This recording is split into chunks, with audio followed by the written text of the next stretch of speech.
All right, so we're live. Okay. I was just saying that. Yeah, hold on. Okay. Oh, no, no, no. Sorry, you Okay, said it's you're all good. ready to It's all go, good. Don't worry man. about it. You're good. You're good. You're good. Dies instantly. Now hold on. How come that's not? Let's see. Why are we looking that way?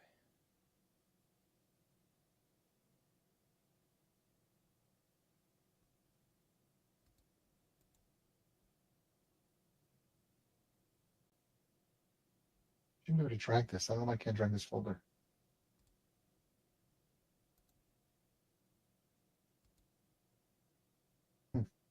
Very strange. Let's Okay. see. Okay. I'll deal with that later. Okay. Um. Is this our first game in 26? It is Yeah. Is it? me. Yeah. Hell yeah. I'm just putting it out there. I need 2,900 XP for level 5, so Okay. I just want to make sure. Is everybody's hit points correct? I've got Adrian with 29, Ash with 33, Bartleby with 31, Jaxter with 31, Ungrim with 57, and Zadil with 32. Is that right? Correct. Everyone? Correct. Okay. And everyone can see each other's hit points. Yeah. Yes. Correct. yes. Okay. All right. Correct. Hold on. Notes.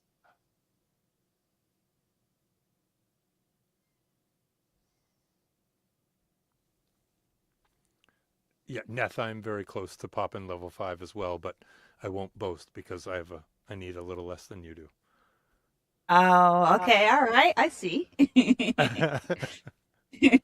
But I'm very excited to be level 5 though. Yeah, me too. That's when things get fun, level 5. Everyone likes level 5. It's the best level, Yeah, really. it is. Level 5 is when you get all the abilities and all that cool stuff. Mm-hmm. Okay, hold on. I'm looking forward to level 6 personally because I'm looking forward to the magical font. Mm.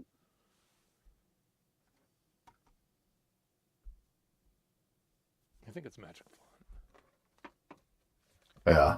That's And the then- best. That's the best part of Italy. And level 8 is like we're gods, kind of Right, demigods. right. Font of inspiration. That's what it is. What was it, level 12? I think level 12 is. Yeah, that's when things get crazy.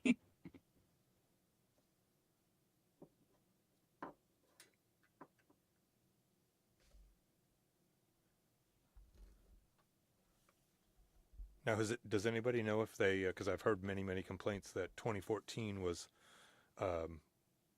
sort of felt imbalanced for higher level play. Is 5.5 better? I Haven't say high levels. I played, wouldn't yeah. know. Yeah, I wouldn't know. It seems like it's probably what made it better is what you have to understand is that the monsters are much more dangerous. What they did was they increased the damage on the monsters. Like it's no wonder almost all the adventures start off at third level because I couldn't imagine like if you play published adventures at first level, you're gonna get killed. I the DM would literally have to fudge the game because the players are not going to survive. Like like almost like they completely ignored proficiency for monsters, which I guess like it's fine if you were one of those DMs that did that. I do it every once in a while. I rarely do it, but I do it. But some people like I don't know. I feel that the monster should be in scale to the players, and it doesn't make sense to me that a goblin would have a +4 to hit, +5 to hit. Now, yeah, you can make like different levels, like increase the scale of any monster as a DM, but to just give them a random number and keep them at a low challenge rating, to me is weird. Hmm. And they've taken away a lot of synergy from the monsters. Like hobgoblins, I think took the biggest hit in my opinion. Hobgoblins were cool because they were militaristic and they can do damage synergizing with other hobgoblins. They just got rid of that and just gave them advantage. And I'm like, I don't know. It's almost like almost every monster has some form of advantage now. and every player does soul. And I think it's just a bad thing to do. I don't know. I just think it's weird. Okay. Huh. So let me just, okay, I got my water. Let me just get my things. Okay. So we'll get started here in 1 minute. Let me just get my drink. Let me get my little snack on, and then we'll get started. I'm ready to go. I have the map already.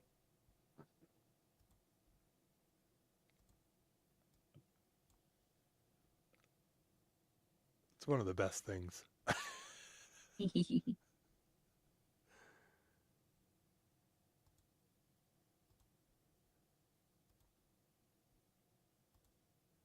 Oh, good.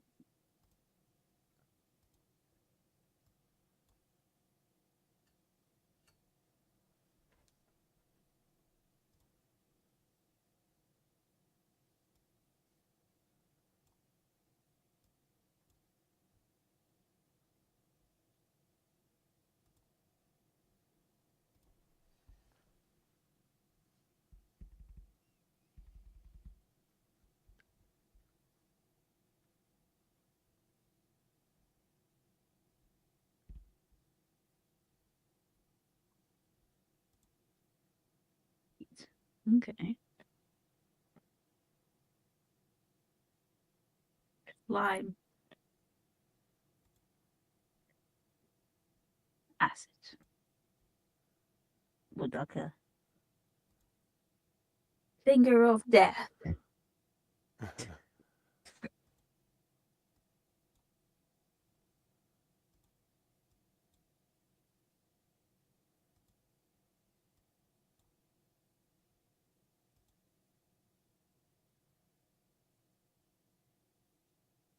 Does that burn? Yeah, it is. Nice.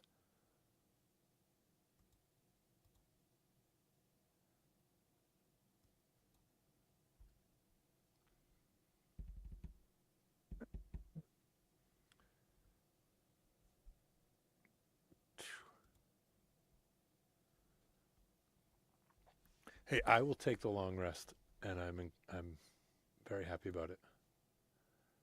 Yeah. It's because it's like we've been in downtime, right? So this is Yeah. like in the middle of us selling things and whatnot.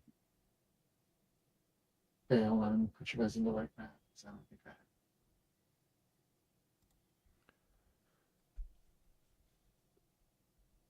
So since we're all in what is it, Warlesby, Moonshea, and I've at least, Bartleby's at least adventured.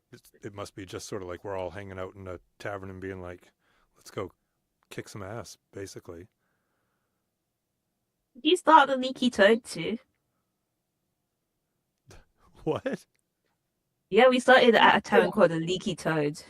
Oh yeah. Oh, Yeah. sorry. I thought you said leaky turd. Oh. I'm like, pardon me?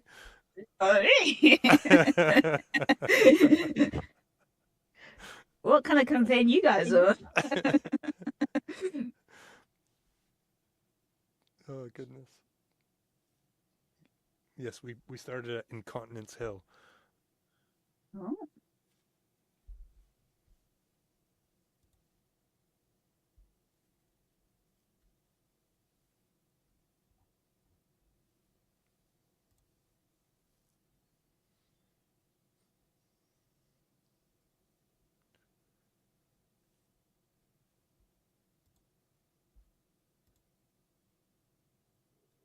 Oh, and Matthew had said something about Bartleby possibly wanting friend, and I think that Bartleby thinks that he is arrogant enough so that he doesn't need it, but he Oh. is curious enough that he wants it because he wants to be able to see what he can do with it. So I'll mark that down if that's cool with That's everyone. good. Yeah.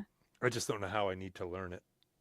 Like Because your bard, you can just speak. You can just because it's part of your bard list. It's so you can just do the spell. I don't know what level it is, but if it's higher level than that you can cast, you have to like roll for it. But oh no, I want to learn. I want to hold on to it until I can add it to my actual repertoire. I don't oh, want to do a one and done. So I need to figure out how to do I that. think only wizards can do that. Wizards can only add scrolls to their spell book. Unfortunately, us other spellcasters cannot. Well, Unless they change it in 2025, but 2024, sorry. frig that shit.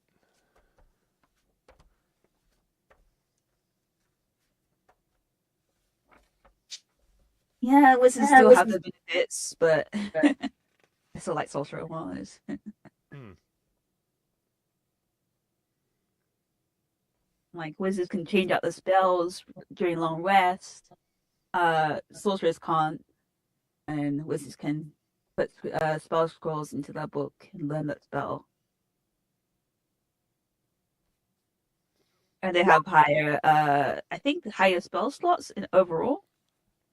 Even cantrips? That's a cantrip. It's a cantrip. Hmm. I just know that they can learn it. I don't. You have to ask Ray. Yeah.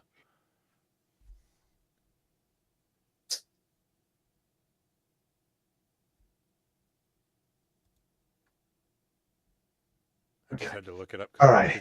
Is that first or second? Page. Let's put this over here.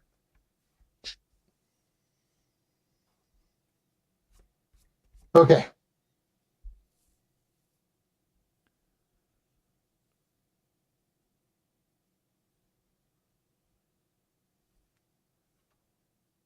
Okay, so we're going to change it up a little.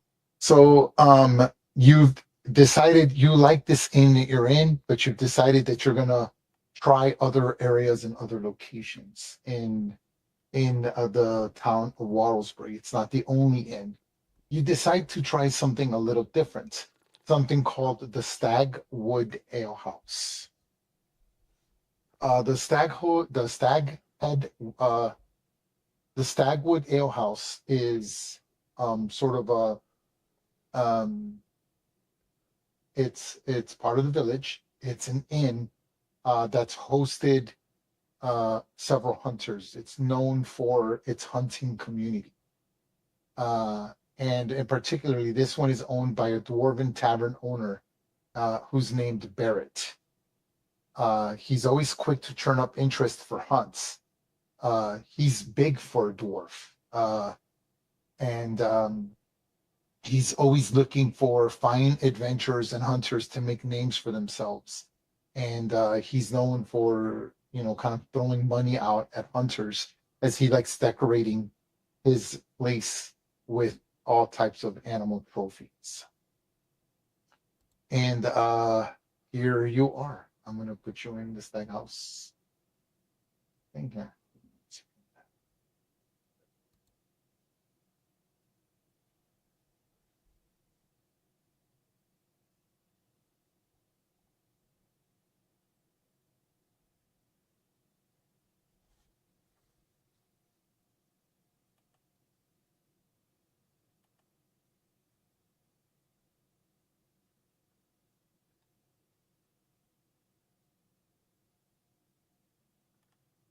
Okay. I'm going to put you guys on there now. Give me 1 second. Let me transfer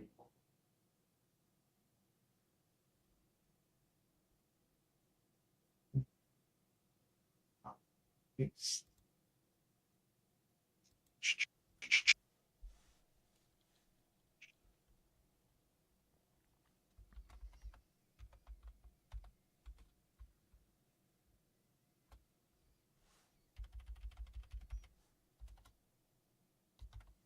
Can you guys see the map yet? No?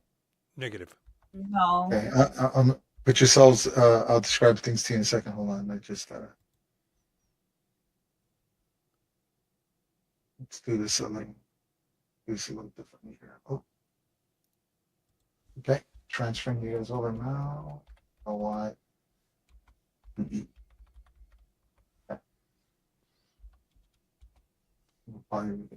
There we go. You guys see it now?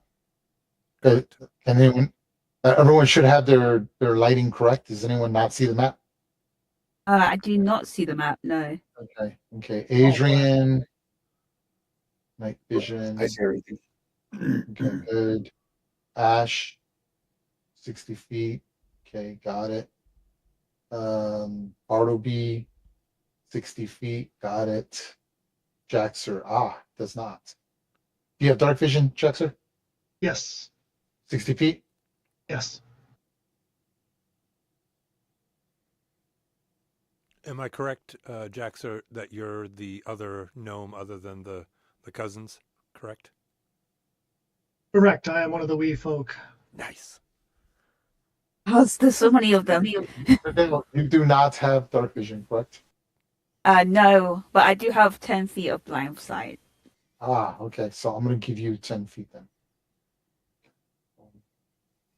And that should be everyone, I believe. Okay. So there you are. Put yourselves, move all your tokens by the entrance, which is up here. Let's see if you guys can see. I'll move some moving tokens over there. Oop. Okay. So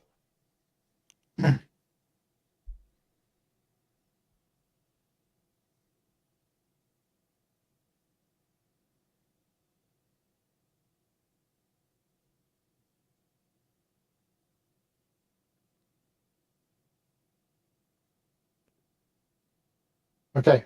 So you this is just in another area of Warlesbury. This is a Northlanders hangout. But recently, Northlanders are not hunters. Northlanders are seafaring people. They're Vikings. They're capable of hunting, but the folk are the true hunters. And you've spent enough time in Warlesbury to realize that there's definitely, even though they are the most diverse town in Alaron, particularly in their integration, there is still a lot of stiff competition between the two cultures. And slowly, Northlanders are starting to pursue other endeavors. And some of them have become hunters, and which is sort of encroaching on the space of the folk people who are, again, they're the artisans, they're the tradesmen, they're the weaponsmith, or not weaponsmiths, they would be like the armors, they would be like the blacksmiths, the herbalists, all that kind of thing. Again, they're more in touch with Shantae, the goddess of agriculture, the halfling god. But you kind of make your way in here trying, probably because the dwarf is a dwarf. So Ungrim sort of had heard that there was a dwarven establishment, and he's like, well, he doesn't see many dwarves, and he's like, hey, let's try something different. I'm kind of sick of this very friendly family-owned bar. Let's go to a real bar. Let's go to a dwarven bar. I heard they have dwarven drinks there. So this is sort of like a more harsher, much more dangerous place. It would be considered almost I wouldn't call it a dive bar, but it's definitely a bar where you go and you have to kind of keep an eye on your possessions. It's a thing, and it's known for being a hunter's hangout. Like several hunters hang out here. Okay, so you upon entering,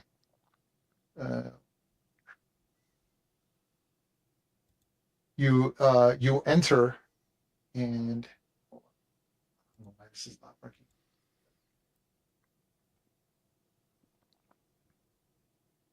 Oh my God, did I just do that? Give me 1 second. I just closed on my notes.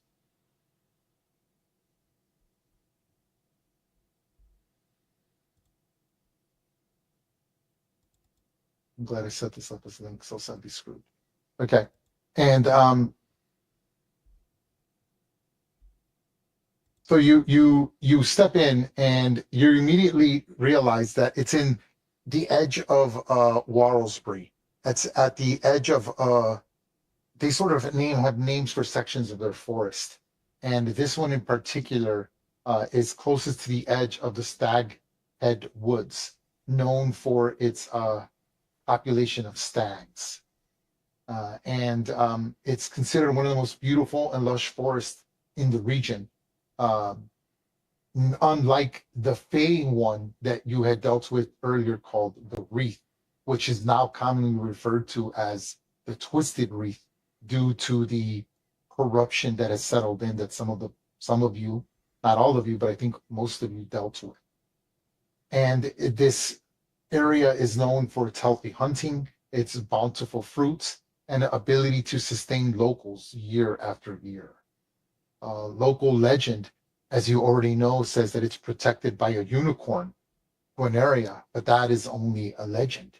Everyone sort of claims to have seen it, but it's always, there's no proof of it. It's always like, oh yeah, I knew someone who'd seen it.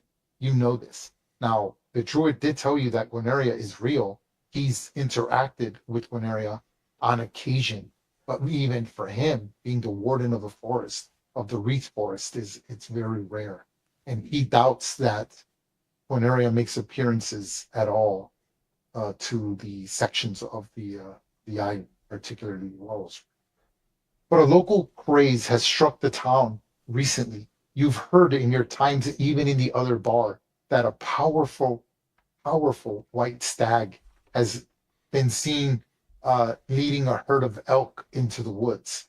Many have claimed that it's a protector of the forest, while others claim it's the largest buck to have ever been seen, and the hunter who can capture it will be the champion, will be acknowledged as the champion hunter. There's a lot of controversy about this stag, though. They've never seen an all white albino stag. And as you know, there's several legends across Faerun about albino beasts, saying that they've been blessed or chosen and are clearly magical by deities. But there's no doubts that there will be a great hunt and that there's something is being prepared. When you enter, you immediately come across, here. Yep. As you come here now, I want to make sure that you understand. There's a door here. You can see I made the doors a little bigger this time. Door here. And by the way, because we are being recorded, I just want to say that this is not my map. This is a map that I slightly modified that was purchased. So I didn't create this map from scratch. I just changed a few encounters. This is a mini adventure that has been created, and I want to give credit for that. I don't want to get sued or anything. So I believe the name of the adventure was originally called the Tracking Success. I changed it quite a bit, but credit has to be given where credit is done. And you step in, and immediately upon stepping in, you see the dwarf. His name is Barrett the Barkeep. And he immediately notices Ungrim coming in. He doesn't know Ungrim, but dwarves are uncommon in the southern part of the island. You have to go to the northern section of the island. So he's quick to take note of a dwarf, as this is probably the only dwarf he's seen in months. So Barrett, who is a hill dwarf, he is not a mountain dwarf, but a dwarf is a dwarf nonetheless. And he sort of like makes a big note of seeing the dwarf. And in Dwarven, hoping that the dwarf speaks Dwarven, says, "Oh, hey, hello there." He goes, "You come abouts over here. Dwarven spirits for my dwarven new friend." Nice. I say, let's go, Manling. Free beer. Hey, move your tokens anywhere you want. So long, let me know if you decide to approach. Now, immediately as you come in, you can see a hunting party, right?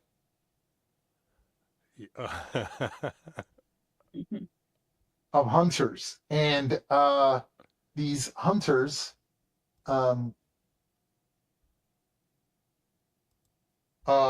is the Ahiki Hunting Club. You can tell because these individuals, as I'm about to show you,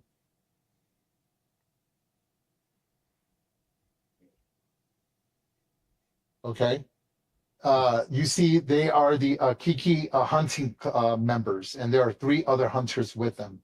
They all have nice looking family heirloom brooches that they're quick to show off.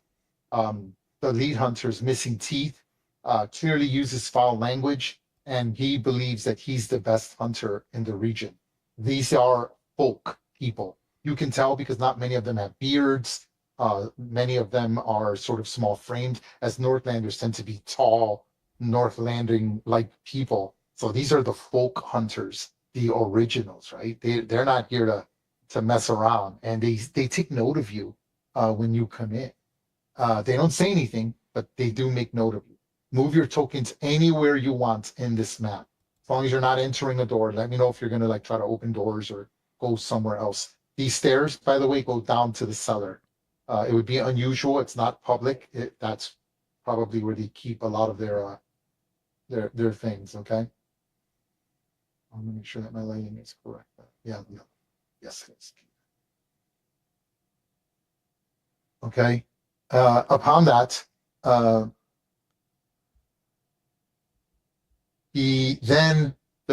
so Adrian and Ungrim push up. I see Bartleby kind of keeping an eye there. Bartleby, you see that goes up to the second floor. You're by the stairs that go up to the second floor. Now, again, Right I here? want to make sure that yes, right here. This goes this goes down. I'm sorry, to the basement. This is a back room. This door, and then this goes upstairs to the living quarters. So that's where the rooms are. And you're just like, okay, it's a nice establishment made of stone. Clearly, the dwarf appreciates the craftsmanship. It's unlike the Dry Toad Inn, which is rickety and family owned. This is more of a real bar. There's heat. It's warm. You notice the giant stag, right? As the dwarf clearly is a hunting enthusiastic, and it's a beautiful stag head, huge beast, but not the albino beast. And you're like, okay. And and there's some citizens here, some guys, right, just sitting around minding their business. These are just basic common folk keeping to themselves, enjoying a good drink in the early like the brunch hours of time, right? And you see different people just sort of sitting around in the barkeep, and he sees you come in, and when the dwarf and Adrian approaches, he speaks in Dwarven. And he says, you there. Your name is, I'm Barrett. I'm Barrett, and I'm the barkeep of this place. This is my establishment. What is your name there? I tell him my name's Ungrim, and the manling over there is Adrian, and he understands Dwarvish. Okay. Oh, okay. He says, good man. He goes, manling. Quite entertaining. And then he kind of shoots up. He immediately brings up, and it's nice to see dwarven spirits. And he puts it in a it's not in a glass, it's in a stone mug. And it's got like dwarven runes of his house symbol. He's not a highborn, but he shoves the drink, and then he comes up to Adrian. And then when he goes up to Adrian, he goes, you there, manling. It looks like you're interested in making a name for yourself. Is it true that all you and your friends go about making names for yourselves? He speaks to you in Dwarf. Names for ourselves? I mean, our reputation precedes us, no doubt, but I've heard a few things. You went into the Twisted Wreath and did some good there, and you even went about to find Svenskill. It's quite good that you did this, but that's child's play. Here, hunting sets the standard. Do you want to get in on the action, Manling? Doesn't even ask for your name. He says, big money goes out to those that think they're worthy of hunting down the white stag. And then he kind of like throws that out there, and then he comes back to Ungrim. And then he says, I enjoy speaking Dwarven. It's been a long time, but it's rude to the customers. Is it okay if we switch to the common human tongue? Fine with me. He says, good. As I was explaining to your manling, it's best to just know that I'm willing to throw down 100 gold into the pot for anyone who could come about and find the stag. The hunt starts early in the morning. Was that said loud enough so that Bartleby would possibly Yes. hear the word 100 gold. Yes, absolutely. He is shouting it. It's kind of loud in here as the hunters are being very the folk hunters are very brash, very loud. They right they're like the local celebrities, particularly here. And so they're loud, they're obnoxious, right? And they're not messing around, right? Like they are here to do what needs to be done. Go ahead. What do you want to do? Okay, so Oh, but- go ahead. go ahead. No, go ahead. I was just going to say, since Adrian's over talking and he knows that he's a bard, Bartleby is not going to be singing, but just playing something sort of to just sort of buck up with his ego to these brash people over in the corner that Zadell seems to have gone over and sort of, trying to make her introduction or something. I'm not sure, but I'm just sort of sticking back and I'm just playing some music just to sort of basically add some levity to the situation, but very enticed by the 100 gold. Continue.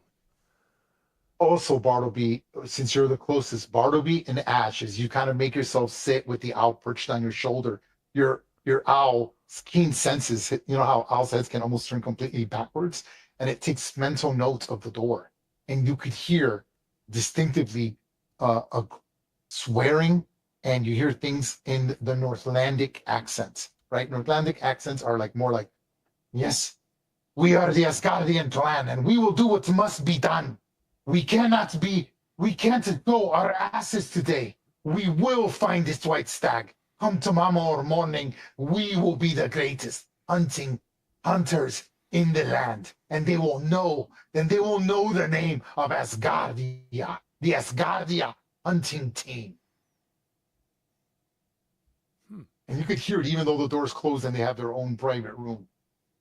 This is what Ash and Bartleby, you hear this. Jaxor, as you go ahead, feel free to move your token. Jaxor, I'm going to split the you're sort difference of just between standing, Ash and Jaxor. as you kind of make your way over to the right, kind of just leaning up against the wall, you hear the dwarfs talk about, this 100 gold, right? And he's like,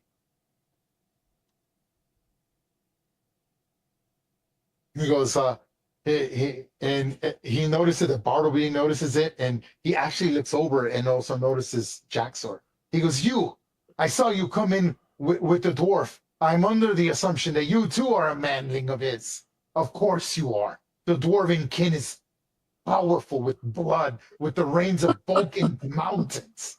And I did say that I'm willing to throw 100 gold now just for seeing another dwarf in these lands. I believe the pot's up to 1,000 gold. 1,000 gold for what? What's this white stag? He goes, yes. He goes, I've decided to honor Malar, the wild beast of the hunt. As you know, there was a great hunt not too far to the east, but here we don't practice the big hunt. But I honor Malar. And to honor Malar, for every day that the albino stag is not found, I throw 100 gold into the pot. I did my time serving the mines, and I did well by myself in my shares. And as I said, the pot is at 1,000 gold. Did I forget to mention that? There are several dozens of hunters that are interested, and many from the Moonshea Isles come. But there are only two main contenders for the hunt. The local heroes of the folk, the Akiki clan, and the Northlanders, the Asgardia clan, that aim to claim the stag with their own hunting parties. The competition will be tough, but perhaps they need to see what a dwarf can do.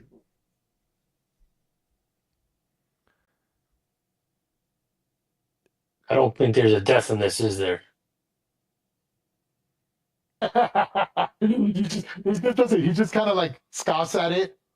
When you come up to the bar, do you wish to say something as he sees your owl perched on your shoulder? Ash is going to say, he says, so we find this stag and we win the 1,000 gold for one stag. Of course, this stag has been unrecoverable. extremely difficult to be found. It's been blessed, no doubt, probably by the fey likings of Maliki or some other forest goddess or god. But Malar reigns in the wild. Yes, you heard right. 1,000 gold. And then when you say that, Zadil, as you're approaching the hunters, the leader of the Aksiki clan, that's pronounced Aksiki, by the way, they see you, but they sort of ignore you. And when you say something about the 1,000 gold that you're going to find the stag, yes, sure you are. You're adventurers, mercenaries. You're not hunters. Don't you have a princess to go find? Silly one coming in here with an owl. We should peck its eye out from here. And they all kind of laugh at your shitty owl's expense. Zadil, you're approaching as you hear this. They make note of you as you're rather attractive approaching the table. And these are all hunting men. I agree that the owl looks quite dumb. I am Zadil Skysong. It's a pleasure to meet you. Oh, you're quite different. I saw you come in with this dwarf and these other foreigners. It would be a shame for such a beautiful woman like yourself to ruin your reputation with them. Perhaps you'd like to join a real hunting party? You see, I am not part of their party, so I'm always up to discussions. I hear that you are the best hunters around. We are. We took the tournament last year, and we will take it again this year. Malar has blessed us with a white stag, and come tomorrow morning, that stag will be hanging right on that wall with our clan name beneath it, as it does now and forever will. Tomorrow morning, Okay. do you have some sort of way to get this hag or know where it is?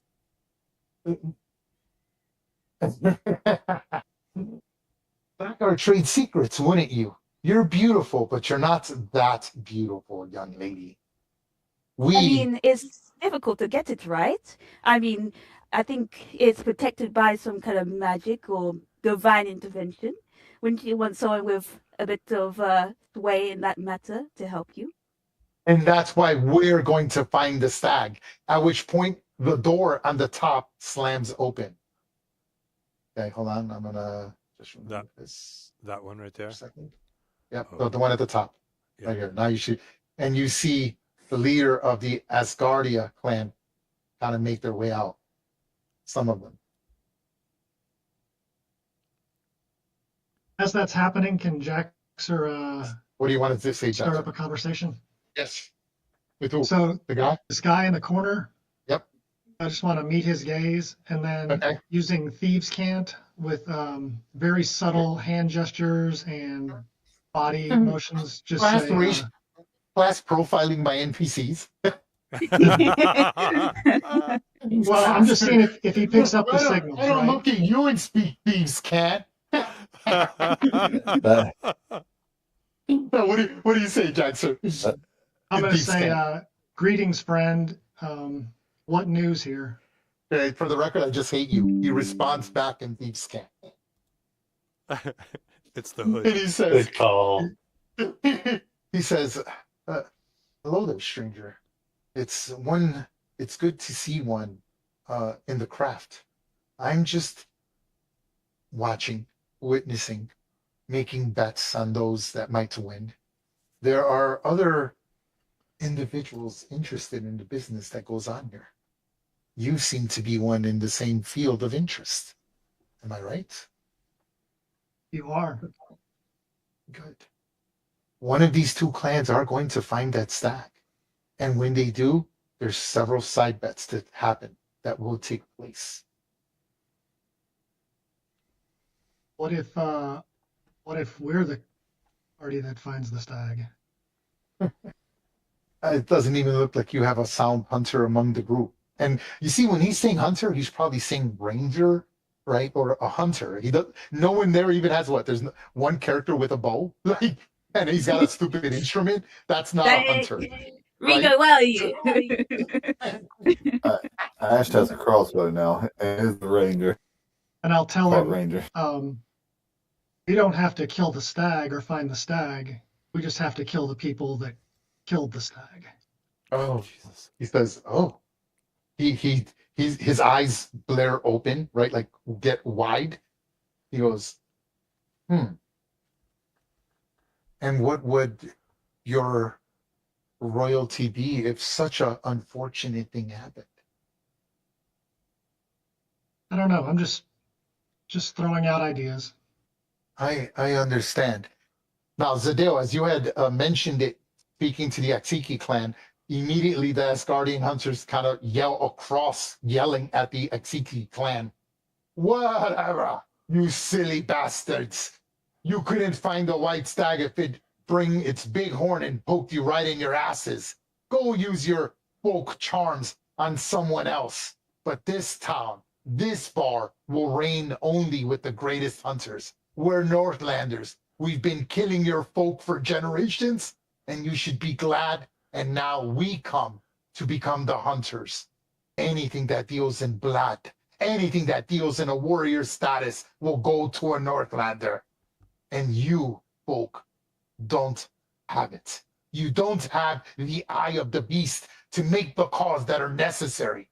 It's why you failed to find the white stag earlier, and we will do everything in our power to do so. And they all stand up. So now all the hunters are standing up, and the other hunters, and you see them almost like like in cowboy movies when they're about to draw, like the chairs fly back. You see people reaching for grabbing the hilts of their swords, their bows, and the hunter clan does the same thing. What do all of you do when you see this? Is it Chinese? I don't want to say Mexican because I'm Mexican, but I guess we'll say Mexican standoff. If anybody can say it. It's just But Zadil, right? Zadil, upon seeing all of them stand up now, these hunters, just so you know, the equipment of the hunters, just to give you a rough idea of what they're wearing, okay? Mhm. The hunters are wearing, all have short swords and long bows, and they're all wearing studded leather armor. And these look these are seasoned things. You can see the way they're equipped is practical.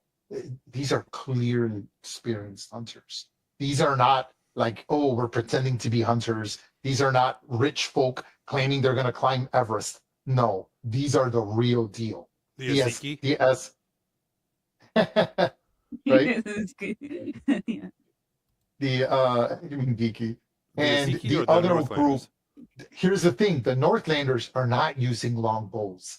They have short swords and they have short bows. Huh. Not one long bow among them.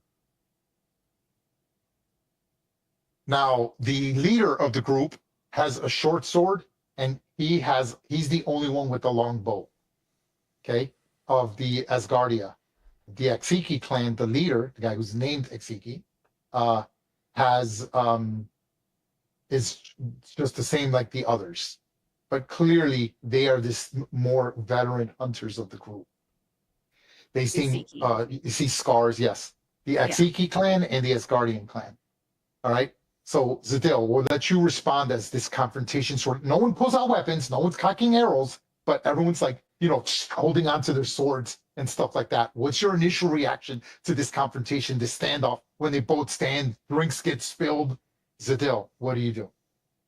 I say to the leaders, like, I am happy to help if something goes off, if you would help me and allow me to help us hunt down that the stag.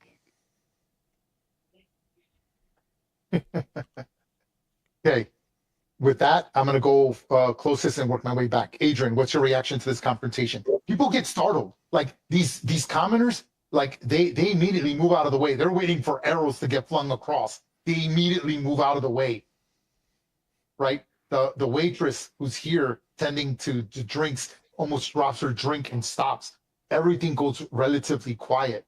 This guy just pins up against the wall because it's like it's this confrontation and people are scared of them. So, Adrian, what do you say or react to? I grabbed the dwarven drink before Mhm. putting it into my mouth. I say, look, my liege, 2 hunting parties. They must be getting ready for their ceremonial kick each other's ass the day before they go hunting. I'm sure that will help them find any stag. And as I was saying that, kind of giggling to myself, I reach in to take a swig of the drink, and I realize it's fucking dwarven booze, and I'm not drinking it. I really stand and lead it toward Ungrim. I'm gonna laugh at you, and the Asgardians respond, look at this one, dressed like a woman in colorful clothing. With an instrument, are you gonna charm the animals? Go powder your nose and leave the dusty trail and save yourself from the trouble of the hunt. Jaxer laughs loudest at that. Okay, they kind of look at you, but they don't say anything to you, Jaxer. They just enjoy the laugh. Okay, Ungrim. Reaction. This is all happening almost kind of like at once, right? What do you say, if anything Yeah. at all, Ungrim? Yeah. I say if you want to keep your teeth, you won't talk any more bad words about the bard. Okay, the Aksiki clan, when you say that, kind of all look at you and laugh, and they look, we've heard about you.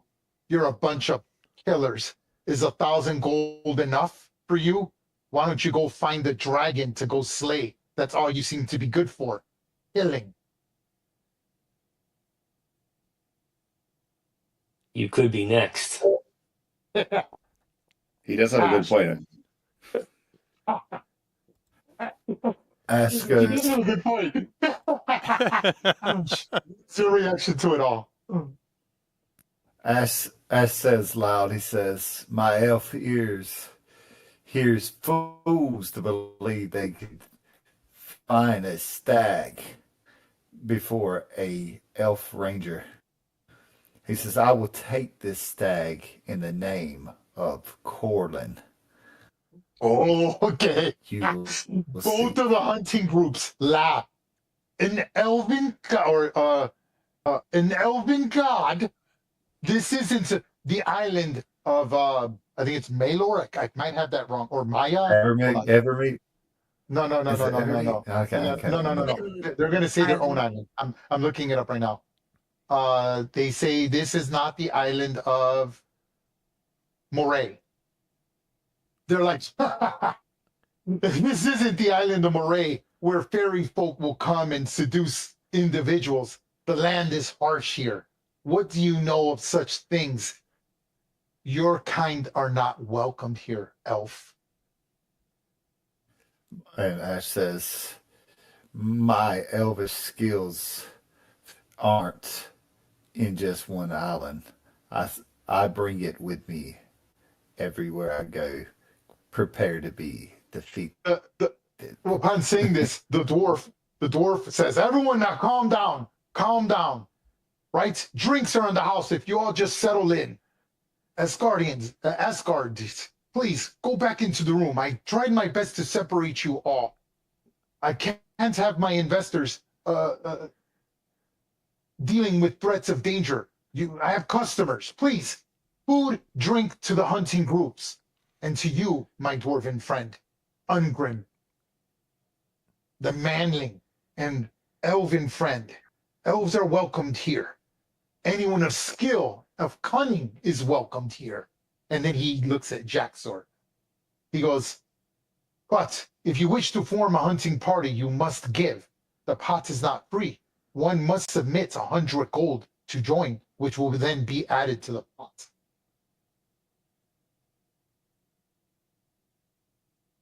So while all this is going on, Mhm. there's a chair right there without missing a beat, because up until this point, Bartleby's been playing like a soft, Right by the Asgardia, yeah. lulling music.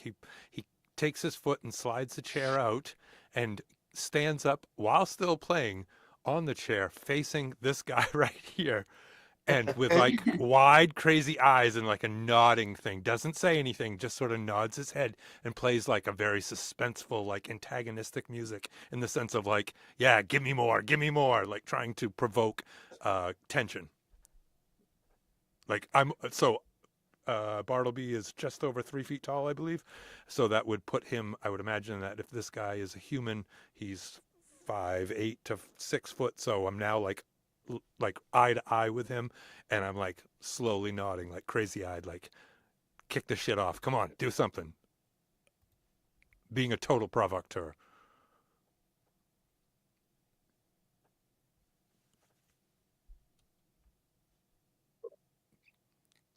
Okay. He looks at you, and when the dwarf says all of this, he goes, keep playing, little one. You entertain us. Stories are important. Let it be recorded. Let it be known that we are the greatest hunters of the region. And he then screams across the leader of this group, the named leader, screams at the other named leader and says, we'll be dealing with you out in the field. And for you newcomers, we'll be dealing with you as well in the morrow. And they make their way in. Consider yourself lucky the dwarf wishes has saved you with dwarven spirits, because that's the only saving you'll be having tomorrow. The weather's going to be harsh, it's going to be cold, and Northlanders love the cold. And they excuse themselves back into their bar, their private room, and So close the door. Do they actually excuse themselves? They say something of a departing type of. Nope, those were his departing words as they just slammed the door. Okay. Okay. 100 gold, you say? That's yes. That's the price needed to re-register it as a hunting group. Well, ready yourself, sir. Because if you think a white stag is rare, wait till you see Jaxer actually contribute anything as far as gold. I've never seen a gold piece leave his hand in my entire life. Jeez. He goes, I see you have 1, 2, 3, 4, 5, 6 of you. The parties must be formed in groups of 4, unfortunately. Does Jaxer count as one? He goes, the hunting parties are only to work in unison of 4. These are the rules established by the Great Hunt. You would have to form a second group as well. The bard is useless for anything. He doesn't even count. Man, Bartleby and Jaxer will stand on each other's shoulders to make one person. Get the long trench coat out. Oh my god. so what are you going to do? So the dwarf, do you have any questions? Like clearly there's tension here and people are excited though, right? Like people are talking about it and they know you as the new upcoming local heroes, but these people were raised in the area. These are the celebrities of the town, the local folk heroes. You're the new up and comers. Yeah, you did a great service, but they've been serving the Warlesbury for years, right? They clearly have a much higher standing than you. You are the new up and comers, but again, something to be said about that. Jaxer will say, surely we can have a party with a few extra people since none of us are skilled hunters. Here, Jaxer. Here. He says, not one hunter among all of you. And he looks at Zadell, Adrian, Ungrim, Ash, and clearly Bartleby's not a hunter. You just, under that assumption, you're saying you're not a hunter.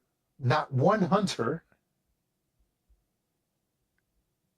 And I mean, in spirit, yes. In reality, no. He goes, I says, well, I am an elf. So, I mean, de facto, part elf anyway. the Axixi clan says, we have no objections, Barrett. Let the fools join. We'll gladly take their gold, but they have to cover the entry fee for 2 groups. 200 gold we demand. We'll gladly take their money off their hands. Bartleby speaks up and says 150. We're 1.5 crew. 1.5 will be our entry. Yeah, 150. you know, high feelings don't count. As you're saying like that, make a persuasion roll. Uh, Oh God! Never mind. if you cause for Bartleby. Shit. Wow. Wow. I got it out of the way, guys. I got it out of the way. Yeah. It's out of the way. Yeah, it's out of the way. that's how I look at it. Yeah, exactly. Well, my liege, All right, so 200 Let's see. gold. What is that? What is that? Divided by Oh, 6. There'd he be goes, 60. he goes, as I said, I've been in this business a long time, and I know a good eye when I see it. He goes, he looks at Jaxer, no doubt a man of great cunning. And you, little one, because he doesn't know your name, right? He doesn't want to insult you. And he says, little one, you're clearly going to record the events, tell grand tales. No. The fees must be maintained. We're already breaking the rules, allowing 6. It doesn't sound like a worthy death, but we got nothing else better to do. I mean, it is protected by some kind of maybe divinity, so it could be, some kind of excitement. Bartleby squeezes up in between the Ungrim and that guy right there and just flops one of the rubies that he got from the previous one, which I think you said was 50 gold piece, and says, that's my contribution. Yep. The guy is not uncomfortable with all of you there. I mean, he's interested, but he steps away from the bar and goes and sits over here. And gets out of your way. What is your name? I was getting interested in you. When you say that, as he goes, oh, the name's Sven. Sven. He goes, I'm of no importance. I'm just a farmer here. Thankful for all of your efforts. You rid the weeds from our farmlands, and we're very thankful. May Shantea bless your likings. And I am intrigued. It's fascinating. 2 great hunters and the new celebrities, the new foreigners coming to hunt without any practical experience. 200 gold, throwing gold as if it's nothing. It's fascinating, interesting. I can't wait to tell everyone. That's when I implore you to, if there is a secret bet going around, that you bet on us. I think that you'll get your money's worth if you do.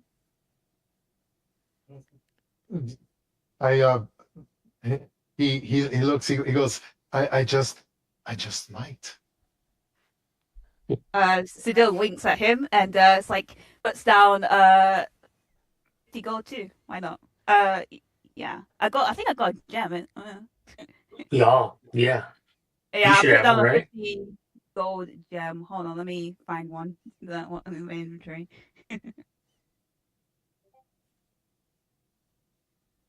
I'll Hey, put what up? 1 diamond down, yeah, because I got 2, so I'll put a 50 gold diamond.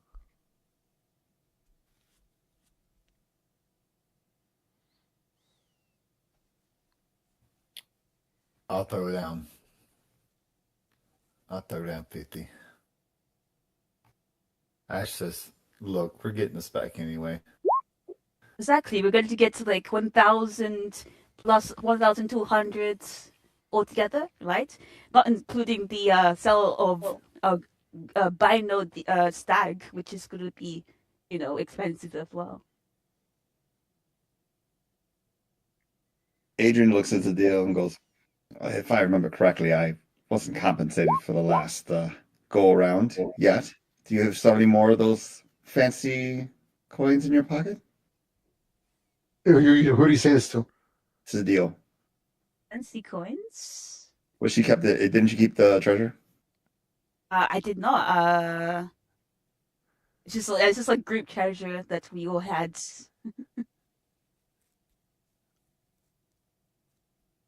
I don't think I did anyway. We'll figure that out later. Yeah. It's Well, my liege, I seem to have left my coin purse in my other jacket. In I my put other on adventure. I've put down the ruby that we got and 50 gold. Okay, the dwarf picks up the ruby and like a good dwarf appraises it, puts it into the light.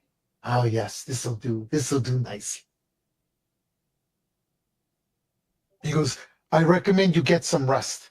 He goes, you've paid the entry fee. The rooms are established for the hunters. You can take a good night's rest and prepare to leave first thing in the morning. As you know, not all the parties leave together. A draw has already been taken, and because you've entered at the last minute, you would be moving last. So the first hunting party to leave will be the Axkiki, and the second group leaving will be the Asgardia, and then you will finally be leaving, each with a 30-minute lead. So you'll be leaving basically an hour and 30 minutes behind the first group, and 30 minutes behind the second group, or 1 hour. I'm sorry.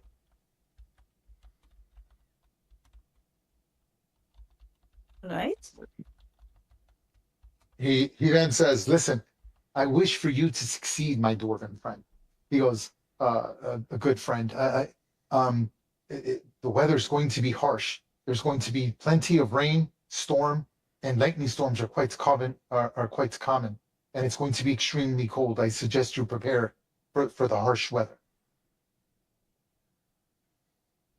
We've got cold weather gear. It'll do I you some mean, I good. do not, but I will get some. The Oh, you touch do. the touch of the Frost Maiden has not hit in these parts just yet. It is still green and lush, and the conversion of the winter white gold will not be for at least another month here, at least in this section of the forest.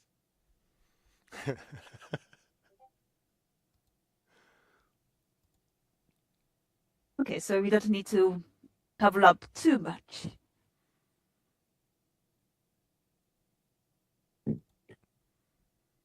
And just so we know, is there any consequences if we, if some of the other party leave out earlier than the designated time? He said he says, "Oh no, we maintain them here. All participants must come here. If any of them are not seen upon the time of departure, you are disqualified from the tournament of the great hunt given to us by the great Malar." Now remember, some of you have bad, or this group doesn't, but the other groups, you're like, wow, these guys are. Remember, Malar's chaotic evil. Yeah, Okay. I think we're distracted by the 1,000 gold pieces. Yeah. He says, please Please do not take. He says, please do not take this lightly.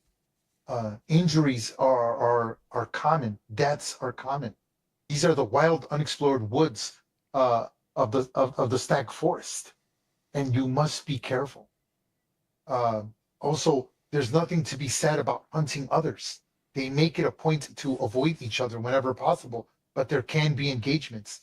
You saw that they almost went to blows, arrows being shot here in this my own establishment. I have no doubt that if they cross paths, they will engage you. How true they will be and how valorous they would be, I'm not sure. But again, we've had victims in the past. In fact, last year, one of the hunting groups did not even make it back. It's proven so dangerous. Only 2 groups wished to participate against the white stag. Many people believe it's a blessing from good deities, but Malar just respects the hunt. So many of the other hunters refuse to hunt such a blessed creature. And you know this, okay? It's common knowledge that white albino beasts tend to be blessed creatures from good gods, right? Good deities. So like they're over here ready to go on like a celestial creature, basically, right? The tag that the monster has in player to DM is celestial.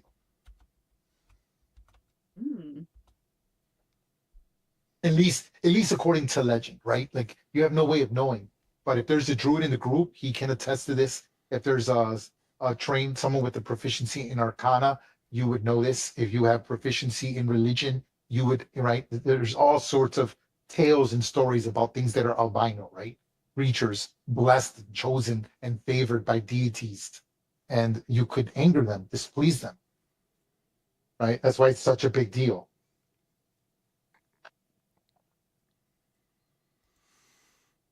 Does anyone worship any deities that is, plant-based, forest-based, animal-based? No, not me. Oh, No? Mike. He tells you you must make sure you carry enough provisions. The average length of these hunts are 3 days. Yeah. Ooh. It's not something that you should expect to be doing within a day's time. The trek will be long and difficult. Just to even reach the stag forest is a day's travel, and if not longer, you will have to camp. We can handle that. Right. I didn't really So like going outside, but his I hope you guys are liking the adventure. I think it's pretty cool the way Oh, I yeah. set it up. Oh yeah, let's get it going. Let's freaking Yeah, make this I got money. it. yeah. Let's make So this you money. can get rations. I need I 6 got days 3 worth of rations. I got 3 days worth of rations. Let me guess. How much is rations? Hold on. Right? Water, and he goes, water is not too difficult to find. There's several streams, small streams and rivers. It should be fine. Water is usually not an issue unless it freezes over, but it's not cold enough. So any basic hunter can achieve water. Food is also quite common. The hunting game there is quite easily found. Just be warned. I'm a little concerned that you're not accomplished hunters. I Oh, understand. no. I understand you're skilled and cunning and have done a great service for the village, but unfortunately, this is not that. You'll be dealing with some of the best trackers of the region. They move quickly, they move stealthily, they will attack and hide as quickly as they can move. And you should expect such tactics from them. I have no doubt that if they have the opportunity to raid you, they would. So you're like, oh shit, this is going to be like crazy, right? Like we're going out into the woods with like nothing. He does give you advice and says to enter the depth, the heavy portion, and to head to the ancient grove of the stag forest. There have been reports that that's where they see the albino stag drinking from the celestial waters of the grove.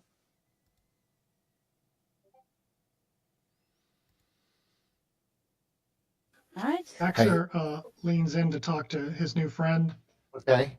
and asks him, are there any wagers going on, and which party is favored to win? We're gonna call him, since he doesn't have a name, but we're gonna call him Bookie.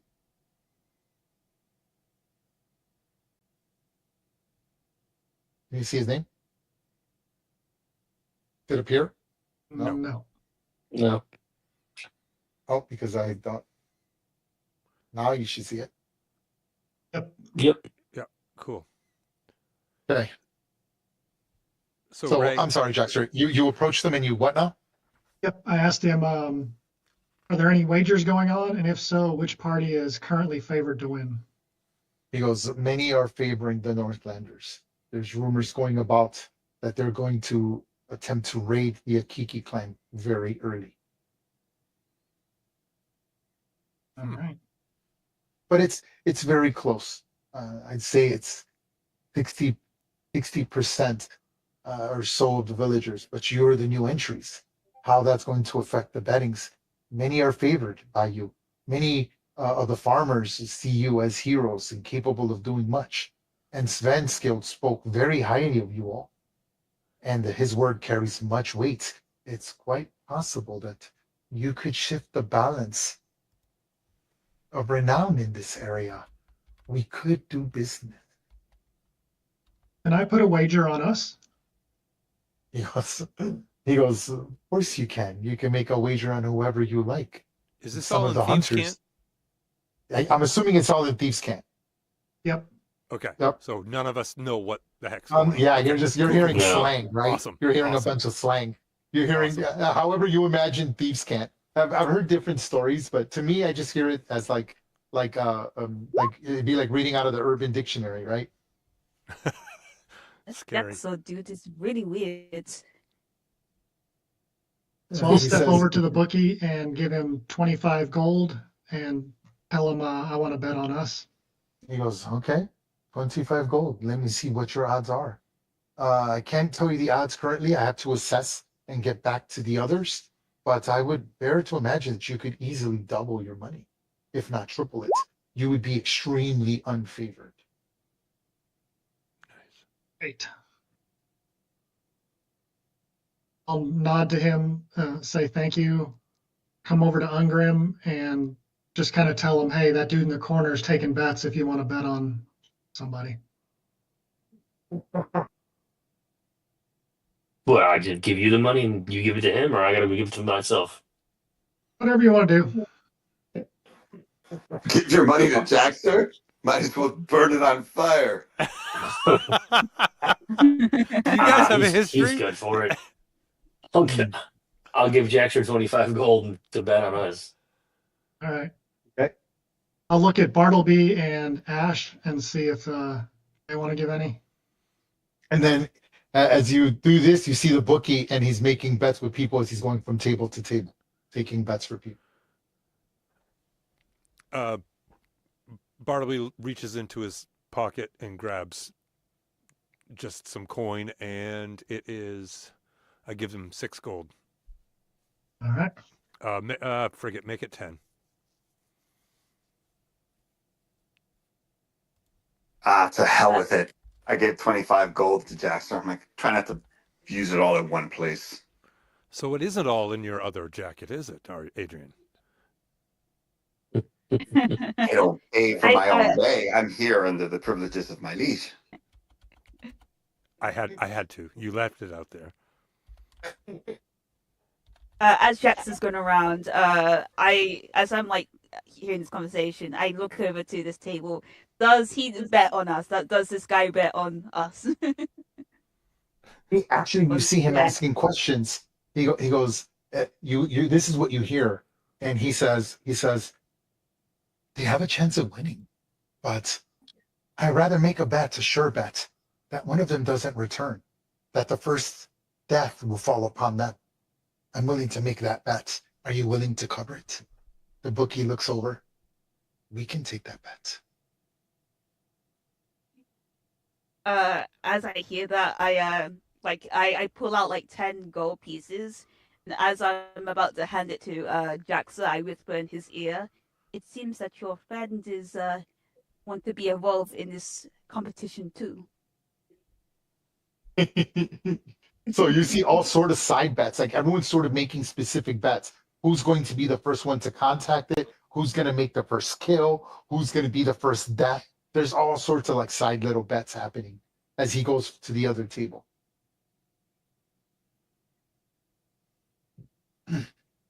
Now, they're not betting gold, they're betting silver, right? These people don't have more than a few silver coins. As he comes back around our way, I will give him all the gold that I've collected from the party and place our bet. If you have a specific bet or something like that, that you put it into the special event text, put it there so that we can, make sure to keep to the honest system here. What was that? 60? 25, 25, 10. No, 70. 70? Yes. I'll put another 10 then, so make it 80. I hate odd number. So sucks. It ends in a 0. Let's make it 80. I'll put another 10.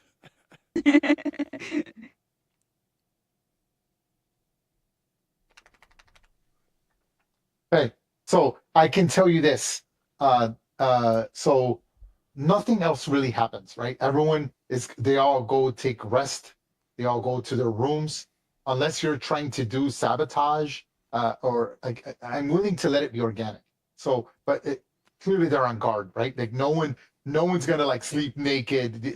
Everyone's very paranoid, very vigilant. Unless you're wanting to cause trouble or do something, I'm willing to allow that, of course. I will not prevent you from doing anything, but if you don't, we can move on. I just need to know if you are planning to rig something, trap something, willing to gather some information. Do you want to try to speak to each of the hunting groups? They go out of their way to avoid you, right? Because now the time of ours coming. There's a lot of money in there now. I mean, there's over 1,200 gold, right? Plus side bets happening. So they're not here to be friends with you. They're not here to associate with you. That's how paranoid, right? It's like a competition, and the teams don't really talk to each other. So it's up I to do you. want to go up to them one more time, and Okay. I just want to say to them, once we're out there, anything could happen.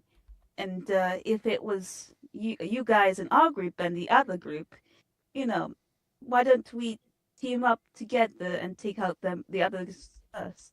They were quite mean to my friends, you see. When you say that, the Aksiki looks at you and says, "We're not thieves. We're hunters, and there's honor among hunters. The Northlanders may work in those methods. We do not. There's reason why we are the reigning champions. We take our craft seriously, and we will do things seriously. We will not hunt other humans, humanoids. We are here for the great hunt, to honor Malar and all that he gives, and to give proper due and respect to the other deities of nature. It's why we are the champions. And you insult me, my lady. You insult me and my fellow hunters, thinking that you want us to reign against. It tells me everything I need to know. I just mean defend. Do you believe that they will not attack you first? Let them try. We have a 30 minutes lead, and we're fast. They're big, low-fee or Northlanders. They make sounds that can be heard across the woods. What they make up in stealth and craftiness, they make up with cunning and strength. They're not to be underestimated, but they will not track us. Now be gone, woman of the night, Ooh. and we'll see you out in the field. I tried. Uh, doing Anybody else? the quick math, and Zadil wants to keep it even. Bartleby shells out an extra 15, so I think if I do in the math correctly, it's an even 100. Okay. Or 110. They won't. This is not. There's not a full thieves guild here. We'll say that they cannot go above 100. That's just too much. Right. This is still that. This is what makes Warlsby special, is that crime. So this is like the first time you're seeing sort of crime, right? Okay. This is how I see it. Then. So this is the problem, is that's why they're getting so many visitors in Warlsbury. It's why so many foreigners are coming, because they see the prospect, right? And if word starts getting around that there's no thieves guild here, some of you, particularly Jaxer, knows, like, you know what? Someone's going to come here eventually, and they're going to settle in, right? And so it goes to show you that they don't have that kind of wealth. They can't cover anything more than like 100 gold bet, like, across the board. They just can't do that. It's just you're too rich for that. So 100 gold. I guess I can take back my 10 then. Haha. Well, look in the special event text, because that's how I had it broken down from what we had. I had I'm increasing actually by 5, 15 for Bartleby, 25 Jaxer, 25 Adrian, 25 Ungrim. Oh yeah.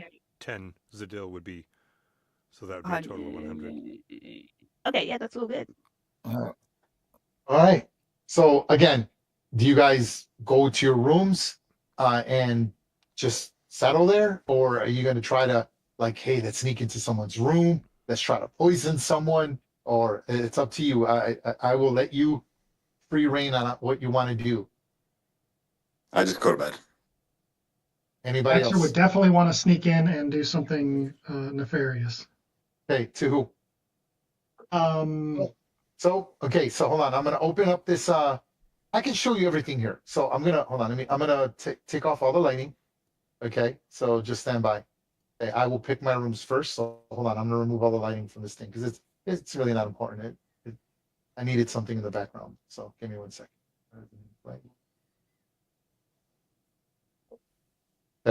So this is the main bar room. Here's the second floor where the rooms are. Here's the basement, and this is the roof. Okay, I'm gonna put my guys into their rooms first. I get first pickings.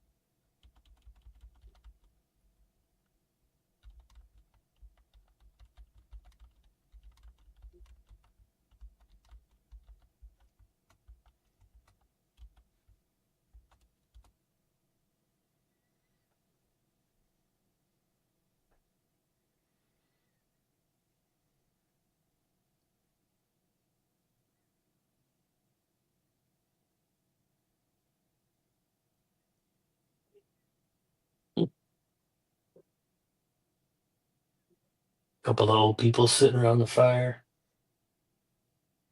Mom and pop kettle. Singing some. Okay, go ahead, and you can pick your rooms. It's free of charge. So put your tokens where you're sleeping. I walk over to Jaxer and say, Bring your mind across to. do you want to double up in a room and just sort of give him a hint of like, is there anything else that's going to happen type of thing? Yeah, sure. All right, you pick the room. Ray, can you move? Move what? Can you move? We can't move Oh, across. barrier. Over. Yeah, the barrier. It's like a kind of Sorry, barrier. the barriers are set up. I'm sorry. Let me turn off. Sorry, I forgot. It's a different setting. Hold on. And remove the barriers. I mean, I think it's safer for us to group up as we sleep, right? So, Ash, you want to get a room? Oh, of course.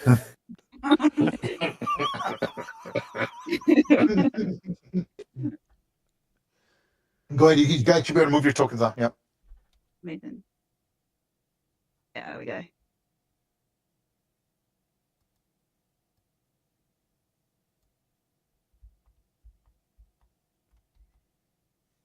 Now you have to double up in rooms. So you cannot occupy a room if you are by yourself. If you're by yourself, you have to occupy a room that only has one bed. You cannot use a room that has two beds and by yourself. That's not how it works. There are rooms that have one bed, like over here, and you cannot sleep here. This is the common room. You could sleep there, I guess, but it's the common room. No couch crash.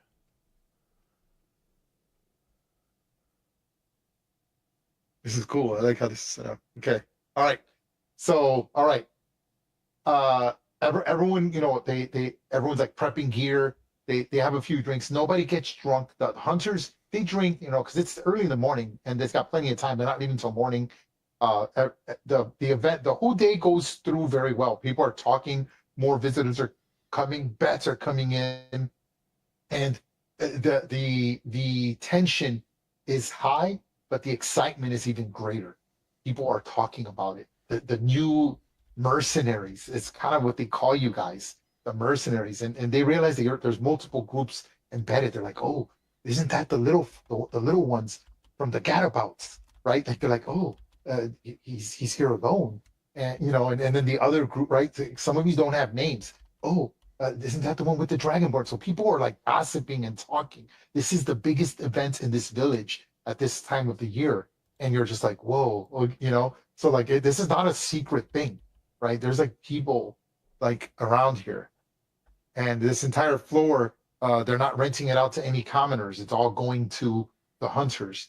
Normally they'd have more hunters, but as you've heard, many of them are either frightened, not wanting to deal with the Northlanders, or don't want to hunt down a celestial beast of moral good, I guess, is how they they seem to assume it is. Right? Celestial means good to them. Okay, so this goes throughout the entire night. If anything is going to be done, I'm assuming it's going to happen in the late wee hours. Is that correct? Yeah. Correct. Yeah. Okay. Okay. So who wants to be the one to do something? Dexter will wait until it sounds like they're sleeping, Uh-huh. and then I would like to try to sneak into their rooms. These two that are near me, Okay. and I want to steal all of their bowstrings and boots. Okay. So you want to try to do something like that. Okay. All right. Okay. So this isn't going to just be a matter of skill. I think the fairest way to do this is almost like a skill challenge, as there's many variables that have to happen, and I can't just allow that through like a single stealth roll. It just wouldn't be right. If I did that to you, you wouldn't like it. So I think we need to find a happy medium. I think a skill check is that happy medium. So stand by, because I know what I'm going to do. Anybody else wanting to do anything? Bartleby wants Sleep. to try to help Jax or do whatever his plan is. Yeah, I'll Damn enlist gnomes. Ash as well. He can also give you guidance in that role if you wanted me to involve, but Ash and Ungram, after the long rest, you guys both have a heroic inspiration. Reyes, Yes. guess what? What's up? Did the Bears win?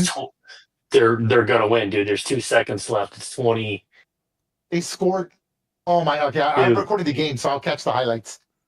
Sorry, Get bro. the I had to fuck tell you. out. It's 27 That's to 31. 2 seconds left.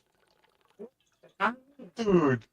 Oh, I'm so happy. I got invited to the game, but I couldn't go, man. I just got back from Chicago. I wasn't about to go back there. Just Ooh, to that catch the would've been- game. Would have been This a is game of it, the dude. year. This is the last play of the game. Let me know. Okay, well, I'm typing this up. Okay, yeah. Okay.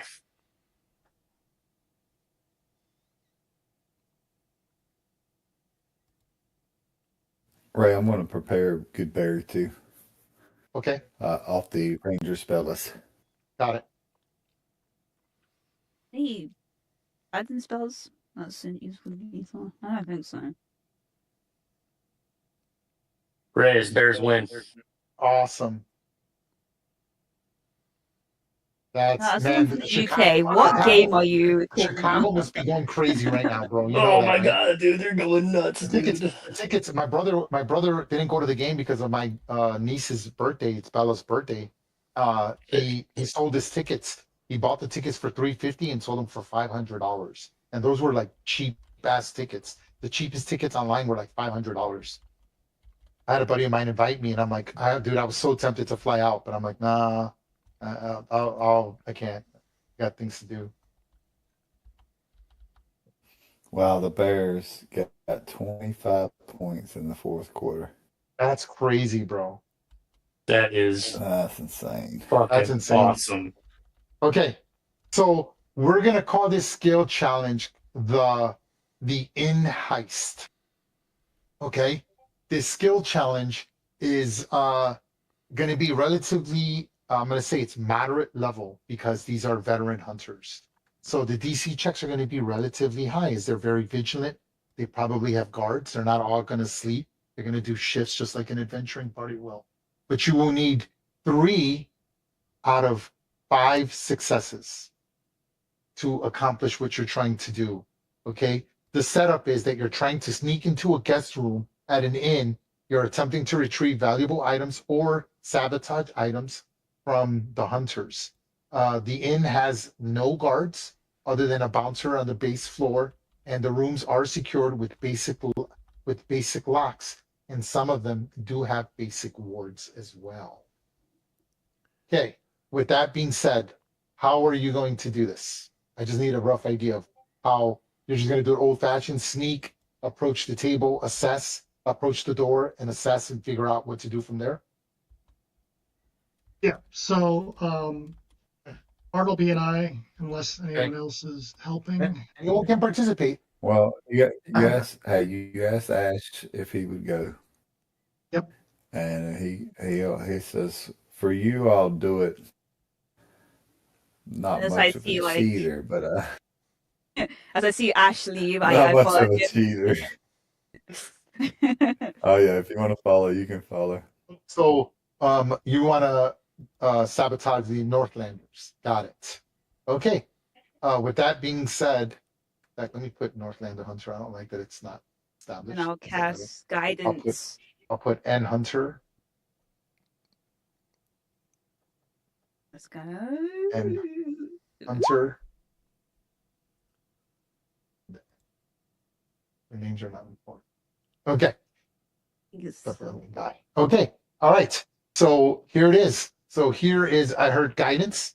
Okay. Yes. That's I'll fine. do it. If you do guidance, then you cannot participate, as I'm treating this as a skill challenge. So these are the skills that can be used. Are we ready? Somebody Yeah. type these in. It is Yep. going to be perception, stealth, sleight of hand, investigation, acrobatics, and athletics. That's it. Now you can use other skills. Again, you know how we've all played in night campaigns enough. There are ingenious ways to use other skills, but these are the ones that I've prepared for. Who wants to go first? All right. Jaxer will kick it off. I'll try stealth. Okay. So you basically come out of your room. It's the middle of the night. I'll say it's like it's just right before where you could still go to sleep and get the long rest benefits, right? So it's like 2 a.m. Like 2 a.m. The thing kicks off right before sunrise. So people are gonna get up around 5 a.m. Right? Like they gotta be ready to go. So you can expect that they'll be getting up in like 2 hours. So this is like a good time, right? You're like doing it between 1 and 2 a.m. And you it's quiet as heck. There's no guards up here. You're like, they're surprised that there's no guards, probably because they expect the hunters to provide their own security. You tiptoe your way out there in your gnomish stance and make your way to the door as quietly as possible. Go ahead and make your stealth check. The DC needed is 15, 1-5. Oh, All right. maybe. Okay. D4.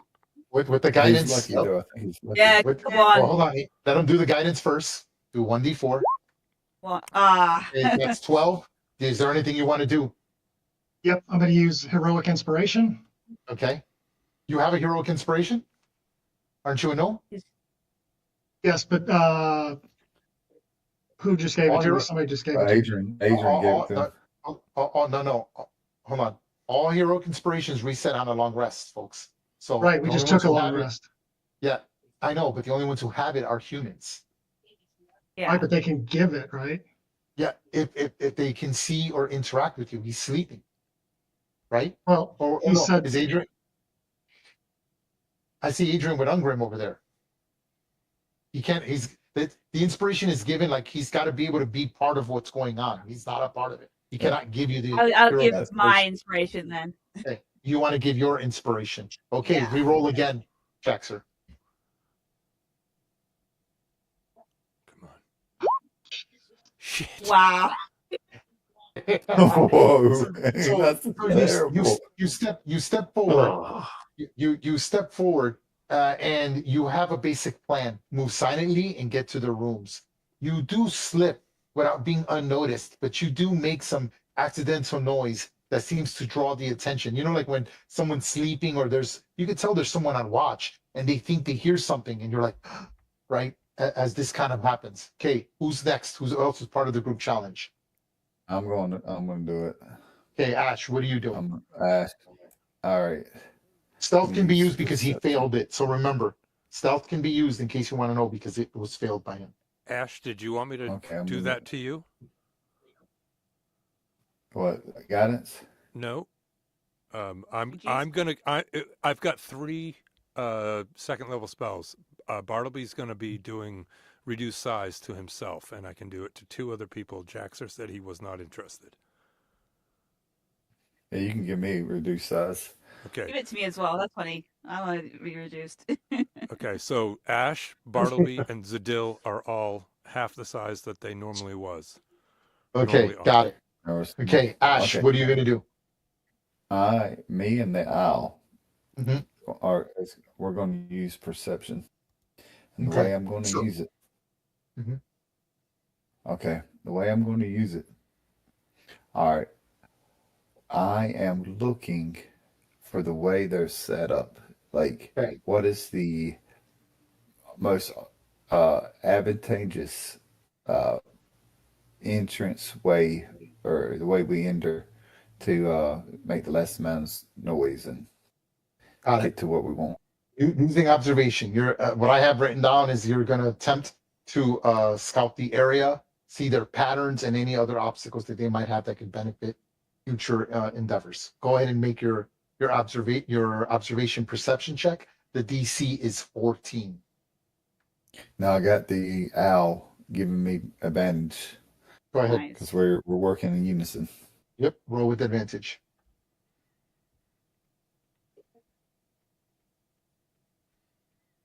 Let's Nice. go. Counts as one success. Perception cannot be used again, and the next DC, because you're able to pick up the details, will decrease by 2. For just this room, though, right? For yeah, this room in particular, correct. Okay. Okay, so you make a little noise, you hear someone like they think they heard something, right? This is all sort of like in the role playing essence. So as Jackson's stepping up, he gets a little too close to the door, and I don't know, like maybe he almost tips something over that's in the hallway, right? But he catches it just in time. Very Indiana Jones like. He hears someone unsettled, probably someone rolling in their bed, but they're not quite awake. Not enough for them to go check and open the door just yet. That's the point of the skill challenge, right? I'm not just saying what's happening. I'm letting it to chance, and I'm letting the dice speak for you. Ash steps up. He's looking. He kind of looks at the door. He's looking through the keyhole. He can see 2 people sleeping. He does notice that one of them is awake, but even he's drifting, right? So he's not fully alert. And one of the hunter in particular here, this one is sort of drifting. And they do still have like their knives up, their boots are off, their bows and their weapons are put away in a chest. So you see that their weapons aren't just hanging next to them. They put their stuff in chest. There's locks. And you see that he's trying his best to stay awake, but he's not really concerned because they're a little more naive, right? And you kind of pick up these little patterns, again, lowering the DC of something by 2. Who's next? Who's participating in the group challenge? Bartleby, you can't do something because you casted the spell, and Zadil, so we're starting on round 2. So who's going to go on round 2? If you're going to do guidance, that's your action. If you're going to cast a spell, that's your action. So we're on turn 2 of the skill challenge. Who wants to go? So I just think it's crazy. I'll- That might not work, but actually, go on. Yeah.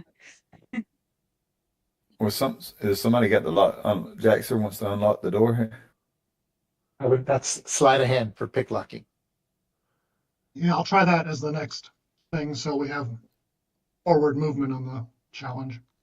Okay, so you want to do sleight of hand? I mean, the DC is lowered by 2 because of Ash's success. You wish to unlock the door.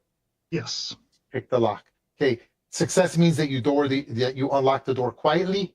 Failure, a critical failure, meaning if you fail by more than 5, you have broken and jammed the lock.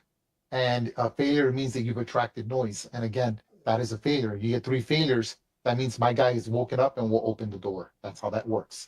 So what are you going to do? Make your lock picking. Try to make your lock picking. Is anyone? Hold on before you roll. I need to hear a declaration of guidance if that's going to be done.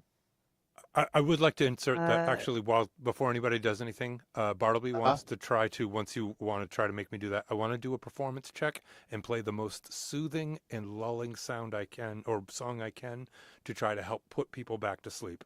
And I'll do that when it's my turn. But I just wanted to make sure that was known. Got it. Okay, got it. Zadil, are you going to use guidance or not? Yeah, let's go for it. Okay, so that's her action. Jack Stewart, go. Sleight of hand. The DC for this, these are well-maintained locks, are 14, Nice. which is not that hard. That's actually below moderate. 21. Okay, 21. so that is 1 success. So that's 2 successes. I'm tracking the 2 successes here.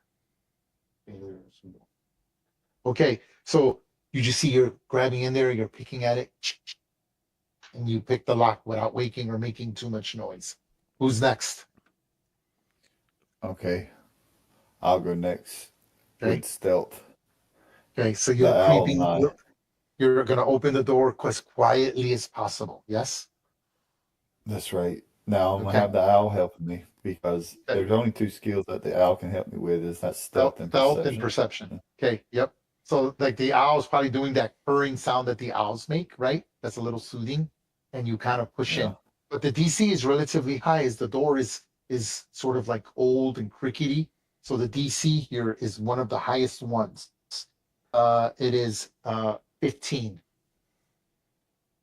Okay. So make your Go DC ahead. stealth check 1/5 at advantage. Okay.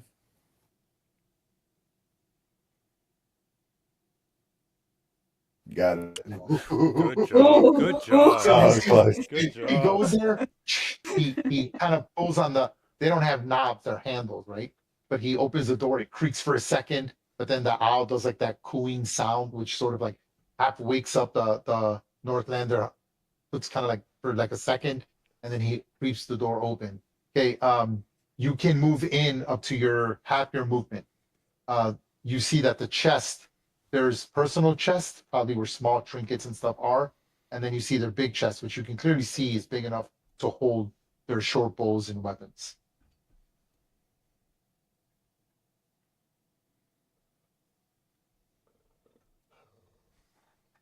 I'll wait people in. Come on, come on. Okay, Bartleby, you wanted to make a performance check. Yeah, Roll. I'm trying to play the most Okay. lulling, soothing tune I know. Okay, I'll say that is, hold on, I'm gonna look at my chart. Routine performance displays which may attract the attention of local troops or lead memorable performances. Okay, so it's a medium check. So a medium check is 14 through 16. Let's go right in the middle. We'll say 15 performance check. So, Okay, here we go. okay. Oh my So God, guys. I'm going to say that it's going to lower the DC. That is not a success, but it will lower the DC by 2 on things that deal with like waking them up or could alert them. So you do call them. It's like the soothing sounds that echo through the chamber, making it easier for everyone to see. Okay, that's everyone because Adele did her reaction, her thing. It is now turn 3. Remember, there is a time limit. You're now on turn 3. Who's next? Stealth can be used still. Stealth has to be done every time you enter the room. So that is a sort of a repeatable skill that can be used, but can no longer garner successes. So who wants to go next? Jaxer can go in, or will go next. And Okay. I want to try, since I had that bad failure on stealth the first time, stepping on a creaky floorboard or something. I want to use acrobatics to try to really navigate my way across the room in sort of a, not straight line, maybe stepping on the nightstand and then over onto the carpet and in a very unusual way to try to avoid anything that looks like a creaky floorboard. I will absolutely allow that. Okay. That's a little warped sense of that can't be a replacement for stealth. So I'm going to max that DC out at 16. Zadil, do you wish to declare using your action for? Oh, he already rolled it. So Okay. Yeah. Okay. Yep. So you see him, instead of moving quietly, he's being smart about it, right? He's picking the boards that are a little heavier. He makes sounds, but enough with the playing from Bartleby that's soothing as he gets close to the chest. Now he's moving up to the chest, and that is a success. Okay, you're at 3 successes. Okay, who's next? Oh, you just did acrobatics. Okay. So wait a minute. If one of us, Acrobatics cannot be used. Neither can perception. And stealth can be used, but you can't get a success from it, only failures. all right. I think Bartleby's gonna. I hate. Are we gonna try to go into this room as well, or just do the one you guys are already in? I think we only need to do one, right? Because all we got to do is slow him down. Okay. It Yeah. doesn't matter if we slow down one person or 4 people. So Okay. And has And then anybody picked any of the chests yet? nope. No. Okay. So I think Bartleby's going to try to come in and try to do sleight of hand and pick the lock on that chest. Go ahead. Wait a minute, hold on. I will. I don't have proficiency in thieves' tools though. Okay, so the way it works is like this. If you are proficient in sleight of hand, you get to roll the check with your proficiency modifier. If you have the tools, you get to roll with advantage. That's the rule. So if you don't have thieves' tools, you still get to roll. That means you just grab a hairpin or whatever, and you get to roll, but not with advantage. If you have the tools and not proficient, you get to add your proficiency check. That is exactly how the rule works. Do any of them have like a water flask or anything, like a water skin or anything like that?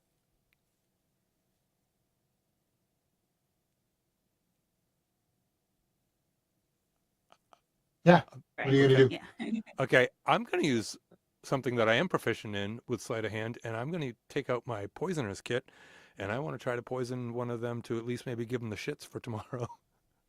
So diarrhea, got it. Okay, yeah, all right, that's pretty awesome. Okay, I will that'll guidance be that. okay. Guidance on that. Okay, so that is sleight of hand.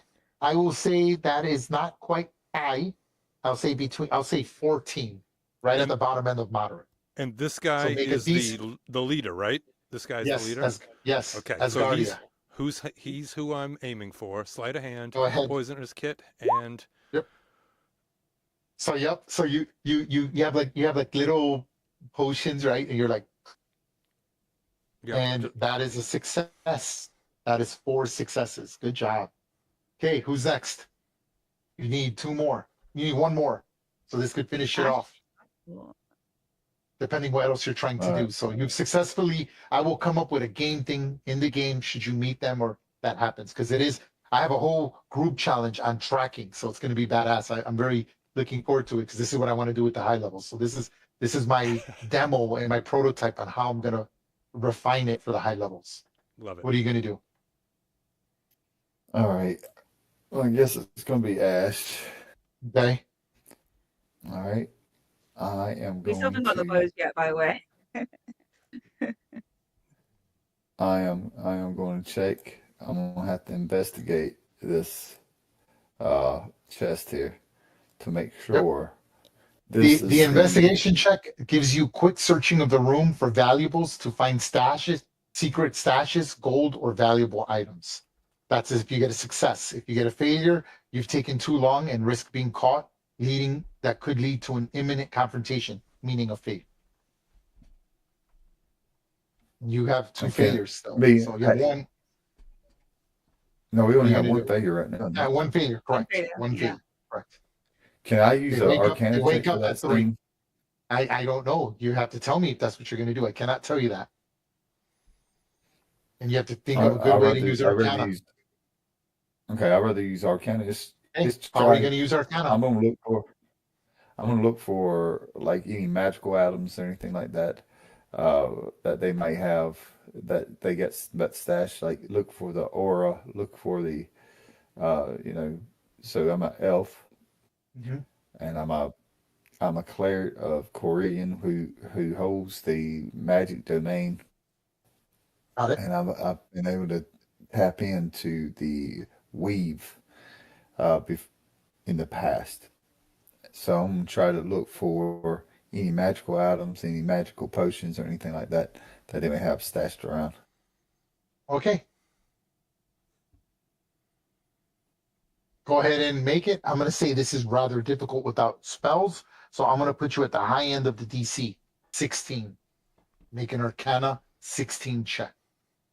Okay, let's make it. Come on. Oh, Okay. wait, hey, I you will- remember if Adele? it wakes him up? Hey, you remember you said if it wakes him up, Yes. you Now, lower no, by 2? correct. That's if Bartleby was still playing. He's no longer playing. He's no longer playing. That's if he continued to play every turn, which he did not. So while you're over there, he's like, stop playing, and he's putting fucking I don't know, Visine or whatever, right? Yeah, putting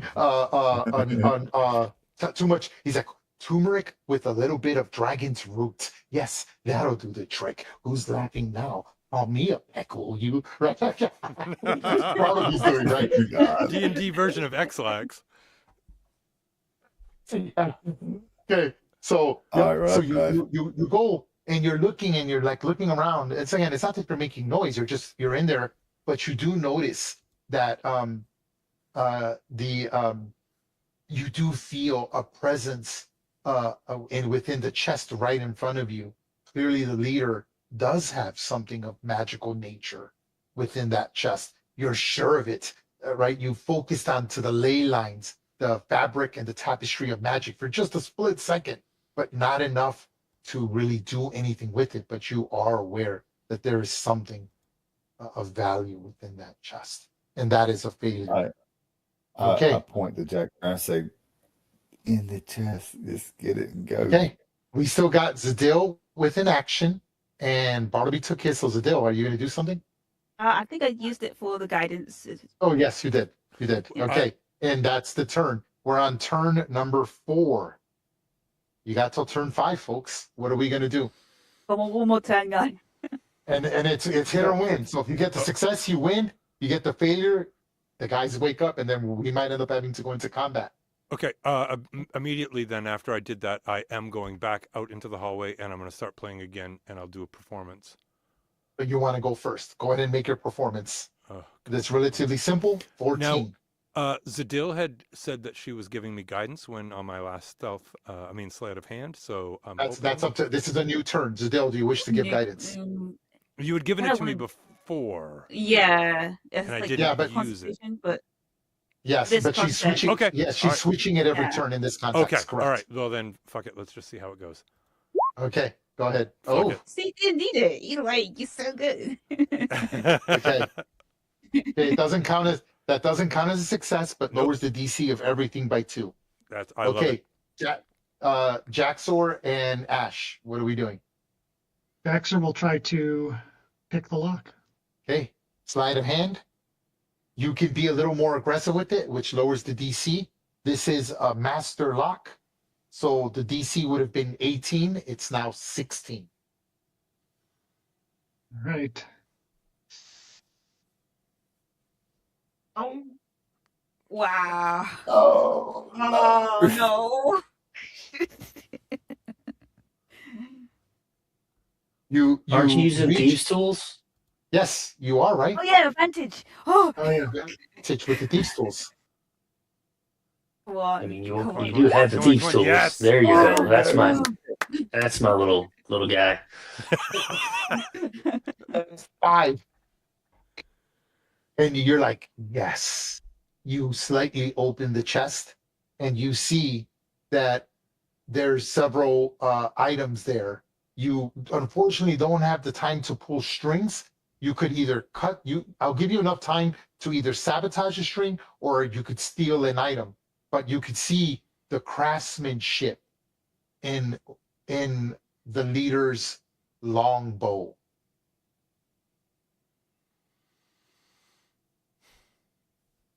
I'll look at Ash and see which one he wants me to grab.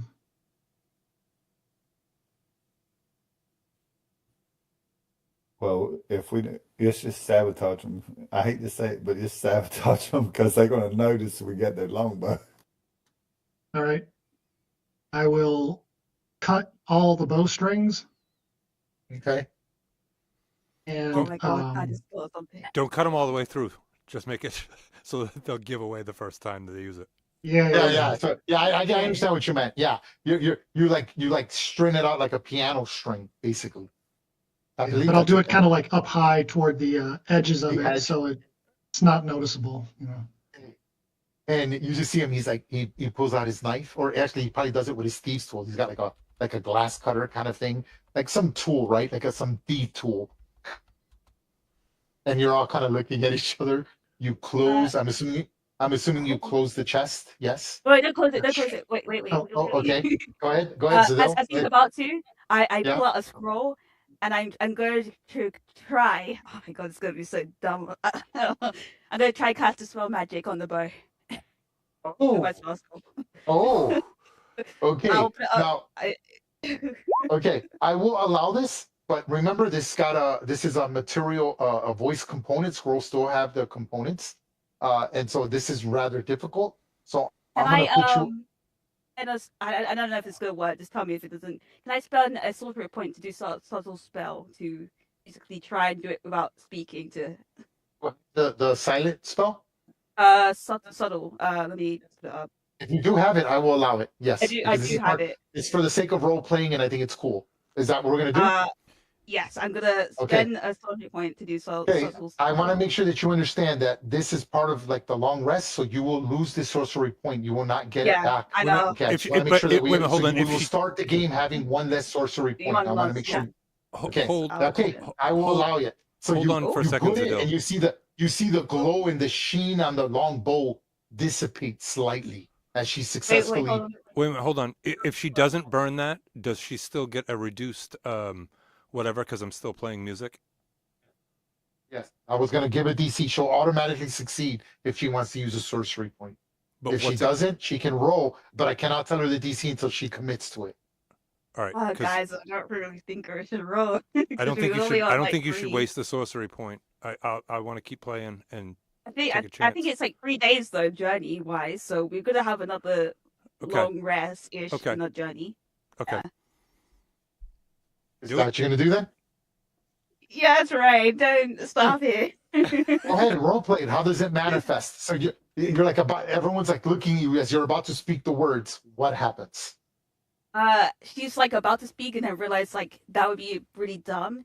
So you see her eyes like just glow this this blue as like she like reads the words. It starts to glow the blue, the same kind of blue as her eyes as it's like she's like speaking the words without speaking them. And as she does, like the words fly out and surround the bow like a wrap and the magic around the bow dissipates. You start focusing on the bow, and you realize that it wasn't the bow, in fact, that was magical. It's his arrows, and you focus the attention on his arrows. It's a big deal. He had winged ammunition. As you dispel it, I will put it in the Roll20 chat so you can see what winged ammunition does.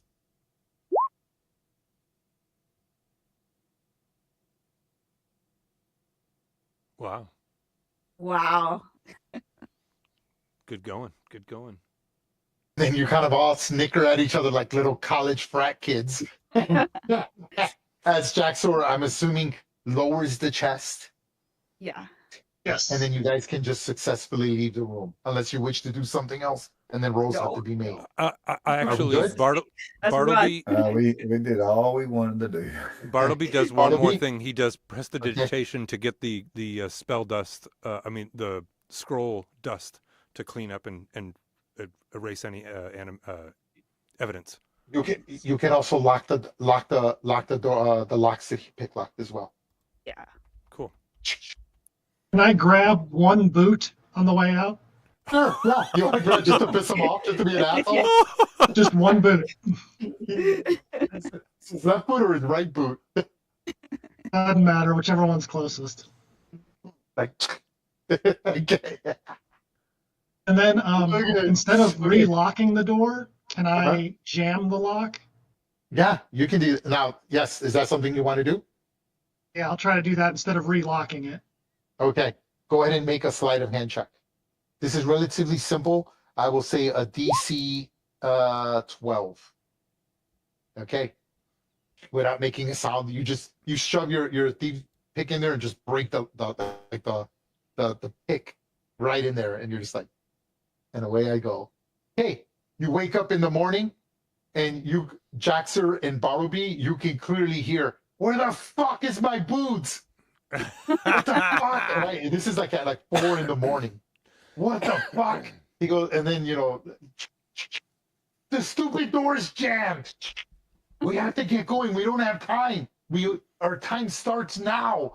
Quickly. You're hearing people hitting the door. It's waking everyone up. And you just see the gathering of the hunters and the batching of the door. Okay.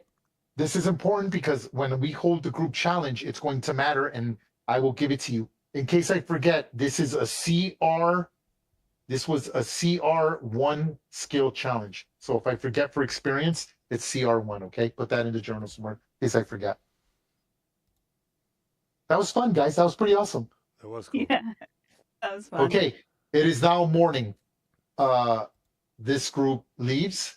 They're all grumbling and pissed off. And then the second group leaves 30 minutes later.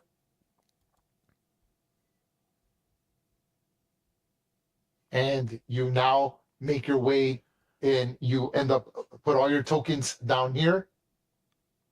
And you can do it because they will feed you breakfast if that's something you want to do or not. That's up to you. But the dwarf is there, and there's all types of people gathered to sort of like, right?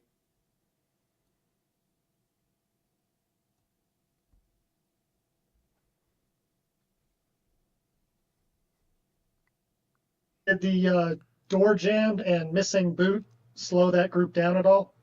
Does, and it will count to, I have a certain thing. So yes, it will absolutely count. Yes, I promise you. It causes a lot of issues, and I know how I'm going to do it because it makes sense. So yeah, you guys are all like doing your thing. You come down, and the Barrett says, he's kind of like sees you all down there. He goes, hunters and their antics. He goes, he went on. He goes, the stupid human wouldn't stop shutting up about his boot. He had to deal with a cloth wrap. He had nothing else to do but a cloth wrap. He's going to be miserable trekking out there. Is it the leader's boot, or was it the It was the leader's boot. It was Nice. the leaders. It's like that was the Nice. beds that you were. Nice. Yeah. So he's gonna have the poops and one shoe. Yeah. And so the Barrett goes, all's fair in love and war. It's the dwarven way, and it's how things go. He goes, good luck. You're all going to need it. And then he sort of looks at Ungrim and he says in Dwarven, and sort of gives you just sort of like a Dwarven blessing, probably like something, I don't know, that he thinks mountain dwarves would say, probably something like, may Moradin's fist, may Moradin's fist guide you through the wild. Bartleby asks him real quick, do you have anything to go? And He goes, we can set things up for you. Sure, we can do that. Some simple provisions to get you through. He goes, you're going to need it. He goes, the lead group is quite good. Apparently the Asgardia team was not feeling too well. At least one of them wasn't. Said his stomach was giving him the grumbles, and the missing of a boot. You all wouldn't by chance know anything about that, would you? What? but how long He is- was enjoying a nice sleep. Say, I'm waiting. So Zadell, I heard your response. Bartleby? I was gonna just say no, but how long is this food gonna take? We got to get going. Okay, Ash. I'm ready to go. Okay, and Ungrim. Beer while we wait. Okay, and Adrian. Okay, I need Zadil, Bartleby, and Ash to make deception checks against my insight. Oh. I'm going to roll my insight. Here goes my insight. I hide no rolls.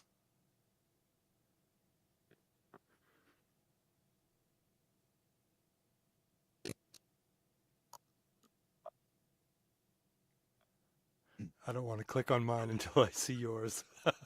I only did it, and I'm. I know, that's why I was holding off. Oh, Well, I they did put say it we in had a nice sleep. on the whisper. Hold on, I put it on the whisper channel. Why did it do that? That's weird. Why did it do that? Is it set on whisper? Yeah. Okay. It set it on whisper. It's funny. I forget published adventures do that because most DMs don't show the rolls. So I can see the roll. You're just gonna have to trust me. Okay. Yeah, always whisper rolls. Oh my Yeah. God. Oh my god. We should leave. Three. We should just go. A three. Okay, so Zadil, Bartleby, and I'm waiting for Ash.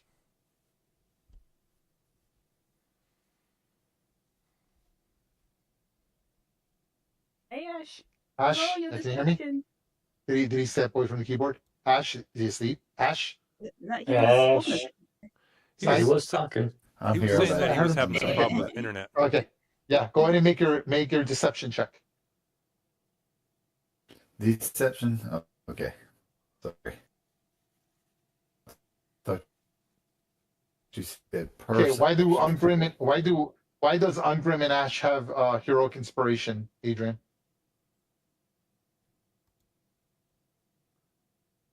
You're muted. His bardic ability. Oh, he can do that? Is that something he can do at his Yeah. level? I don't know. He's Yes. human. Omar, can you hear me? You're muted. Nice. Hopefully he's Good not Ash. asleep. Oh, he just tapped that. Okay. All right. Okay. So he looks at Bartleby when Bartleby's like, look, we got to go. He goes, gnomes. Gnomes and their tricking and their trickster games. But again, all's fair in love and war. And he just kind of like chuckles at it all and kind of gives you that look like, I know you guys were up to something. I wink at him and flick him a coin from my pocket. He takes it. Let's just say it's a. He goes, a silver. best of luck. You're going to need it. Okay.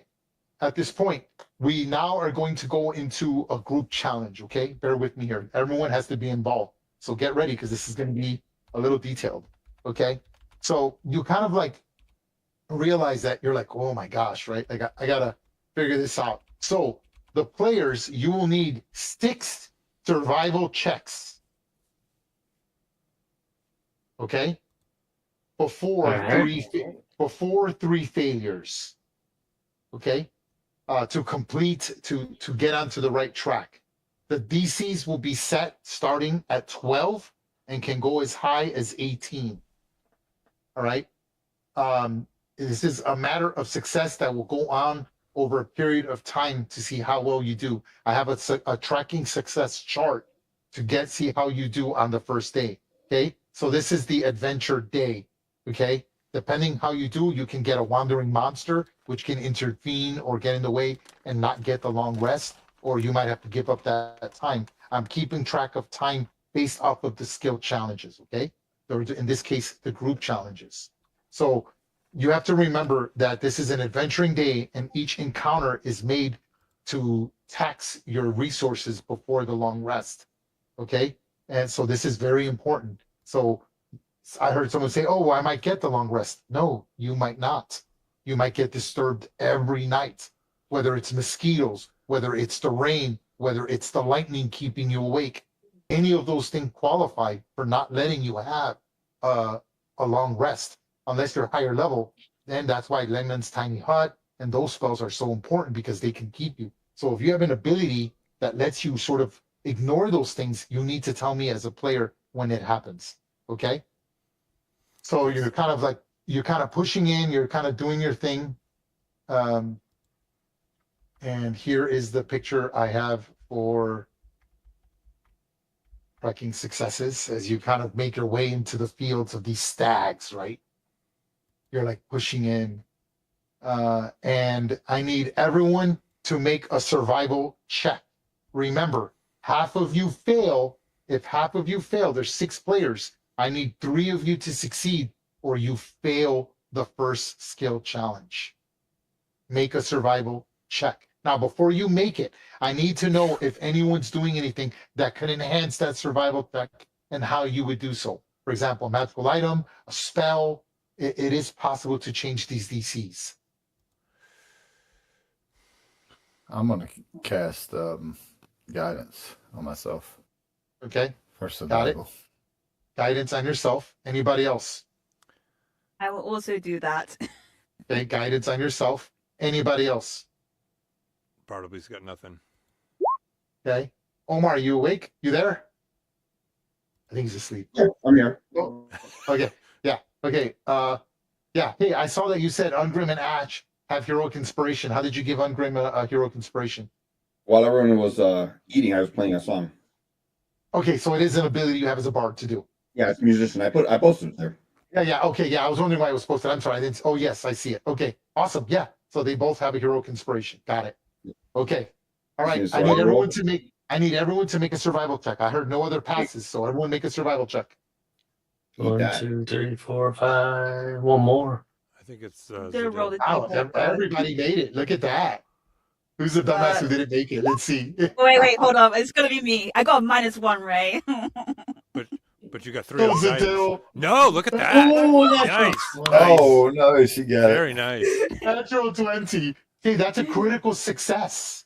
That is a Two 20 is a critical- critical 2 success. critical Two successes. critical successes. So Ungrim. So this is what happens. It takes a while, but after searching the local woods, you know, you see a herd sighting before you, which is the picture I just gave you. You find signs of the herd that is only a few days old. The tracks head north, deeper into the forest.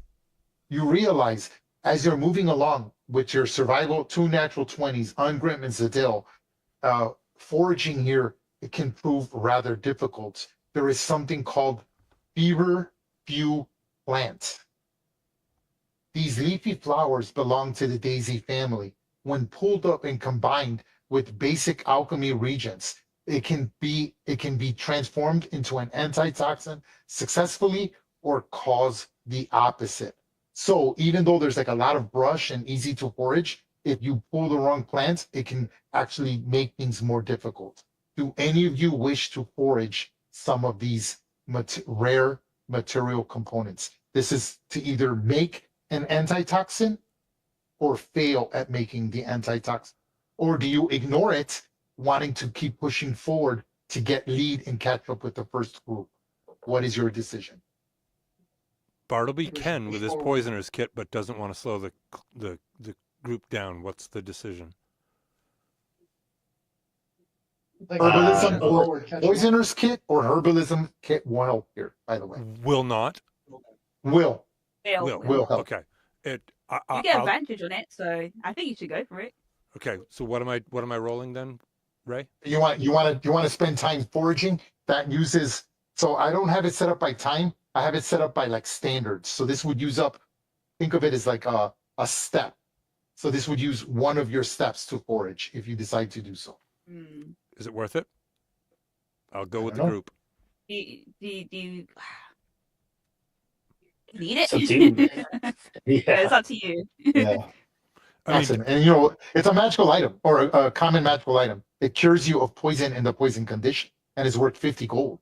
So that's up to you. So does You my can make- hands. Catching up to the group is worth 1,000 gold. Yeah. let's press on then. Let's press on because we still might not get a good night's sleep.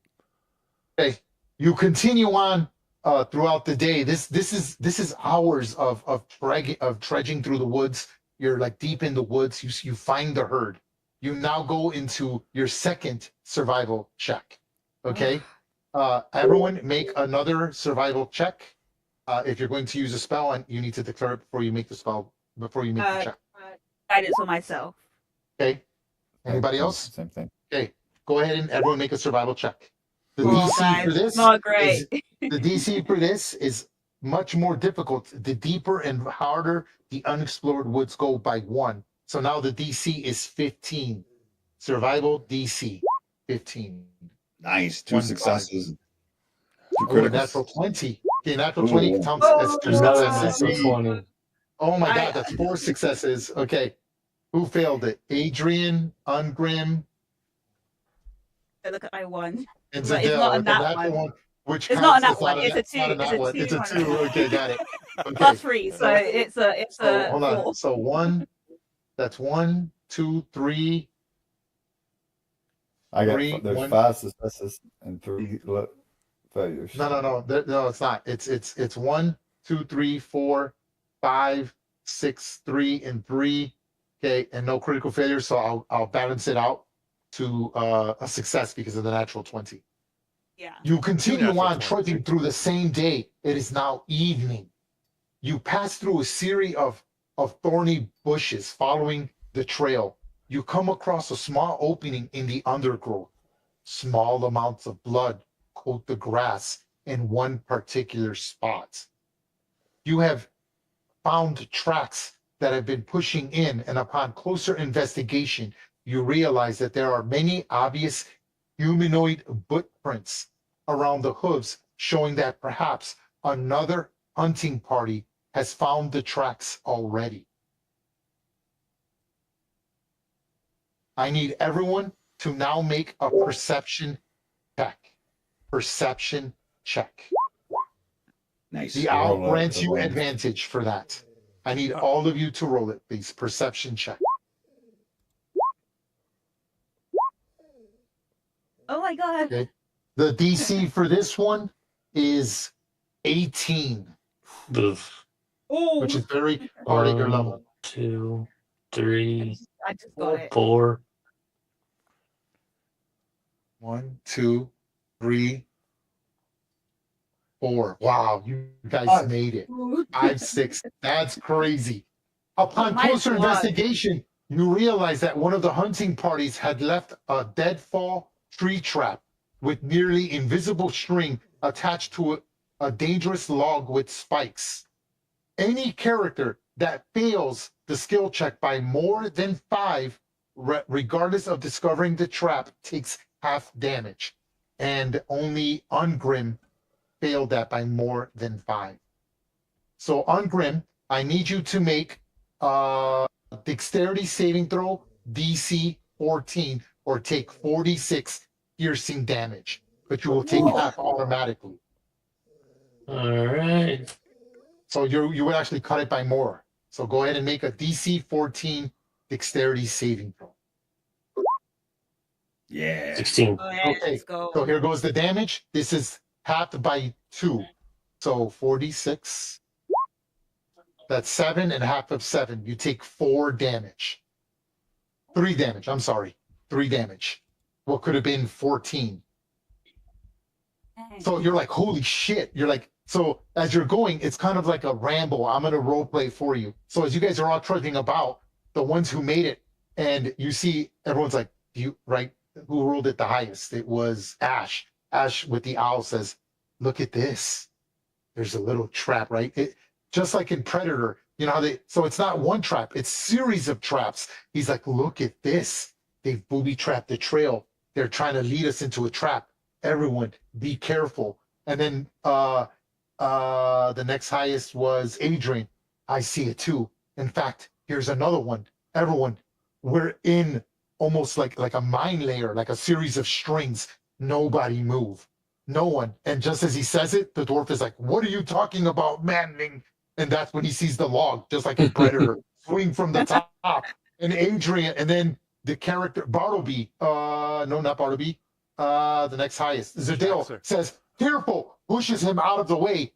Just in the nick of time, the log misses her, move, flicks into another tree, and the damage he takes is more from the thorns from the bush that he was pushed into.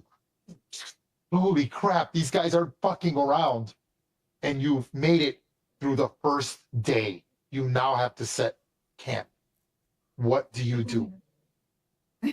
And what do you think? I'm going to need feedback on this. I think the way I'm doing this is kind of cool, but you tell me. I think it's kind of cool, like the way I'm doing it, but yeah. It's tense. Now- It's tense.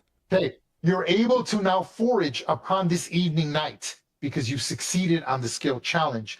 You are able to find a rare herb called Thunder God Vine. If you decide to harvest these roots and combine them with an alchemy kit or an herbalism kit, you could make a potion of growth. Oh. If Damn. you wish to spend time, which is 1 hour, to gather this rare component before you go to sleep. Bartleby would like to try to use Mage Hand to try to get that without getting into any business there. That I understand that, but that doesn't speed up the time. No. But I'm just saying, like, to not get dirty, not get take any okay. damage. So I make- just need to know a consensus, and we're going to go with the majority vote. If 3 players decide 4 players decide that they want to do it, we will do it. Well, do we all have to dig up the mushrooms, or can some dig and some set up camp? This is not at your camp area. This is as you're trudging along. You avoided the traps, so you're walking Oh. for hours throughout the day, and then Oh. you walk till it's nighttime. And you're like, okay, it's nighttime. It's not very smart. You can choose to continue and rest or not, but then you're getting into forced march rules by rules. So you could say, no, let's not rest. Let's force march through, or you can rest, No, or I you thought can this was at our forage. camp. These are your 3 options. I thought you were saying it was at our campsite, so definitely not. No. This is not at your campsite. Okay. Do you wish I to say- forage? Ray, it's getting dark. That's Yes. Okay. It's like dusk right now. Okay. When it gets a little bit darker, Bartleby would like to do Starry Wisp at random trees to just give some illumination. Okay. to- Got it. Again, I need the answer. Do you wish to forage on the trail or be like, no, we need to like I these pass, I players, say. these hunters are so ahead of you, they were able to set up a sophisticated trap. You're like, they set up like 3 traps. You're like, Keep going. holy crap. Yeah, keep going. Okay, thought you were so saying you we're at decide to our push campsite. on. Okay, and now it gets into the late hours. Do you decide to camp or do you wish to force march? Preferably I camp, say but camp. yeah. Let's camp. Let's play it safe. Okay, because we might and get you decide, explosion. and The you only decide. thing is, though, is no one used any spells or anything that we need to worry about getting anything back, right? Unless, other than Adrian with the heroic Correct, inspiration. but these are forced march rules. Yeah. So what I'm using is long-term travel. If you don't rest, you will be considered forced marching, meaning you've been walking for hours throughout the entire day. You've been walking like 8 hours. It's like Can- you've moved something like probably like 12 miles Right, with but all your equipment through rough terrain, avoiding traps, tracking the herd of stags. You're doing all these series of things that are happening, right? can you pop up the Force March rules or what we'd be up against? Yeah. Okay. So that's too easy. I got them here. So the way it works.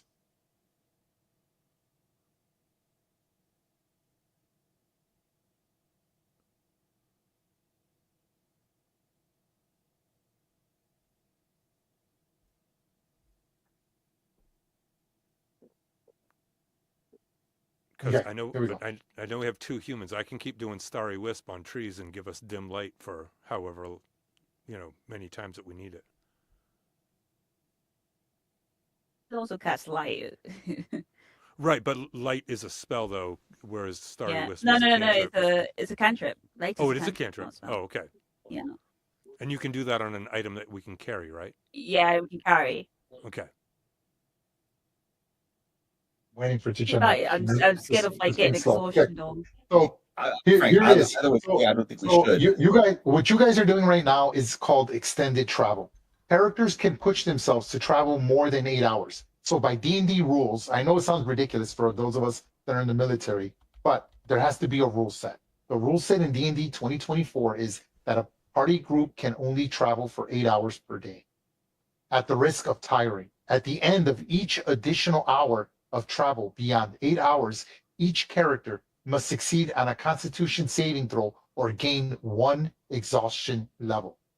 The DC is 10 plus 1 for each hour past the 8-hour standard. We don't need exhaustion levels. Now, No, Yeah. remember the rules in D&D for exhaustion are very different.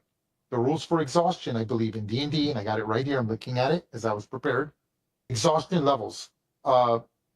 You make a D20 test and the roll is reduced by 2 times your exhaustion level. So you would be at a -2 to all test rolls, D20 test rolls. That includes saving throws. And your speed will be reduced by a number of feet equal to 5 times your exhaustion level. You can only remove them by finishing a long rest by 1 of your exhaustion levels until it reaches 0 and the condition ends. You wish to risk an exhaustion level. It's not that hard. It's only a 10. Now, I Yeah, but know not the this early. distance. Yes. Now, again, Yes. Now, you are considered moving at a slow pace, in case you're wondering. That controls the DC. The slow pace is the pace that you're moving right now because you're in unwilderness terrain. You're not on a road. You can increase that to a fast pace to move further, but that increases the DC for forced movement if you decide to do so. Honestly, we could risk like one exhaustion, right? So just saying. Not right now. Uh, We may have 2 days No. ahead of us. Yeah. But the DC But- is how many hours? How many hours past 8 hours do you wish to go? Yeah.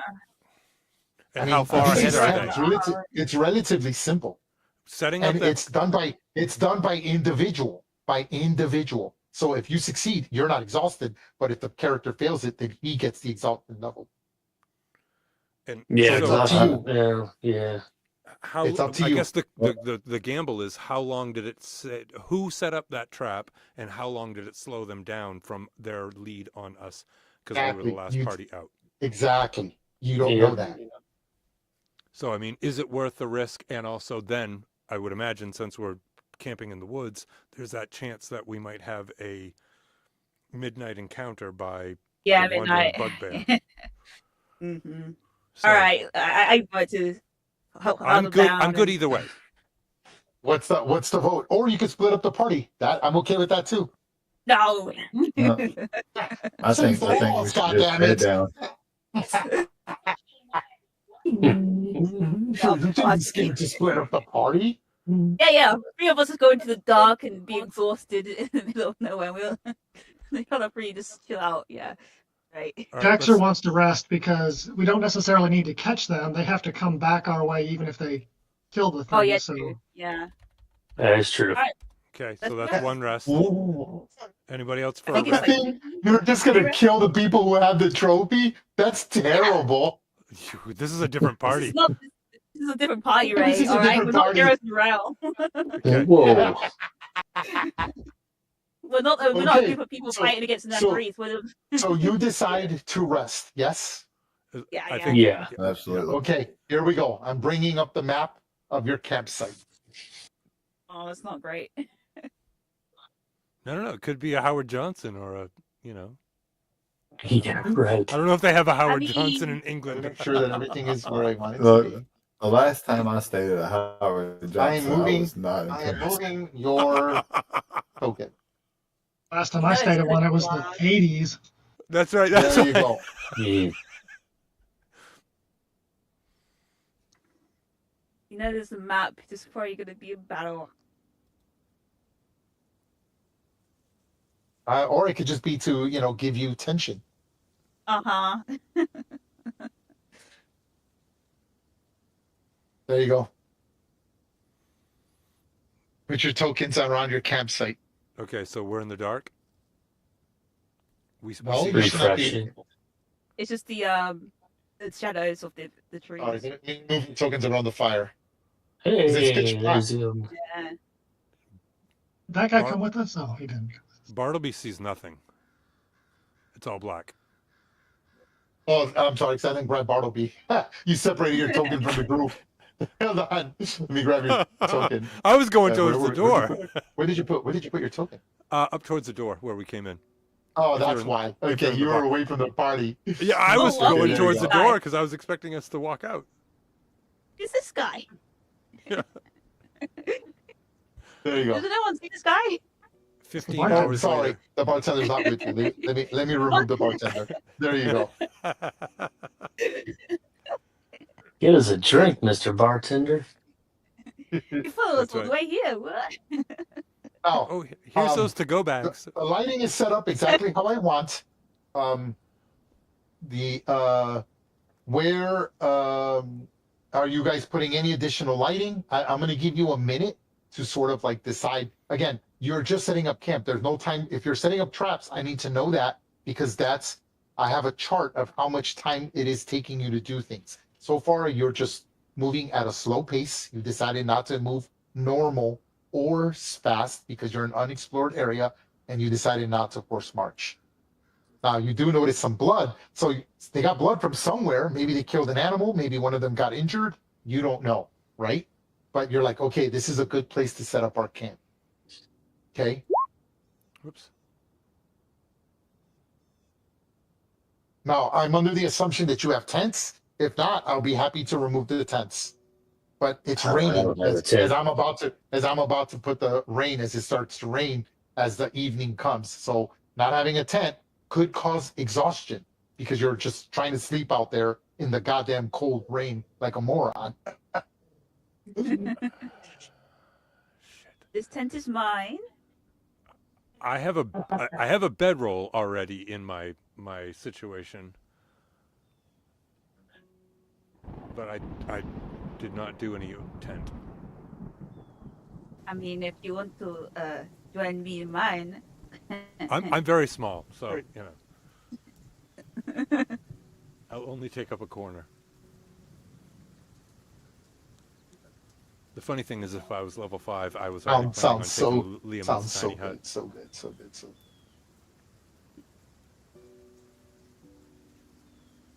I love the sound effects that I have. It's awesome. Okay. Are we doing watches? Yes, what I will need we to do? know. I need to know how you're going to doing. Now, keep in mind, armor matters, folks. Who's going to Yeah. who's going to remove armor? Who's going to try to suck it through and make Constitution checks? These are some of these Alright. heavy armors are automatically an exhaustion level. Yeah. I'll remove my heavy armor. So Jackson I need casts to, mage armor before he goes to bed. okay, just reduce that spell.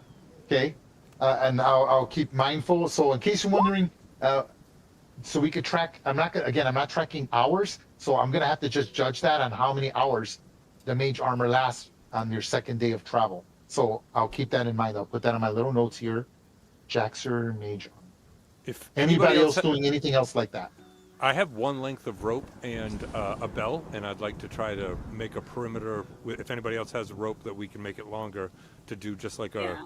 a rope and a bell type of thing. Jaxer, did you take the rogues kit? I'm not going to give you a rope token. Just go on the left and use the freehand, and let's make it stick out. Let's use red, and you can't use the whole 50 feet because you got to use at least 10 feet to tie things. So I'll let you create a 40-foot line, so long as it starts somewhere, and then you can only bend it and move it if it's tied to anchor points. You understand what I'm getting at? Yep. Okay, go ahead and do that now and tell me where you want this track. 5, 10, 15, 20. I think that's 40 right there. 5, 10, 15, 20, 25, 30, 35. Oops, one less. Does anybody else have any rope that they want to try to attach to it, or another bell? I do Now, have rope.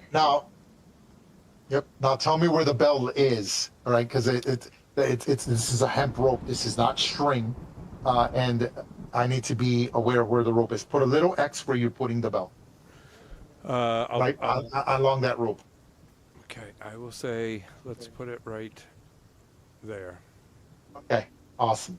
So that's what he's doing. Whether he successfully does that, I'm not going to let you roll because the roll will be done just like stealth, because you think you've set up the trap successfully. Sure. So the check will not be done until if something happens to set off your trap, and then I will tell you.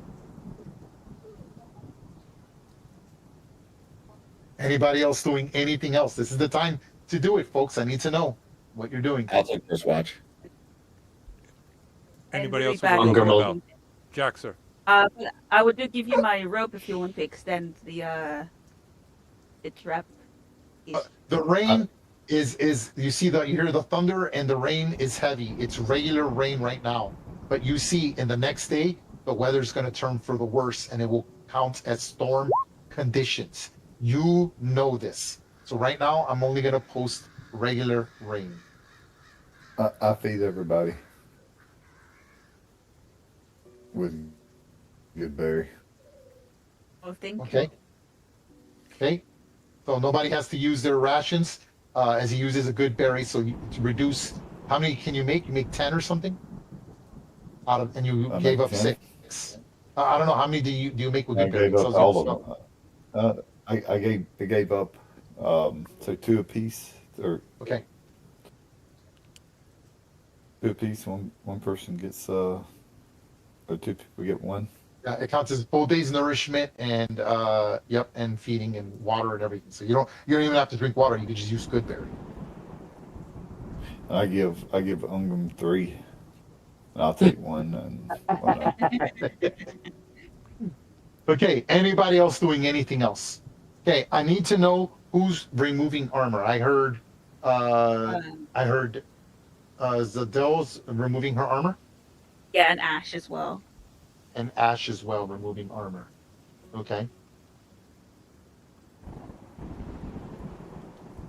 Okay. All right. Anything else? So this is the only trap you guys are putting else, nothing else. That's it. Yes. Zadil, Yeah. you have I rope, need but to you know. don't have a belt. I need to know the watch order. What is the watch order, or is there anyone not doing watch?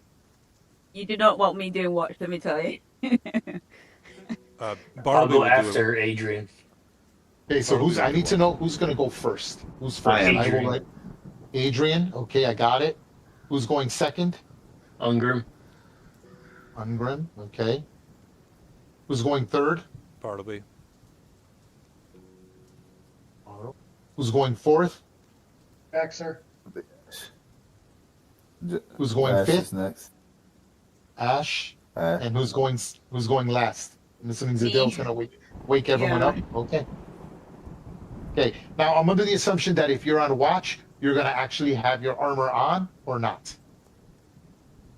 I am.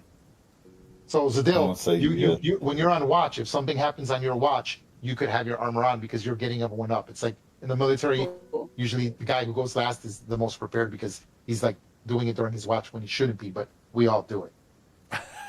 Okay. So, right? That's the truth, right? I always volunteer yeah. for last watch. I like the last watch, that or first watch. Okay, the worst watch being in the middle. So Jaxor has the worst ship. Bartleby and Jaxor. Okay, I need you to place your tokens in the tent that you're going to be in. Please do this now. Just under the assumption that there's no guard, and then we will pull the token out, and then I will tell you, this person, position yourself, and this is where you're going to be. So just based on Grim with Adrian, Ash with Jaxer, and Zadil with Bartleby. Is that right? Yeah. Okay. The owl. The owl is a nocturnal creature. Do you want the owl providing security, or do you want it staying with you? Providing security. Okay. Now, And owls kinda do hit. need to sleep because you use it during the day. I will have the owl have one level of exhaustion if you have it provide security throughout the evening because you're keeping them up during the day. Or do you want him to I'll rest keep with it. you? Rest. I want him to rest Okay. the first part of the night, and then when me and Zadell Or on Uh, shift? On the last do our shift. Got it. shifts. Yep. do our Yep. shift. Got it. Yeah. Got it. Got it. Uh, Okay. And I'm assuming you guys are going to do the shift until early sunrise. So you want to be fully geared up and loaded up by sunrise to step out at first light. Is this, and I assume Yes. this? Yeah, Okay. that works. Okay. Awesome. Okay. Stand by. I've got my rules here.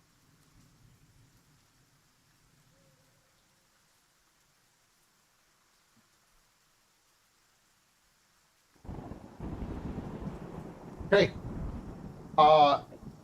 Okay, I'm gonna randomly roll. There's 6 of you. Here's the D6. 5. So this happens during Ash's shift. Ash, take your token out and position it anywhere you want on the map.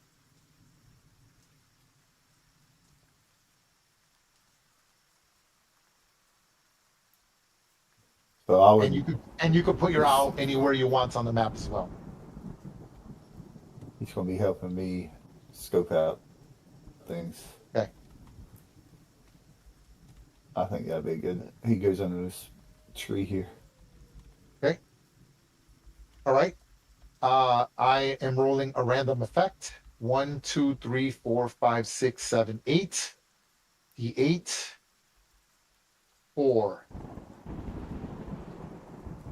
1, 2, 3, 4. Okay. I need everyone to make a Constitution saving throw, DC 14. Ash, you will be rolling yours at DC 16. Oh, Oof. You know what? I'm going to use my heroic Okay, go ahead. because it's overnight. What do I care? Yeah, that's true. Yeah, that's true. Yeah. wow.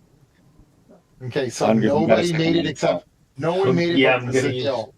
Hold on, let me Okay, roll I'm again, gonna- Race. I'm gonna reuse my. No, yeah. Ash made it. Ash Made made it. as well. Ash made it. Oh yeah, and you were outside. Yeah, I'm about to explain There what you happened. go. And Ungren made My it. inspiration. Ash, Ungren, and Zadil made it. Okay, everyone else, who failed it, Ash, as you're out there in the rain, you hear a buzz swarming, coming towards the thing, and you see almost a wave of biting bugs that have infested the area you decided to set camp in. And you see that these clouds, these mites and bugs swarm everything, and you're like, and they're gonna like sort of like pass you like locusts. So you lower your cloak, you succeed. But those that failed, each character takes 2d4 damage in mosquito bites. In the 3 rain? points from the bugs. Yes. You take 3 points of poison damage. 3 points of poison damage. Everybody who failed their Constitution saving throw.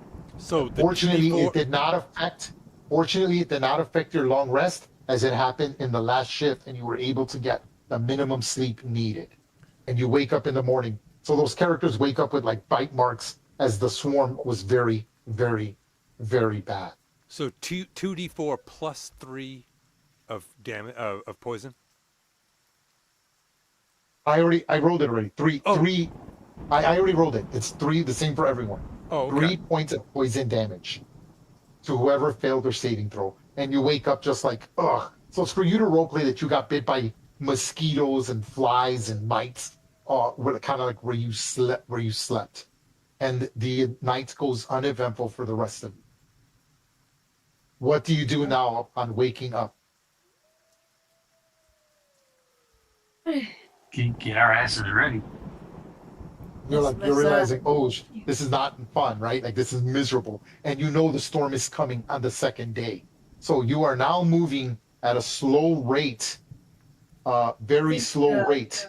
Do you wish to increase that rate, or do you wish to stay? The rate goes very slow, normal, fast, and very fast.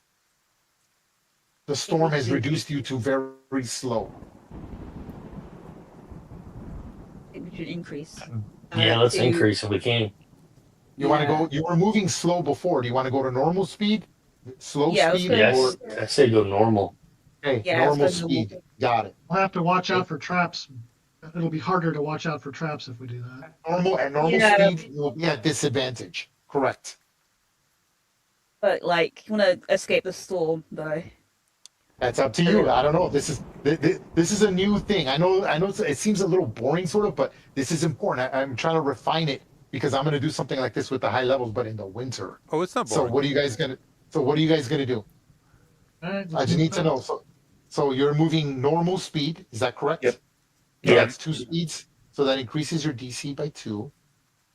Okay. All right. Stand by. So you guys pack up your stuff. You're like, oh, that was kind of miserable, right? For some of you, you're like, oh my God, those mosquitoes were terrible. Let's pack up our stuff. We gotta try to beat this storm. Let's move up at normal speed. Okay, here we go.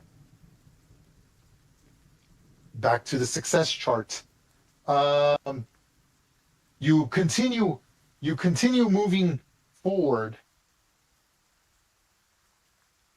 You continue moving forward and realize that you notice humanoid footprints around the hoof prints that you were following the herd very closely are. These prints are only a day old. As you make your way attempting to track the herd, right? You've seen stags everywhere, but you know that these stags are following the white stag. That's kind of your indicator, and you're kind of moving forward. I need everyone to make a survival check. Your DC is worsened by 2 due to the pace. 1 for the, which is good because you decided to stay ahead of the storm. So everyone needs to make a DC 16 survival check. Ooh. Ugh. It's guidance. Let me do the D4. Bunch of failures. So that's 3, and then Yep. 1. I'm waiting on Ash to roll. Okay, guidance. Roll your guidance, Ash. Here's my You need it. You need a 2 or greater. Oof, nice. Oh, that's 1. Got So it. that is tracking success failure. Okay. Wait. So, how many One. more do we need for success? Yeah. How You much? need one. You need one of you to succeed. To get a Ogre, you want success. to use your heroic, or should I use mine? We got new ones. We got new ones, right? Because the Yeah, long because rest. long, if you're human, you can give it as well. He didn't say he was going to play his instrument. I Yeah, did. so I I- posted it on the thing. Oh, did you? Oh, you did? Thing. Oh, Yeah. you did. Okay. Yeah, you did. Okay. So yes. I'll use mine. I'll roll again, dude. Fuck it. You have a Yeah, higher. because Roll. Yeah, I yeah, held. Roll. You need a DC 16. Nice. How about So- Bastards. Okay, you avoided my tracking failure. Okay, stand by as I'm going to read to you what happens. Okay, switching maps. That's pretty cool. Okay, stand by. Yeah. Let me heart. check. You're killing me, Ray. You're killing me. Okay, grabbing your tokens. Hey, you should be happy. You also avoided an exhaustion level, so you should be glad. Okay, so I'm putting you on a new map. Stand by. Let me grab all your tokens here. Yes. I'll just be. I'm assuming you gathered your bell and your rope as well. Yes, under the same Correct. assumption that you Correct. gathered all your gear. And Okay, Tibbs is looking stand by. forward to Copy. doing this because he's got a plus 11 in survival. Yeah. I think like I have a plus 11 as well in Crow's character. And now I got this like -1. Great. Like Crow was like literally good at everything. Yeah. Okay, I'm gonna put a green square, and you can put your tokens anywhere you want within that green square. Stand by.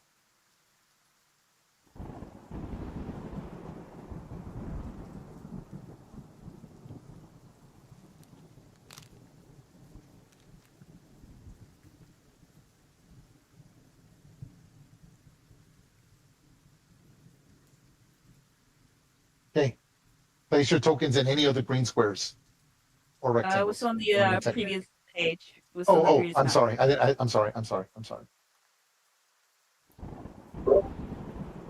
There you go. Leo.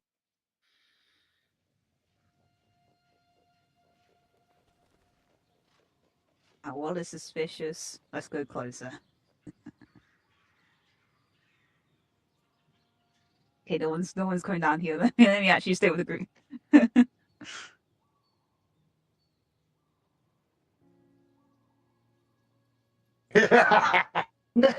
No one wants to come with me, so I'm gonna go. Good job Yeah, being a don't follower. die. Good job being there a follower, Oh, you British. all right, all right. You British native. Look, I don't want to be the first to die. All right, Jesus. Okay. Here goes my explanation. Stand by. Okay. Pretty cool. Stand by. You walk to the water's edge after making sure the surrounding area is safe.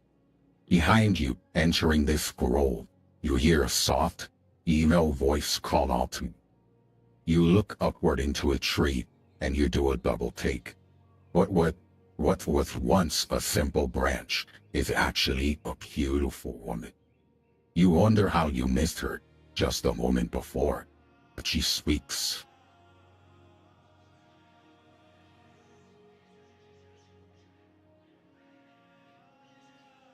Other men came through here not long ago.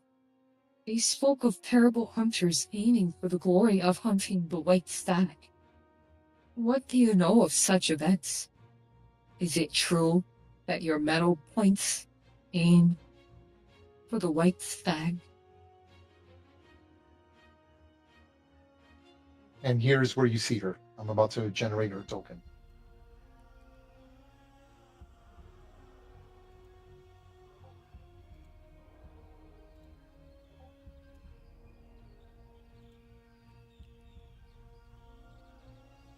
Oh, hold on. Looking for the ring.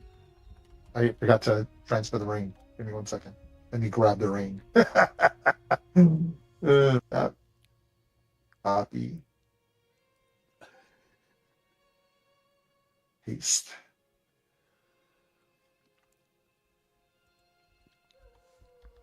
Does that not work? Wait, what happened? That's weird. Oh, you know what? I think it's because I'm on the wrong layer. Hold on. Oh, wait. No, hold on. Map. Place behind. Send to back. No. Did I? What? Hold on. What happened? You know what? I'll just generate a new one. Screw it. It's easier. Rainstorm as the storm has gotten worse. Place on this layer.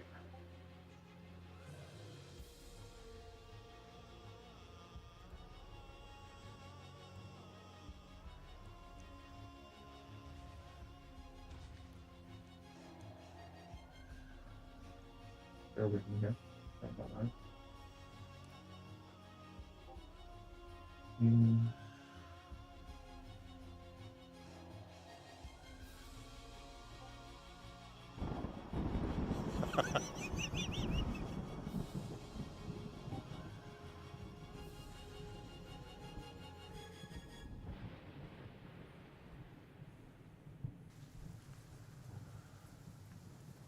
Okay. Yeah. Put this in the map layer. Change layer to map. Okay, perfect. There is the beautiful woman you see. How you could have possibly have missed her, and she sort of says what she said to you. What is everyone's response?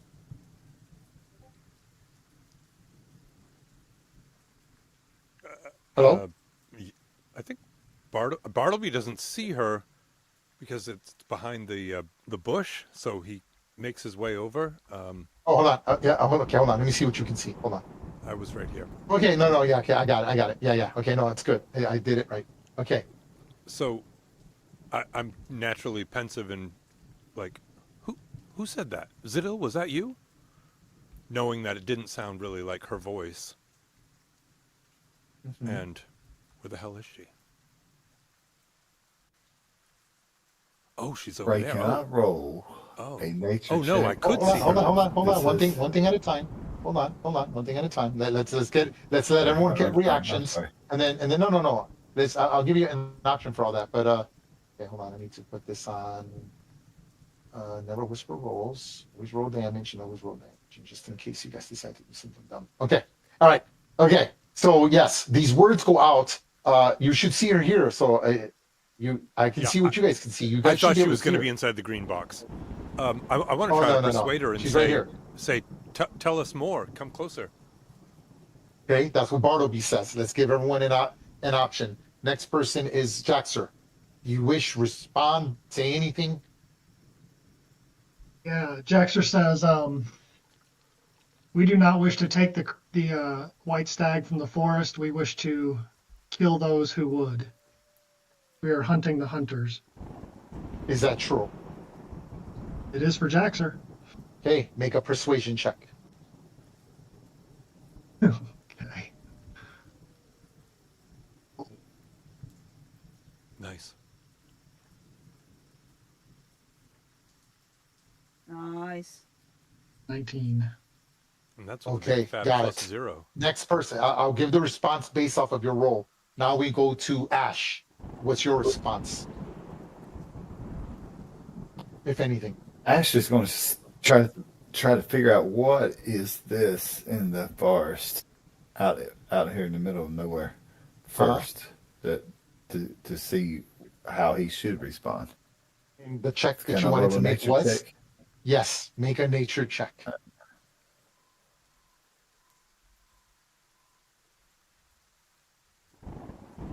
Okay, I'm going to reveal some tokens.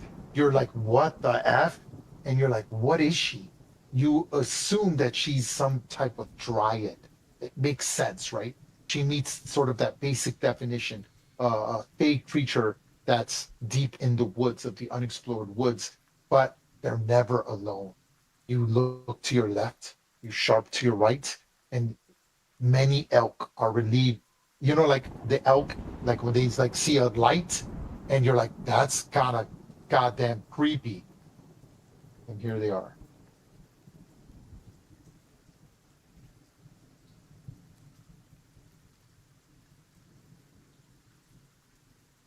What's your reaction? And do you wish to say anything else? Ash says, Lady of the Forest, forgive us, for we know nothing of the sacredness of the white stag. Is that true? I don't know any of the sacredness of the white stag. That's true. You know, Make I a don't. make a persuasion check. Okay. Ungrim. I'll come to you last, Adil, because you're furthest back. Ungrim. What's your reaction as Jacker's speaking? Ash, and I'm assuming Ash shares like, hey guys, these elk are freaking me out. They're just like everything goes quiet for a second as she speaks. Exactly. The wood, the sounds of the woods just go silent. All you hear is the thunder, the rain, and then these elk are just like sticking their heads out of the bushes because they're like eating and grazing, and then they just stop. Everything's it's almost as if everything in the woods is looking at you. Ungrim, what do you say? What's your response? I If anything at I all. don't see. Yeah, I don't see anything. I just get the axe ready. Okay, so you grip your axe a little tighter. Adrian, I say in Dwarvish, just another trick, another trap to slow us down. Pay it no mind.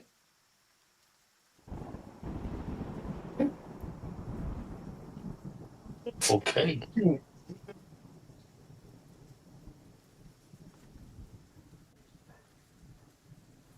you hear me?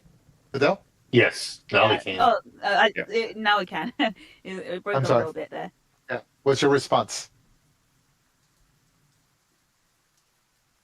No harm. We are not with the hunters. We can attest that we have not harmed any animals as, when we entered the forest. Make a persuasion check. Come on, come on, come on, come on. I'm gonna use a luck.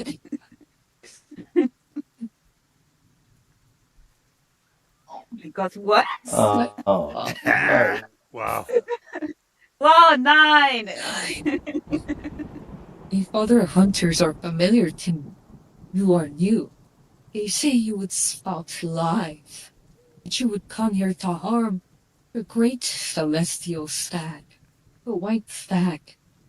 Quickly, you must give an offering to the pond, to the forest, if you wish to leave.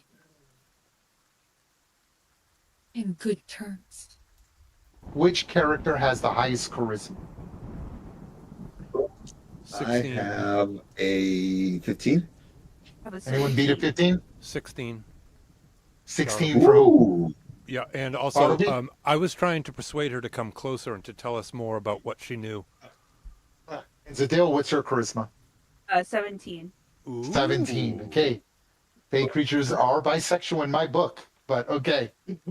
Right? what you saying, right? The dryad kind of like looks, and she just steps slightly out of her tree, and she's walking on water. The elk shifts slightly with her movement.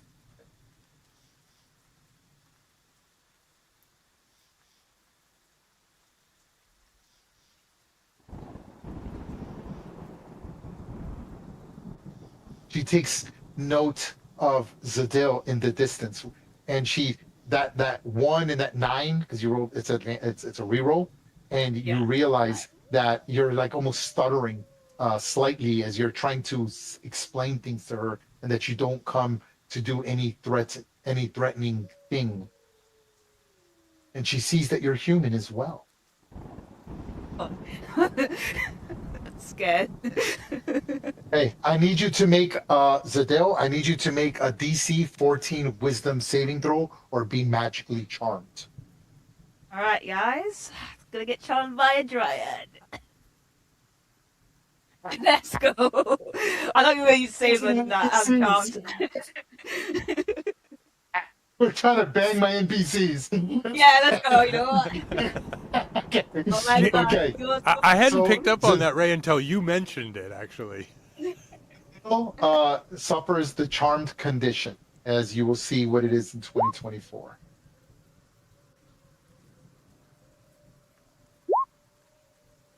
And it's, again, for you to roleplay, I don't want to take agency away from you so long as it makes sense, okay? And this is what she says. So beautiful. Such grace. That board. Let me see all of your glory. What is your name? I am the disguise song. You're so beautiful. I've never seen such beauty in my life. Okay, I will allow everyone to take a half movement. Let me know if you're doing anything. If anyone wants to move, you're welcome to take half your movement. Do so now. Depending how you move and where you're moving might make it seem threatening. So be aware of this. If you want to make a move, make a move. Let me know when you're all Just gonna set. keep moving forward. So I don't know like how far she wants me. I'm even like Shallow, walking it's a past the it's a wall. shallow pond, so you're Yeah. like walking on the log. Yeah. Yeah. Consider I'll the pond. I was like, The pond, the bushes, all that are difficult terrain, but don't worry about that for now. It will be if we get into combat or something happens. Ash, you're gonna move. Or you're gonna stay where you're at. yeah, I'm scared. I'm Grim and staying. Adrian. I'm not moving. Okay, everyone set? Yep. Yep.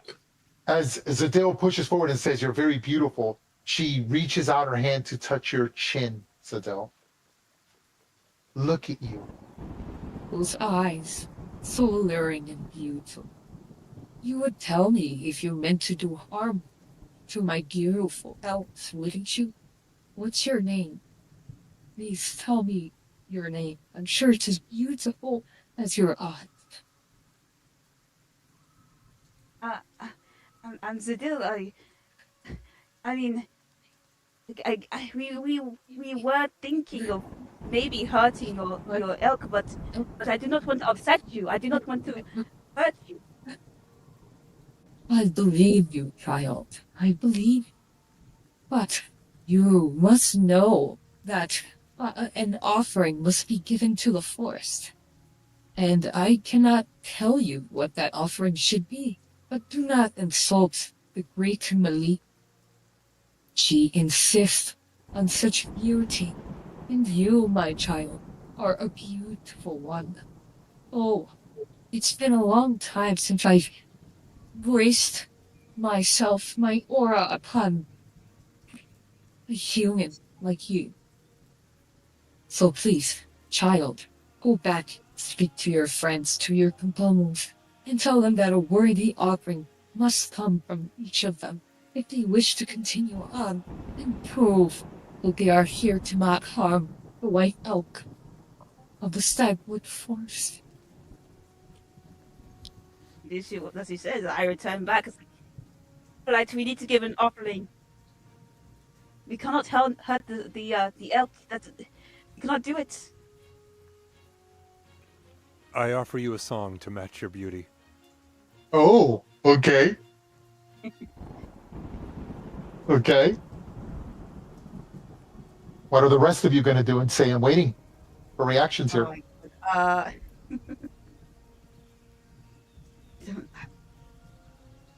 What kind of offering are we Next talking will about offer here? a dance as Bartleby's playing the song. Okay. So let's start off. I'm going to go from the top back. Bartleby is the closest. So Bartleby, you said, I heard what you said. You're going to play a song. Is that what I said? Is that what I Yep. heard? Yeah, and I'm going to try to tell the tales of, because this is the third time that I've adventured with Zadil, Okay. third time with So whoever, and I I'm going hate to to try to put you, I hate to put you on the spot, but are you going to let your dice decide the performance, or are you going to give me a role-playing performance to lower your DC? Well, that's just it. I'm going to try to recount in the best way I can our good intentions from the bad creatures I that will we've already. I will come back to you, and I'm prepared to hear your lyrical tale, however you're going to say it, and depending on the quality of how you say it, I might lower the DC as the DM. Zadil, what do you do? I heard you speaking to them. We all have to give an offering. We can't hurt the stag. What are you going to do, Zadil? I don't really have anything.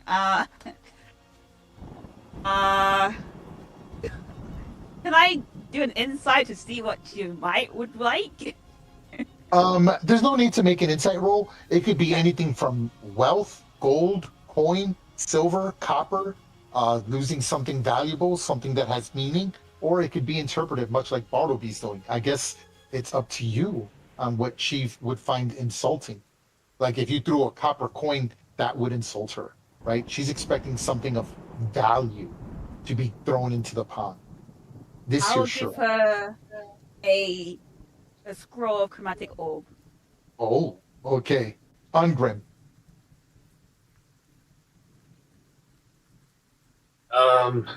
Man, I don't have anything to give other than pain. 10 gold pieces.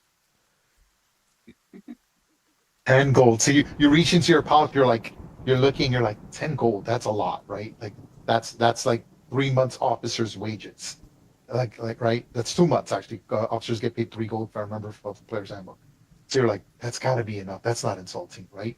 And you're just getting ready to throw them into the pond, I guess. Or hand them to her however she wants it.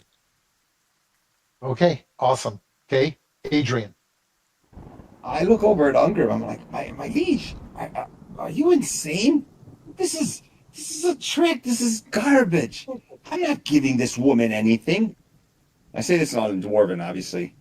Okay, But you so you can say tell that on the Dwarven. phone. I'm not buying it. I love it. I love it. I love it. This is true because remember, I have all of your. If this could be an illusion, I do have all of your passive investigation. You have to tell me you're like have a reason to disbelieve something. So, Adrian, if you want to, you think it's an illusion, you're welcome to. Like you're like, why would you do that, my liege? You want to make an investigation roll? Are you looking like this isn't real? We're not giving her anything. Are No, you I'm an sticking by that? entertainer. This is yeah. I'm an entertainer by nature. I don't buy this. This is Okay. Make your investigation roll. Make your investigation roll. Let's go here. Investigation. And I'm not telling you the results until everyone gets an action. Okay, 4. Got it. Okay, now moving to Ash. Ash. You're hearing Zadel say this. Okay, right? Ash. I heard Zadel say, what? We must I missed it. give us What? a gift of worth to us. We cannot hurt the Oh yeah.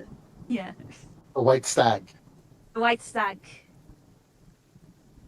We Ash cannot upset steps up her. and says, This is good. This is so good. he said, Lady of the Forest, your beauty shocks me and impresses me. Says, I want to give you something that brings the beauty of you and your kind to relevance. And he pulls out a moonstone. Oh, okay. All right. Now we're talking. Make a persuasion roll. That's a pretty good item with advantage.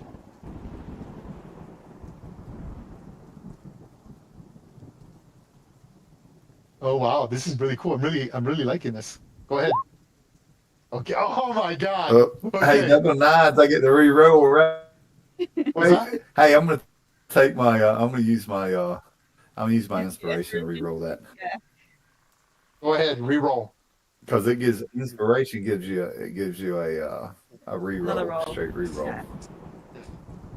Go ahead, and you I have think to it take gives you it. a re-roll rate. It's a re-roll, and you have to take I it. just Correct. you got +0. He's oh Oh, even worse.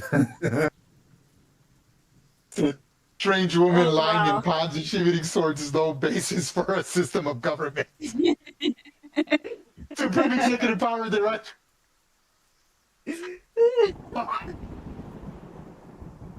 Fucking awesome. Jaxor. I Hold on, I'll cover what the roll and all that means. Jaxor. go ahead. Jaxor. Yep. Jaxer's going to cast Disguise Self, and Okay. I want to make myself look like the most beautiful, fair creature I Okay. can imagine. Huh? And I'm going to do sort of an interpretive dance to go along with Bartleby's music. Okay. Are you going to stay back there, or are you going to move where she can see it a little better? Yeah, I mean, I'll step out from behind the bushes. Go ahead and do wherever- something. You can move your token. Go ahead. Yeah. Okay. Bartleby, coming back to you. Everyone got to decide something. Bartleby, am I going to hear something, or are you going to just let your dice do the talking? My cousin Gibbs and I will tell no fibs, rescuing a fellow druid who was lost, while more than coins tossed, teaching me much of the forest to help even the poorest. We have freed a wife who was not of this life. In a magical house we spared the spouse. We're minor involved, and we mean you no harm. Ooh, that's really good. I'm going to lower the DC for 2. Make your Nice. persuasion check, or I'm sorry, your performance check with advantage. Jaxor, make a performance check Fucking flat. with advantage because you're using disguise self. What's up with the doubles? I know, right? Flat. Snake eyes. So make your performance check with. Oh, look Hey! at that! That's crazy, dude. Okay. Is Here's that what 3 in happens. a Here we go. row? Here we go. Here's the responses to what everyone did. Ah. What is your name, Bart? That was so intriguing. Such a good story. Don't hear things like that. What is your name? Bless me with your name. Well, I am a member of the Gadabouts on this side mission, and my name is Bartleby Rockroller. And I wish you no harm. Please, Please. speak of you. Release my friend Zadil. Your charms are not necessary. Oh, yes, Vince, I've heard of them. The great tree has spoken of you. And what, are you the Gadabouts? I thought that the Gadabouts was a thing. I am a member of the thing. My cousin that I spoke of, that I sung of, he is the druid that has inspired me to be so close to nature. Twins. Twins. Yes, the twins, the sisters, they are spooky, but yet, well, we'll just leave it at that. They're a little bit spooky sometimes, but they mean no, they also mean no harm to anybody. So happy. And you handsome one. Pointing at Jackson. Such a beautiful step to the lyrical sounds of this Bartleby. What is your name? Handsome one. My name is Jaxer. Indeed, you gaze me and honor me with such an interpretive dance. I'm so pleased. And you, my faith friend. You stutter upon your words, but I appreciate such a gift. Are you sure you wish to depart from it? It is such great value. Are you sure you wish to give such a wonderful offering to the Stagwood Forest? Ash says, I am Ashelar Deathbannon. I am a follower of Corlin. As you know, he is a ally to nature. as is his creations, the elves are. I am certain that I want to give you such an item, and I pray that you give us safe passage. She looks at you and she's waiting for for you to throw the stone into the pond. And I do. I throw this stone in. Okay. I'm deleting it from my sheet right now. I want you to put in their notes piety +1. Ooh. Okay. She then looks at the dwarf. Dwarves are always so grim. Why? Do you not appreciate my beauty? It's not one.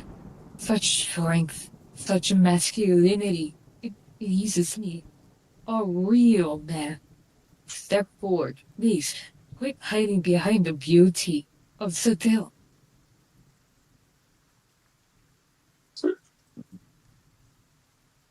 I move to here.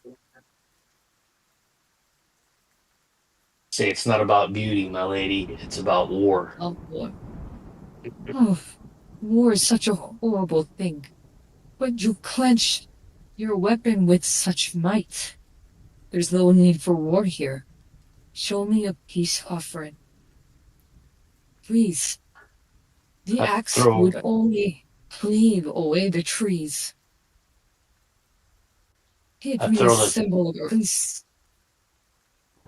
I throw the 10 gold pieces in the pond. Okay. They plop into the water. Huan looks at Adrian. And you, grumpy one. It should be the dwarf that's grumpy, but you don't seem to like me. What have I done to offend you? Is that to Adrian? Yep. I am not offended by you. You are nothing to me. I came here, wagered forward to take this stag. I will not lie about it, nor will I hide behind my virtues. Oh, such words. You defy me, the protector of the stagwood? I don't know you, Don't know you. and I owe you Oh, nothing. you know. Oh, so stubborn and resolute. I'm happy. And the offerings given today please the stagwood. You, Adrian. Or should I know I'm sorry. You, what's your name? Don't you know? No. I do not. Speak it forth for all to hear. Why should I? Because I am charging you with a quest. Of resolution, such strength, such defiance. Will you help Boinera against the orcs? That hunter? You've not asked me of anything. That Instead, you have taken my friend, persuaded her against her will, attacked us while we were just out. No, it isn't true. But you please me. She removes the charm. From Zadil and attempts to charm you. Make a wisdom saving throw. Wow, I got broken up with. Nice, nice, Adrian. So it's for you to roleplay. She bats her eyelash, and for a second, you feel a tingling sensation in your loins. But what do you do?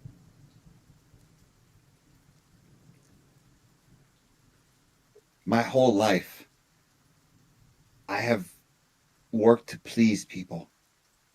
I have said words, sung songs, all to bring them to my favor.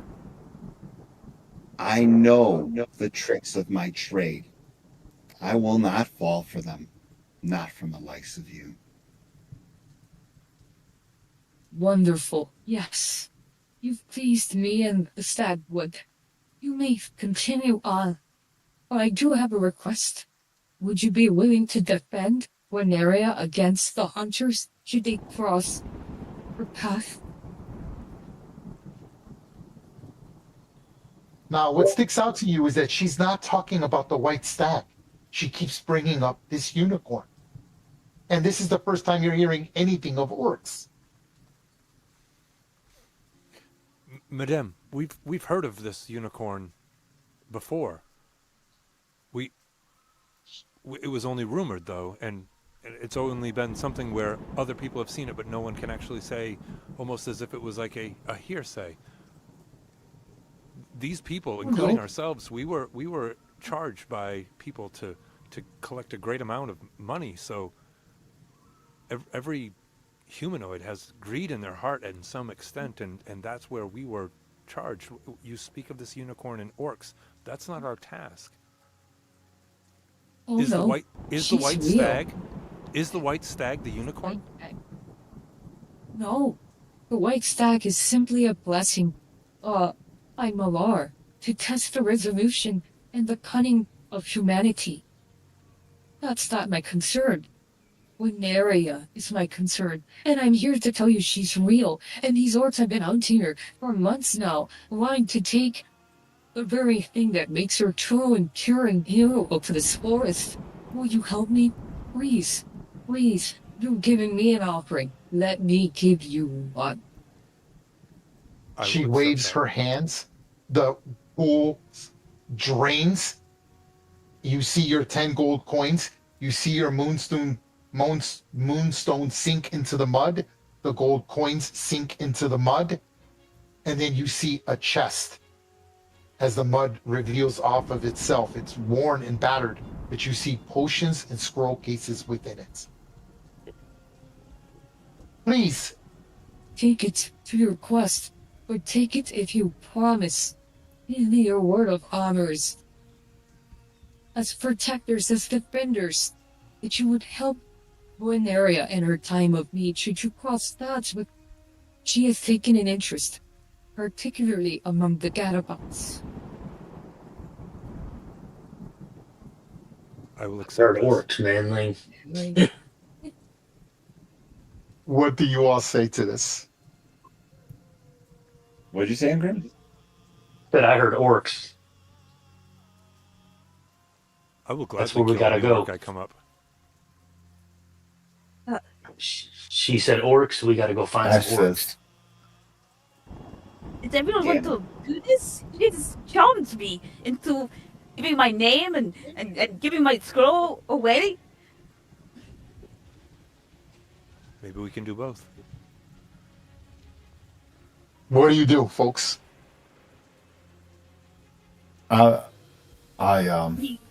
Ash, is anybody against defending the unicorn? No, What's that? I mean, I don't mind not going against and defending the unicorn, but I don't think anybody in the group's going to be against defending the unicorn.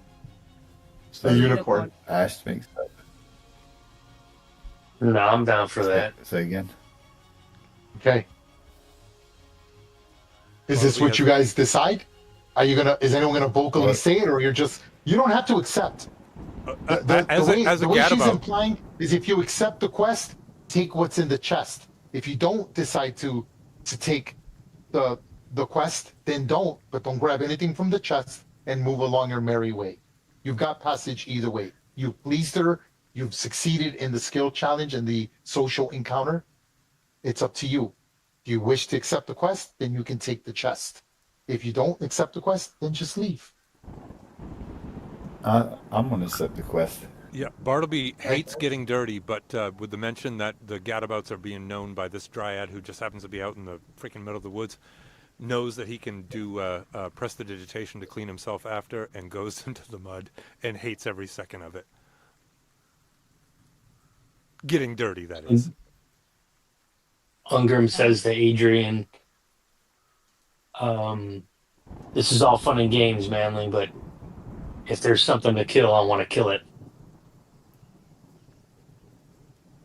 Fine. I didn't think we'd win anyway. I We mean, can still win. Scroll, let's defend the unicorn. if it's on the way. Also, next time you don't have to charm me. You know, you're beautiful enough. You don't have to charm me. Okay. When you open the chest, these are the items you find in them for you to take. Ooh.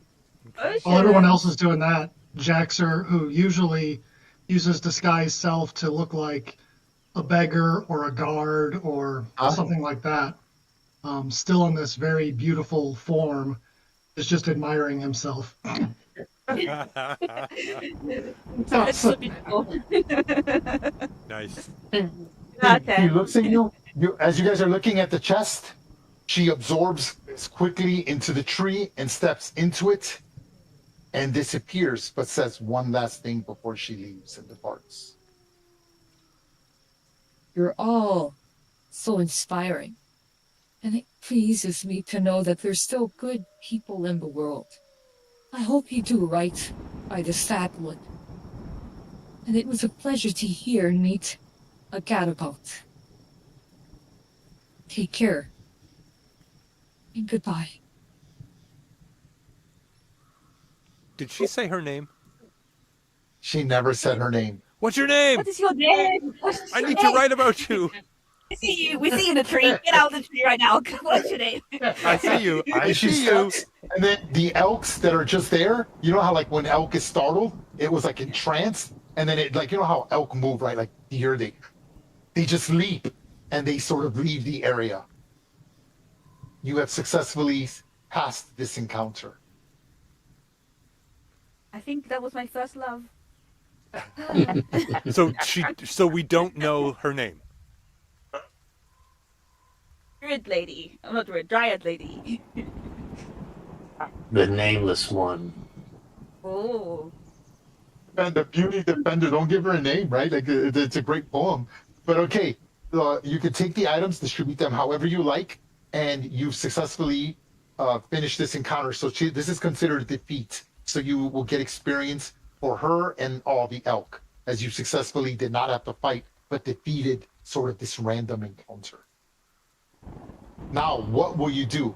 She's quested you. You haven't seen any signs of orcs or anything like that, and you still have the tracks of the elk, of the stags leading to the herd. It is, in case you're wondering, you've traveled all day without any major event. It's now evening yet again. You can continue on and finish your trek in camp, or do you wish to continue to force march or do something completely different?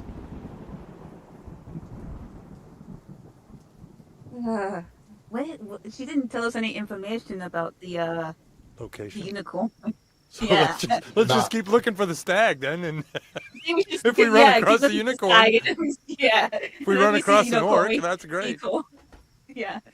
My liege, do any of your senses advise you as to whether there's any orc activity in the area?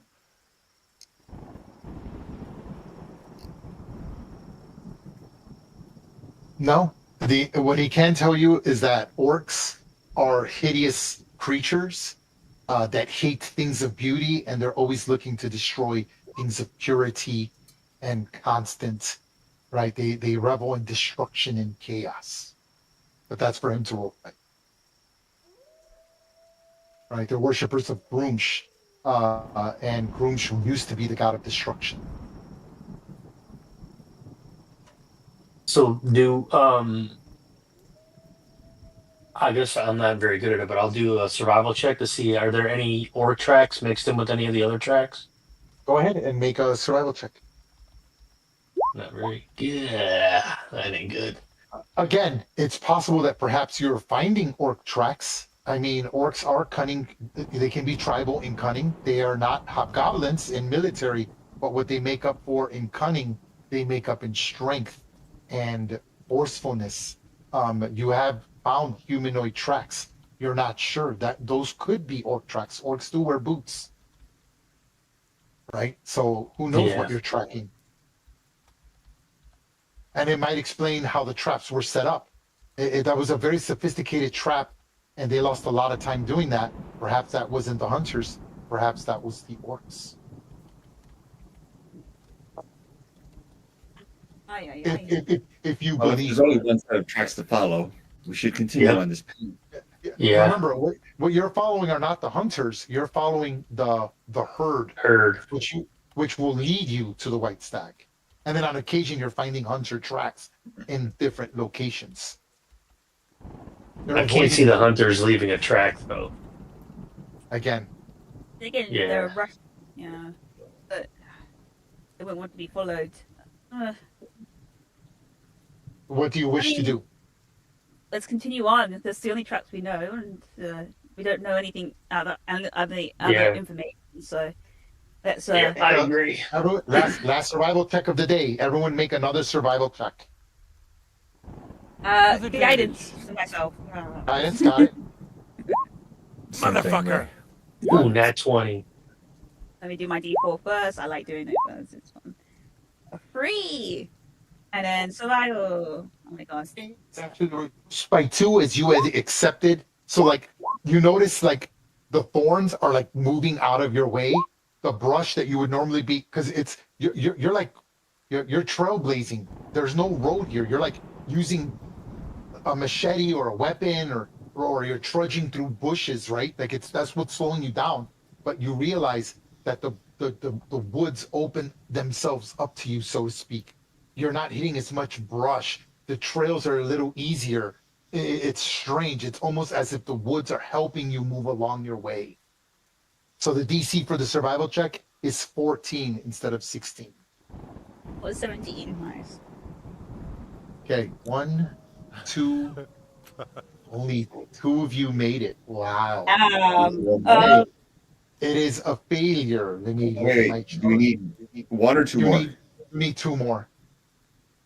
Has anyone got any rerolls? I got a reroll, but do you need 2 rerolls? Yeah, I got a inspiration I can give to someone. You want to or I'm not? I'm gonna roll my hero inspiration. Give me Go a ahead. second. Don't Yeah, just you yet. roll it first. Yeah, you roll Go it ahead. first. Yeah, I got it. Yeah. Go ahead. Survival. Let's do this. No. Jesus. Yeah, let's make the failure.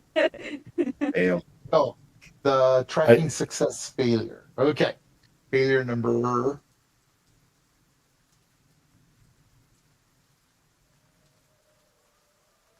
Okay, I need everyone to make a perception check. DC 14. Might as well. Nice. Oh, that's nice. Hey, nice. Even worse. Oh shoot! Wow. With that part, with Daxo that, and Ash. Okay, as you move along the trail, you continue on and move along through the underbrush, and you find several bear traps laid out. Unfortunately, not enough time for Jaxor and Ash to step into one.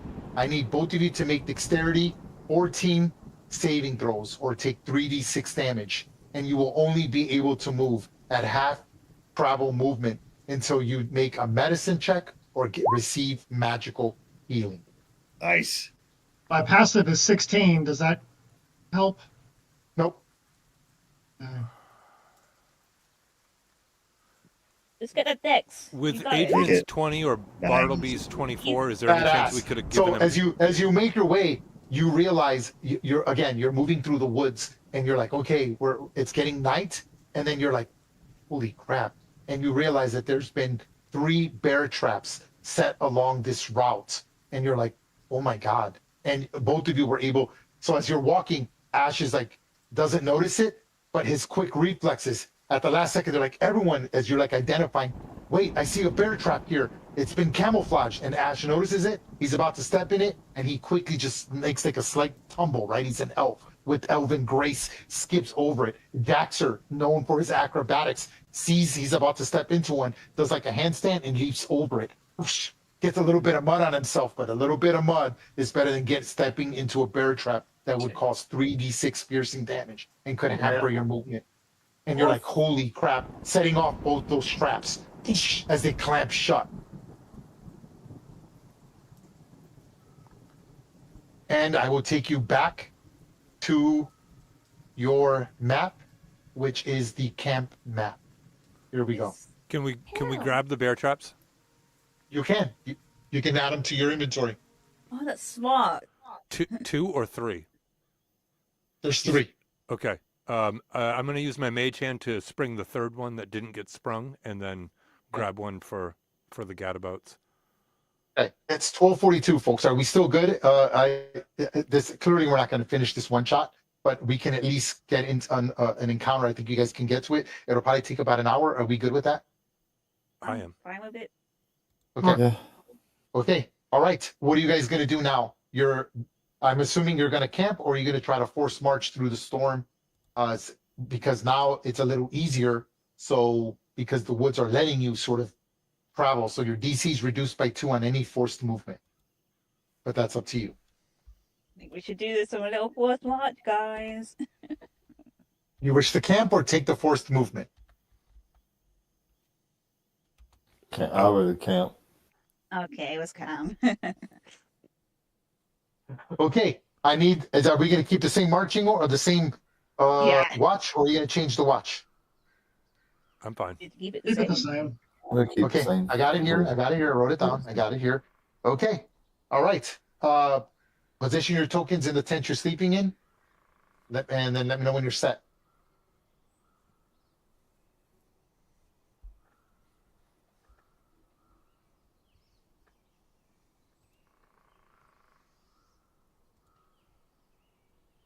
Because it's been raining all day, I'm going to do the sensory effect of prestidigitation and warm up my armor. You do that for me too. Sure. Okay. Oh, no, can't be that high.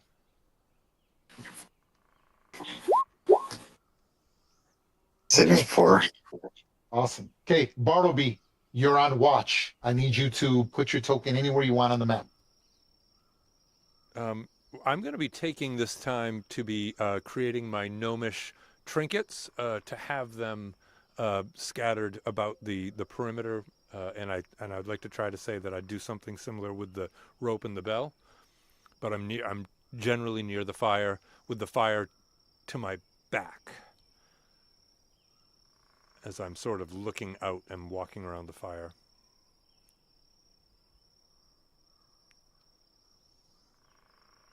Okay.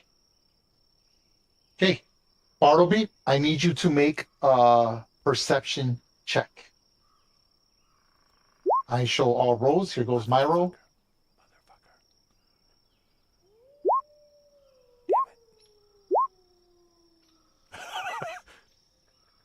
Okay.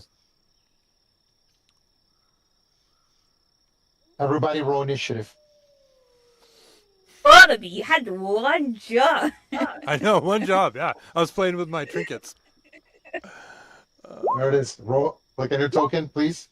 Oh shit! Wow, I did not want to stop. Wow. Wow, guys, please, I don't want to stop first.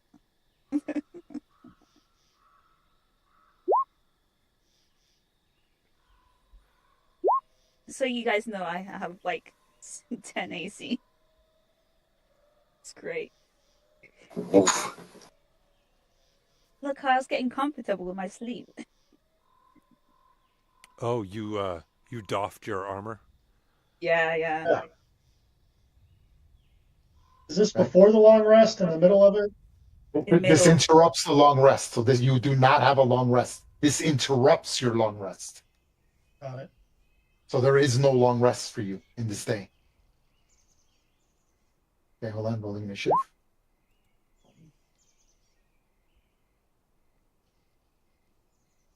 Boom.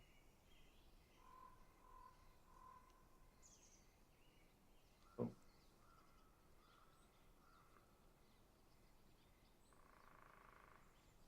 Okay. Because I ambushed you, I get to roll advantage. See, am I unhappy with any of the initiatives? Yes. I think you should take that 4. He will. Yep, he's going to change that 4. Here goes. No, he should take it. Good. Yeah, good. keep that. Yeah. Okay.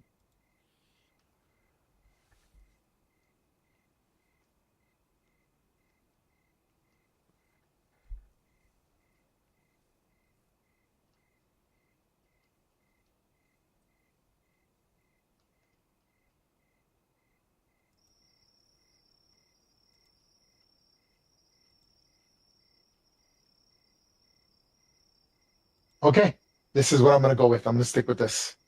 Okay, so as you're out there, Bartleby, right, in the rain, and you're like fucking miserable by the fire. You said you were messing with your gnomish trinkets. Zadil, your turn comes first, but you're sleeping. Okay, so there are rules for waking up. It's possible. So you get to roll at disadvantage. So Zadil, make a perception check at disadvantage. You need to defeat an 18. At 18 with disadvantage of -1. Let's see. You got it. Not that he rolls a 2. Okay, so you're like snoring or whatever. Okay, okay. My character will shoot an arrow at Bartleby.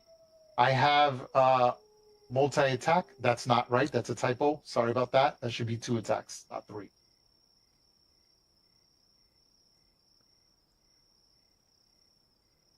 And I will take a longbow attack. So I have first to of ask. all- I can't see him. Any of the stuff that's obstructing my view of him, does that happen to give me a +2 for partial cover? yes, particularly because you took away his winged ammunition. Nice. Else he wouldn't be getting the modifier. So yes, your armor class is improved by 2. But here goes my attack with advantage.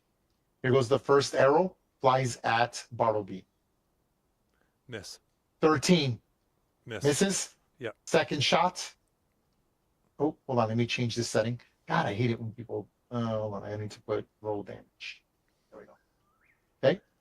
His second arrow goes flying at you.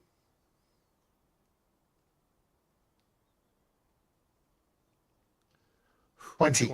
20 does hit for You 12. take 12 piercing damage. Stand by. He has an ability.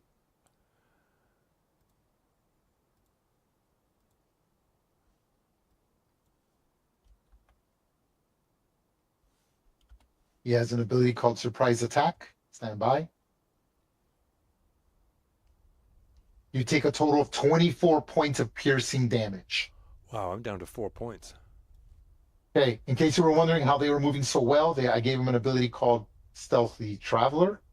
They also have Keen Hearing and Sight, and they have an ability called Beast Hunter as well. So the first arrow misses you. It lands by the log that you're probably sitting on, right? But then the second arrow just nails you. I'm assuming you scream. Yeah. Or say something. You can Yep. take a Oh, yeah. non-action. Yeah, definitely. What do you say? Attack! Okay. Everyone gets to roll a perception check upon hearing him scream. Everyone make a perception check. DC 10. Everyone.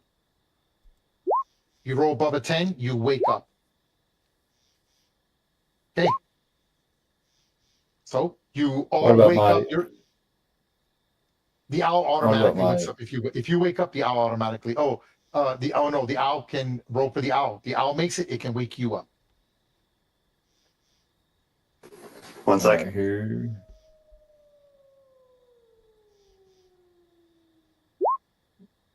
Okay, so the owl pecks at your face, right? Okay, the second hunter will take a shot at Bartleby as well Jesus Christ. with the short bow. Here goes with advantage. Bartleby's going 22. down. Hit. Stand by. Because the stupid option wasn't on. I'm turning it on now. I'm gonna roll it again, but just for the damage, okay? So stand by. Auto roll damage. There. Don't roll above 4. Here goes, rolling it again. 5 damage. I'm down. Okay, stand by. Hold on, I'm not done. I have extra damage as well. Sneak attack. You could be dead. Oh, whoa. Yes, if I roll 12, it'll kill him instantly. Oh my Here god. goes. Here goes my attack. 6 damage. So he survives. So you just see, so he screams, and then a second arrow goes flying and nails him, and he goes down as he gets unconscious. Are your rolls showing? No, they're Yes. No. Okay. Hold on. Oh, yeah. They will. I'm sorry. Hold on. Let me It's set on I whisper don't mode. doubt you. I'm just saying. No. It's set on whisper mode. I'll change it right now. Stand by. All rolls are on whisper. God, I hate that. Never whisper rolls. There we go. Okay. Let me change the other one as well. There's a lot of DMs who play like that, where they don't show the rolls. It makes things more exciting, but I don't do that. I don't think it makes Hold it on, more let me look. exciting. I think it's exciting to see the rolls. Yeah, I think so too. Never whisper rolls. Okay, yep. Okay, so yeah, I'm set. Oh, now you'll be able to see everything. Okay, so yep, stand by. I'm gonna roll the sneak attack again. The damage is 6, but so you can see that I do have the ability. There it is. Okay, then he will stay where he's at. Now it goes to the second guy.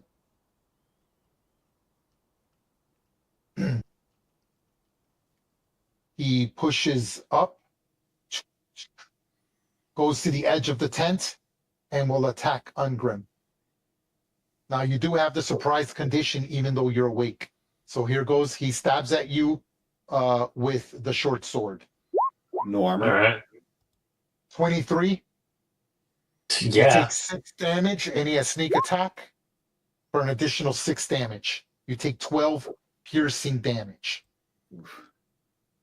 Okay, next guy, Adrian. You wake up, you're in the prone condition. You just hear ambush, and then you hear the fletching of arrows.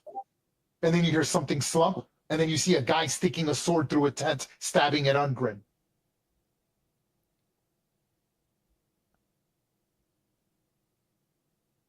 What do you do, Adrian? Oh, I'm not getting attacked? Okay. Oh, Sorry. it's your turn. It's your initiative. Oh, excellent. I stand up. Okay, that's And, hacker movement. And can I see the person attacking Ungrim? Or can I just walk in Yes, past? because I imagine that the tent has 2 sides to it, right? And so yeah, it'll count as cover. If you use a ranged attack, its cover will be improved by 2. All right. No, I'm a melee. I would be here. I'm like this actually. Okay. So I have to step out a little bit. It's up to you. Now, what armor do you wear? What type of armor do you have? Studded armor. Studded excuse is me. okay. Studded leather is light armor. Light armor does still require you, if you decided to wear it. I want to make sure everyone knows this, and I know combat already started. I should have asked before combat. But if you wear light armor, you have to roll, and you could get an exalted level. That's just a low DC. Medium armor is an even higher DC, and heavy armor is an automatic exhaustion level. So I wouldn't take it off. okay, you would or would not? I would not. Okay, got it. So we will roll. Make your roll now. So I'll let you all decide. Make your Constitution saving throw. You could start off with an exhaustion level. Go ahead and make your Constitution. The DC for light armor is 10. I beat it.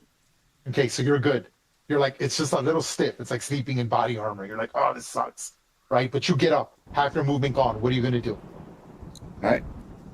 5. You come out of the tent and you're like, oh, shit.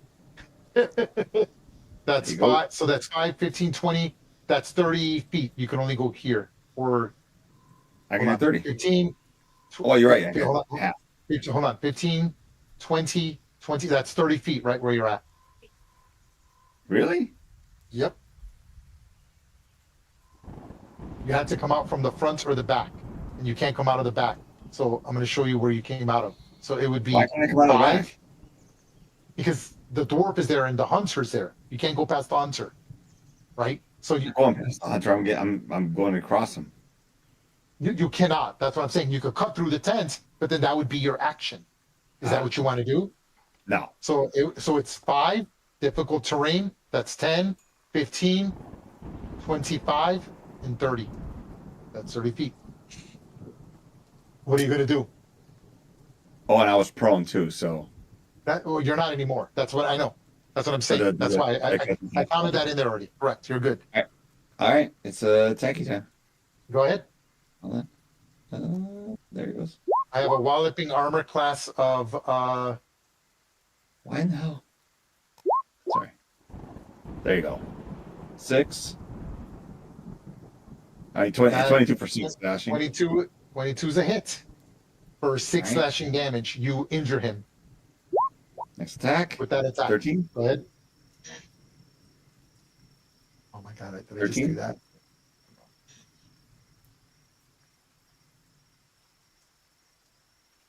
What's his AC?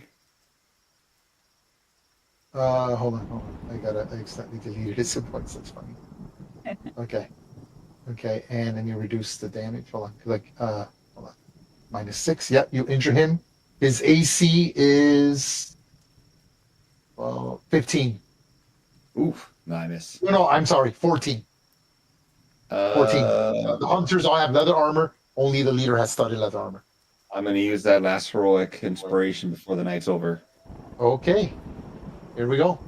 And nope, missed it. Yep. So again, he's very skilled. You come out, you hit him with the scimitar, slash at him. He does a good job of half parrying it. You cut into his arm, and he's backing up. He's still holding his short bow, but he's fighting with his offhand.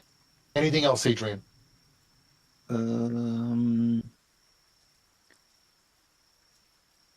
Where can I see? I see Bartleby on the ground, right? From when you stepped out, yes. When you were here, you saw him bleeding with 2 arrows stuck into him. I'm going to use Healing Word. Nice roll, Okay. too. Yep. You don't need to see him. You just need to hear him, correct? By description of the spell. Make sure, because right now you cannot see him. Oh, you can. I can see what you see. You can see him. Barely. Yeah, I can see But him. that's all you need. Yep. Okay. So 6 hit points. Bartleby at 6 hit points.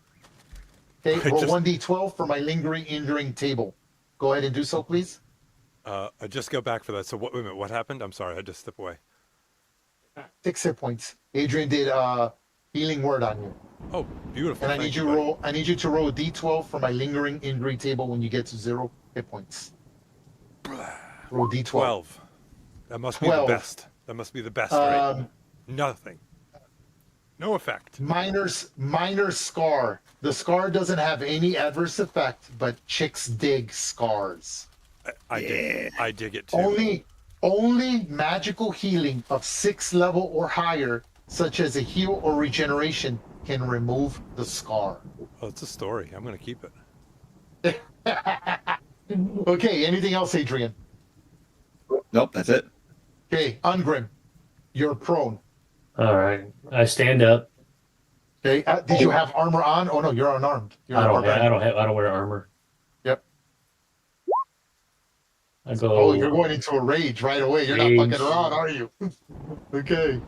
And I'm going to swing at the first guy. The guy that's right in front of me. Yep, go ahead. And recklessly attacking. You hit 14 for 19 damage, is that right? Yes.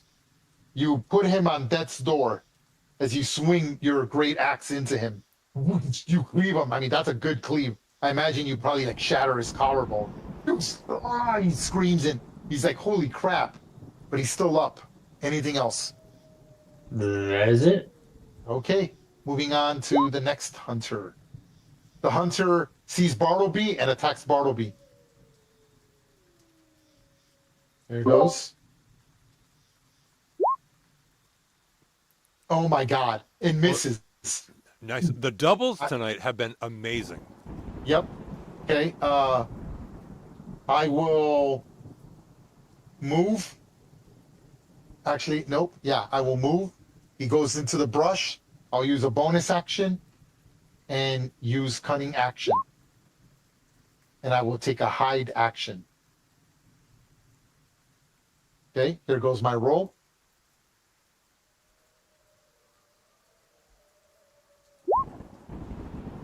Oh my god, that's terrible. That is. Okay, so anyone who doesn't have a perception of 10 basically can see him. That ends his turn. Jaxer, you wake up to a scream. You're prone in the tent. All right, I'm actually like in the tent. I'm there because I don't want to overlap the token. Yeah. Got you. I'll stand up. No, Right? Have your 15 feet gone. actually, and I can attack prone, right? You can, but you're in the tent. You can't see anyone outside the tent. I can see this guy up here. Oh yeah, from where you're at. Yeah, you can. That's right. All Yeah, right. that's right. Yeah.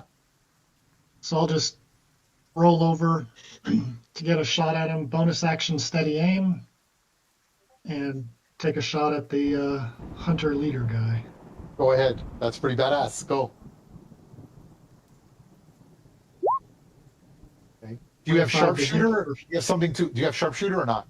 Yes. Okay, so you avoid the cover because he has cover. Okay, 25. You definitely hit the crap out of him. Now, hold on. He's over 30 feet, so it's an even roll. You're not at advantage.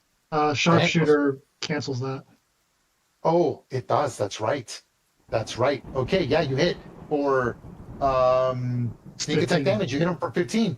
He takes 15 damage. He's injured by that attack. Your arrow goes through. He sees it at the last second, and what would have been like a devastating shot to his chest just grazes his shoulder. He's clearly trained well and a veteran scout. Anything else? I'll just grab my backpack and pull it in front of my face. Okay, awesome. Done. Ash. All right. Ash comes out the tent. Actually, the owl comes out first. And So put your That's token over back here. in. Put your token back in then, and push the owl first then. let me grab the owl. The owl goes out first. Mm. And then comes here and he grabs advantage for me.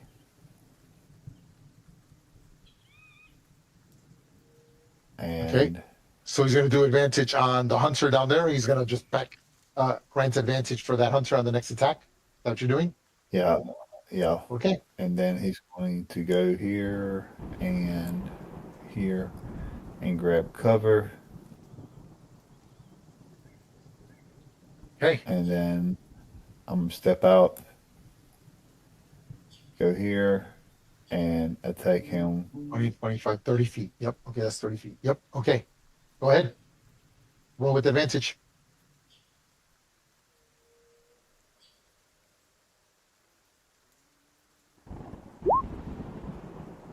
One four for 8 piercing. That's a hit for 8 damage, and down he goes. Call it. So he's scared. He's like, shit. And so he pops up, almost does like one of them clapping push-ups to getting up. When- Dashes when out. Stick. Go ahead. Go ahead. Go ahead. Go ahead. He rushes out in his night clothes and stick just Raper right through his eyes. And He through everyone's sees eyes. as Guardia sees you take down one of his members, and he yells. He goes, "Bastard, you'll pay for that. You've come up empty-handed so far. Tracking such a beast was bound to be too difficult for lesser hunters like yourselves. It's a shame I'll be taking your gold and your lives as soon as I can. And I expect to become a hunting legend, even if I have to do it by myself." As he yells this throughout the entire wood line. Anything else, Ash? No, I think that's all. I can give Barnaby a heal. Here's you some hit points back.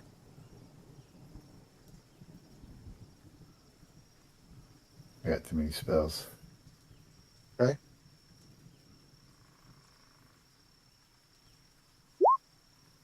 Ten hit points to Barnaby. Shit. Okay. Thank you, Go ahead. boys. Thank you. Okay. Oh, I forgot to do this. Okay, I'm gonna do it now. I can do it now. It's not a big deal. Okay. And anything else done? Yep, everything's done. Okay. Got it. Okay. So I forgot to do something that I should have looked at my notes. That's fine. It's not going to be on anyone that just acted. So stand by. Okay. So I need to make a stealth check. Hold on. While Bartleby was on guard. Here goes. I had already made it, but I'm going to make it again. I add 6 to this number. Okay. So it didn't work anyway. Okay, good. So nothing changed. Awesome. Had I succeeded, one character would have been poisoned. Started off with a poison condition, as they managed to sneak in and poison one of the characters. But that didn't happen, so don't worry about it. Okay, done with Ash. Bartleby. You're just like, oh my God, you're prone, and you're getting healings here and there, and you've got 2 arrows stuck in you. You're like, what the hell? Okay. I'm sort of shake my head in disbelief, stand up, lose 15 feet of movement, yell to Zadil as I, like with a big question mark out, like Zadil, and I move 5, 10, 15, and Where is Adil's token? I don't see her token. I think I absolutely deleted my token, right? that's why I said I'm just like Zadil. Oopsies. I just realized I absolutely deleted it. And I got you. And those who have been with me before hear a familiar tune in that direction as I cast Shatter. Token where it needs to go. Thank you. Yeah. So I was wondering when she was so quiet. I was waiting for my turn. I didn't want to interrupt. So from the initiative as well. You remember what your initiative was? 20. My initiative was 20. No, it's not anymore because we skipped your turn. Yeah. So now yeah. your initiative is now 6. Wait a minute. No, Okay. she was the first one to No, go. I'm the first Oh, she one. was the first one to go. She was asleep. That's right. Yeah. That's right. Okay, hold on. Add to initiative. Where the hell is the turn? There we go. And you were at 20, putting you at 20 and pushing you to the top. Or no, actually, right there. Okay, I'm sorry, Bartleby. Go ahead. What are you going to do? This is the leader, correct? This guy over here. Oh yeah, you can't see their names. Yeah. Okay. So yeah, like I said, I yelled to Zadil, moved up here towards the tent, and those who have been with me before hear the familiar tune of my bow, and I cast Shatter on Asgardia, this guy right here. Okay, rock and roll. So that's what is it? They DC 13 Constitution save, 3d8 half. Okay, for here goes his roll. success. Yep. It is what, a Constitution? Yeah. Okay, here goes Constitution saving throw. Fail. 14. All right, it's supposed to be a 13 or lower, so half a 3d8. Do I roll? Go ahead and roll. Yeah, you already did. The damage was 12, so he Okay. takes 6 damage. Your shadow spell goes off, and it just cracks the earth, and the tree cracks. So the tree's no longer cover. I'm going to remove the cover from the tree. Stand by.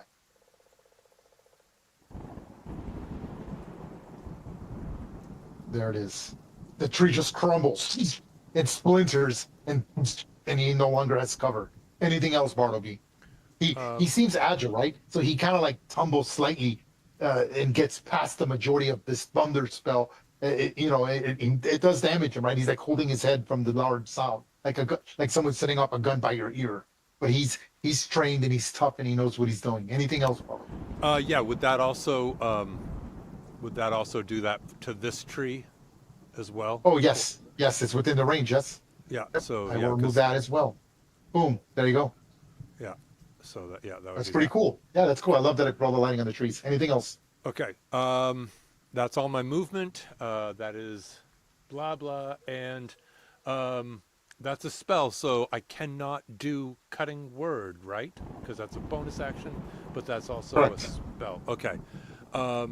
If it says in the description a spell effect, then yes, it is. Okay. Yeah. Then I am holding. I'm holding still right there.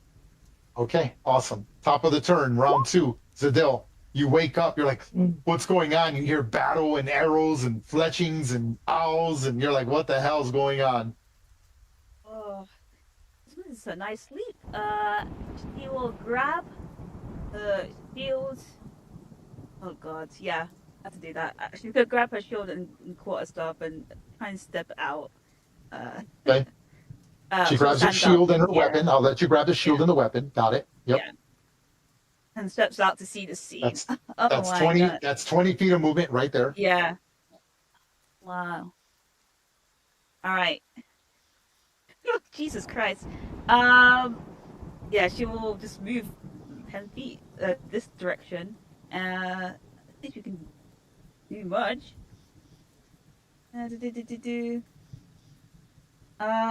But yeah, she will just do a triple capture later actually on her quarterstaff as she Ooh, like okay. closes on it. Yeah, and that's all she can do. She's like wakes up groggy as hell. Sees Bartleby like has a cool scar now, and that's her turn. Not much she can do. What's the deal? Okay. All right. That's it. That was your turn. Yeah. Okay. Awesome. We go on to Asgardia. He sees that you guys, and now that he sees the hunter down, you just see him pull out 3 arrows. And he just shoots a volley of 3 arrows into the air. And he will use a volley attack. Here's what it does. With a recharge of 6. The veteran hunter makes 1 ranged attack against every enemy within a 10-foot radius of a point it can see. So this is for Adrian. Here's the attack. 22. Oh yeah. You take 10 piercing damage. Ooh. Here is for Ungrin. 8 misses. Here's for Ash. 12. It's a good thing they're This only is- groups of 4. That's a miss, right, Ash? Yeah, miss. Okay. You just see this volley of arrows as that's his action. And then he's going to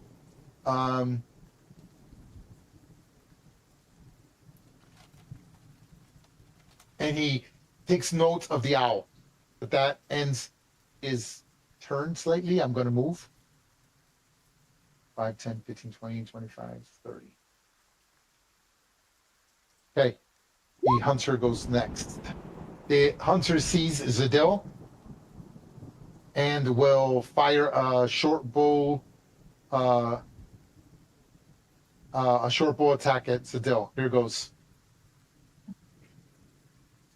12. As You it's still not have the your shit. hit, That's 'cause she's going to cast actual shield on herself.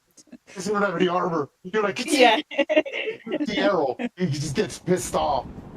But I will move. 10, 20, 30, and then I'll take a bonus action for cunning action, and I'm going to dash. And he goes into the tent next to Jaxer. The other hunter is dead. We're moving up in the initiative. Adrian. I can see. How far is that guy? We're still at half speed. What's that? No, you're not at half speed. Oh, Only if you're prone. Only if you're prone. So you're good. Just remember that if you hit any square with, so this is 10 feet, that's 20 feet because of the vegetation. If your token hits any terrain, bush, trees, it's considered difficult terrain. that's 30 right there. And 20, no, that's 10, 20, 25, that's 30. wait, Yeah, you were here, yes? Right? yes. 10, 20, 25, and 30. So 30 feet if you want to be there or there.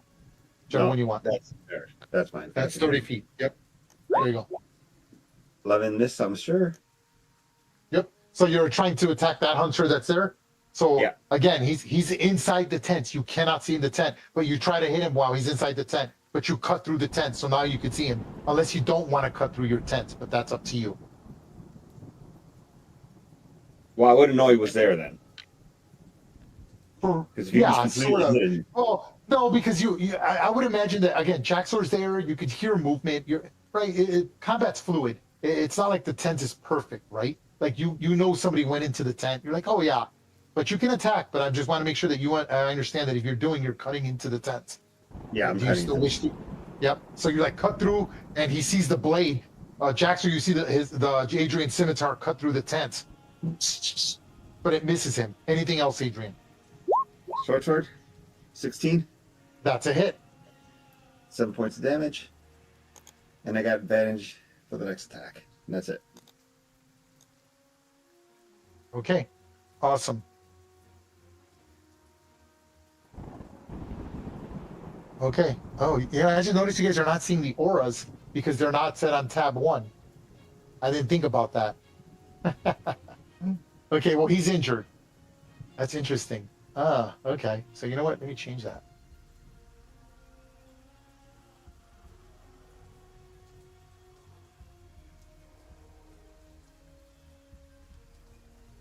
Hold on. This should work. Yeah, there we go. Now you can see the aura. Okay. I'll change them as we go to the next one. Anything else, Adrian? Nope.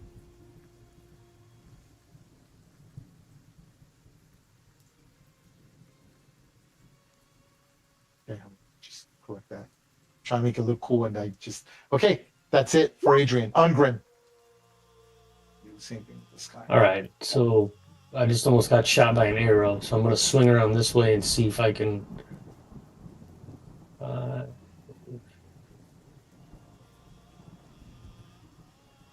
10. There we go. Now the auras are on. What the hell does this fucking do that? Oh, I see him. Okay. So. Yeah, you see him now. 5, 10.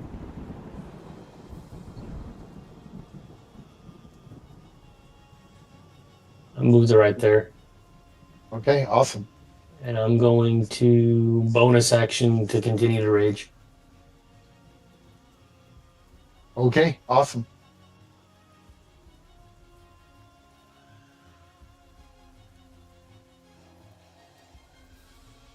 Okay, is that it? Yep, that's Okay. it. The hunter goes next. The hunter sees Adrian. Adrian, you see that hunter as well because your passive perception is higher than a 10, I'm assuming. Yes? Yes. Okay, but he will attempt to back off and use his bonus action to hide. Here goes his bonus action to hide. Here goes his stealth check. What is your passive perception? It is 12. Okay, he hides it. You see him blend in. He hides, and now he gets to attack you with advantage. Here goes. 17. That would hit, but I'm going to use shield. Oh, okay. Yeah, you technically can. Yes, you want to. Yep. Okay, so you should be glad because I would have done an additional 5 damage with sneak attack. But now you see him, but he moves. Okay. Jaxer. There's a guy in there, and you see Adrian cutting through the tent to get at him. He did attack him once. He injured him, as you can see the aura. What do you do, Jaxer? All right.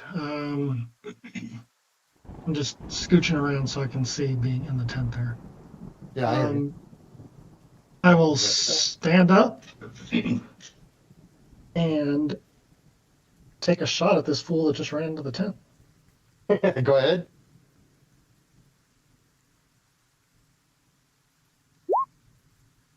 That's a 17 hit. hit Good and job. 19 damage. Yeah, because he's an adjacent to an ally, right? Yeah. You put him on death's door. That bolt gets him right in the lungs. He just starts almost vomiting blood as he's having difficulty breathing. You will see the aura. He's on death's door. Anything else? Yeah. Bonus action disengage. Okay. I'm going to roll out of the back of the tent. Uh-huh. 5, That's 20. That's 20 feet of movement right there. 25. and that's 35 feet of movement to go into the trees. Can I get there? Yes. Yeah. Okay. Do that? Oh, yeah, that's pretty cool. Done? Yep. Ash. All right. So Ash steps over here so he can see inside the tent. He can see inside the tent there, right? Yeah, because Adrian cut in through the tent. That's one less tent you have, by the way. All right. I should have. He's in a prone position, right? No, the hunter's not in a prone condition. Oh, I was thinking he was in the prone if he was going into that tent. He's not in the prone condition. Nope. All right. The owl goes first. Okay. It's 25. Help action to give me advantage. And he's going to go in the tent too. Yep. He's going to go behind the tent. That's fine. There. And here is Ash's turn. Go ahead. And he will bonus action Hunter's Mark. Okay, go ahead. Shoot straight with a rapier.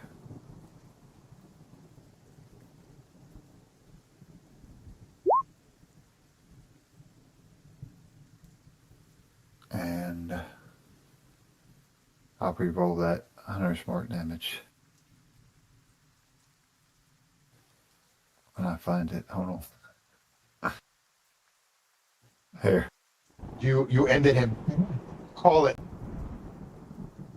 All right, I see him run in there, and then I see Jack Shore do something to him, but I don't see it very good because I'm in bad angle. I said, okay, let's see what I can do. So come in, kind of come up behind him, and I stab him right between the second and third rib and kill him.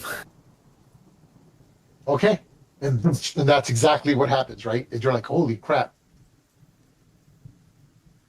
Anything else? Nope, that's my turn.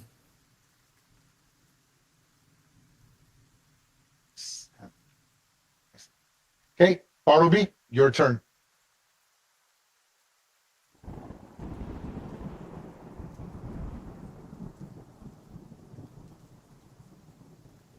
Sorry. Okay, so I'm gonna. Bartleby moves up 5. Would that be considered a partial cover? That tree right there. Yes. Okay. All right. So I yell out to Asgardia as he's walking away or running away, and I say, "Wait, wait! I just need to ask you, what do you want us to put on your headstone?" And I cast Cutting Word, and I believe that is a 1d6. And it reduces from him, yeah. Just a 1, but then I shoot at One's him. the- One's better than nothing. And It I, is. I shoot at him. Actually, let me just measure that real quick, because I think that's within 60 feet. Oops, no, wrong one. Anyways, it doesn't matter. I'm going to shoot at him with the short bow. And a 13.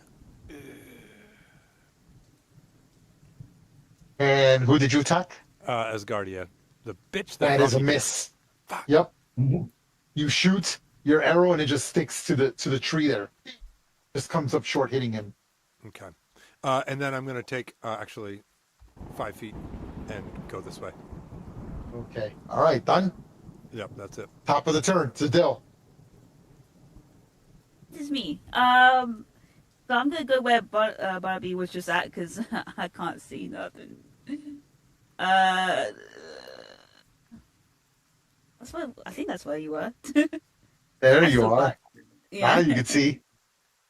To be honest, I really can't. Yeah, you can see. You might want There to you go. refresh your- Yeah, that's him. Yeah. I see him. He's in the Yeah. corner there. How far away is he? Oh, he's right on the edge. I will cast some spells. Lighting is so cool. I love lighting, man. Okay. What's how much feet? 90 feet. Yeah, why not? Fun. Let's do the classic chromatic orb on this guy. First level. He does have cover, so his armor class is improved by 2. What's that? Yeah, okay, yeah, let's Yeah, try. he has cover. Yep, go ahead. Cold. Well, where's cold? There we go. That's a hit. Mother. Look at that. How many? Any duplicates? None. Yeah, So but there's no 13. one around. Yeah. 13 cold damage. Yeah, I know. Still, Yeah. 13. Nice. That's he takes the full 13 damage. What does it look like? What's the effect? So it's raining, right? So this Yeah. is her environment. So she like literally just like takes the raindrops, and as it like drops down, it like turns into ice as it drops down, and she just uses that to just like shoot shards at Asgardia. Yep, and it like causes frostbite. He screams, but he's tough, and he's still only injured by that attack. Anything else to do? I will hide behind bush. Got it. Okay. Asgardia's turn. Here goes my recharge. I need a 6. And I got it. Awesome. Okay. So I will first do an attack. He sees the dwarf running at him. He pulls out his bola and throws it at the dwarf. Here goes.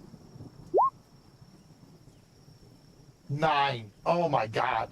He swings with the bola and misses you. You see this bola go past you. He's like, ah, as he's like frustrated by it.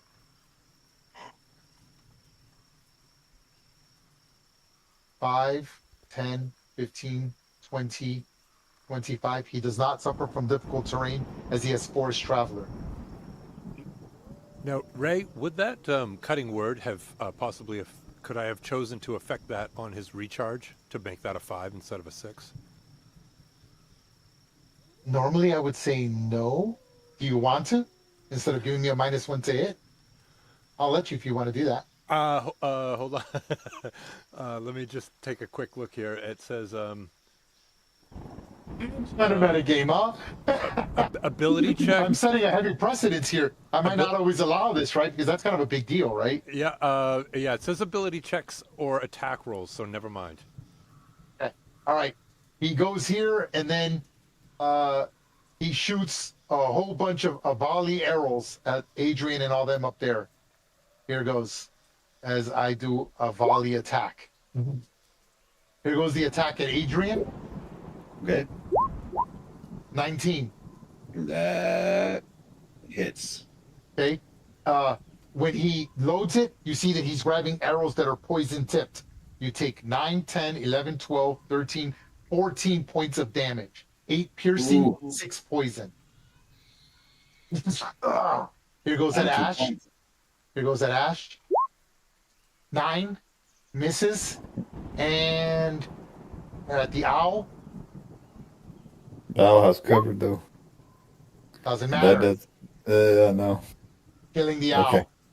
Wow. How do you hold see on. the owl?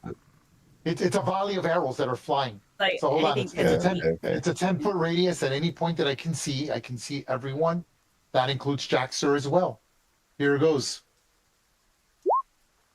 Natural 20. Jesus. Oh, Right within He's a 10 feet. badass. He's a freaking badass. yeah, I can do it from any point by description. If I put the arrow volley here, I can get everyone, which is what I choose to do. So you take 15 points of piercing damage and 6, 7, and 8 of poison. For a total of 23 points of damage. Perfect. Okay, Wait, ending can I his use? turn. Oh, go no, ahead. never mind. Never mind. I was Okay. going to use shield, but it was a natural 20, so never mind. Yep. Okay, Hunter. He's dead. Removing him from the initiative. Come off the initiative. Adrian. You're like, holy shit, this dude that just shot 4 arrows in the volley from the air. And they're all poison tipped. I don't think I could see him. No, you can't, but I can see you. Yeah, bones, so I'm going to heal myself. Okay. I mean, I got nothing to do. I don't know what to do. Go ahead. 14. Jackson, please modify the tokens hit points, please. So I can see that. 14. Oh, good heal there. Go ahead and adjust your token accordingly. Okay, you still got a move and a bonus.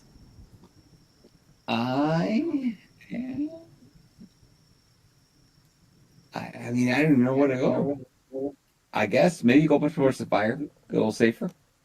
At least warmer. And I see Jaxer. Oh, wait. I know. I can see what you can see. Yeah. You see him? Oh. No, you can't. There's too many trees in the way. It's Oh. fucking the way I set up I this just- encounter. I see us. I just see the scimitar, but I don't have an action, so I Talk about can't. the guy down here. Yeah, you can see this guy. Yeah, you can see the other hunter. Yes. Yeah, finally. Yes. But I don't have an. No, I'm done. Okay, awesome. Ungrim. All right, I move here 5, 10, 15, 20, 25. And I will attack this Asgardia guy. Go ahead. He sees you and he you're like, holy crap, this guy's good, right? Like I made him like a boss almost. What are you gonna do? Hold on, that's 16. supposed to be an That supposed to be is- an advantage. Okay, all right. I didn't think Oh, you were hold gonna on. direct this. No, I'll let you go ahead. Why did it come? Oh, that's why. Okay. There you go. I forgot I had oh no, not that turn. 19 is a hit. You hit him for 23, is that correct? Yeah, 23. Yeah. He is critically injured by that attack, but he survives your cleaving great axe attack. Again, it's not that you cleave him completely. He's agile. He's moving, right? Combat's a series of maneuvers and attacks and feints. You swing, and what normally a normal man, you would have like decapitated him, but he he's doing like John Wick moves. He slides underneath your axe, and you cut his shoulder instead. And he's got a series of cuts. You're like, wow, this is a warrior worthy, right? He's trained well. Anything else? That is it. I stay right there. Okay, awesome. The hunter goes next. What can the hunter see? I have to follow the hunting rules as well. Okay, I will move. Ooh. And I will make a hide check with my bonus action, with cunning action. Here goes my stealth check. Did I beat anyone with the 16? I don't think anyone has a higher than 16 passive perception. Is that correct? No. My passive is 16. 16. Okay, so you are not. So, okay, got it. So if you can see him, Jax, or you can see him, which you can't anyway, but I can see from where I'm at, I can see Ash. Okay. I will attack. Okay. I get advantage. Here goes my attack. Okay. 22. He hits. You take 6 piercing damage and 6 poison damage and sneak attack damage as well, which is an additional 12. Yeah. So you take 18 points of damage. Wow. 12 piercing and 6 poison. As they're using poison arrows. Which again, it goes to show you the first group was more honorable. They would never use poison, but these fuckers are using poison. The Northlanders. Make sure Are you these adjust it. guys that we sabotaged or no? Yes. Oh, yeah. Which I am. Yeah. Yes. Had you met them on the first day, unfortunately, this is the second day, and the effect of poisoning him did not last past the second day after he took the long rest. Okay. You chose not to try to make any forced movements. Okay. Yep. And that's it for me. I am going to move him again. I still got some movement, even though I hid. He exposed himself. Right there. Okay. Jaxor. You just see an arrow flying, nail freaking Ash from this direction that I can show you. You saw the arrow come from somewhere like this.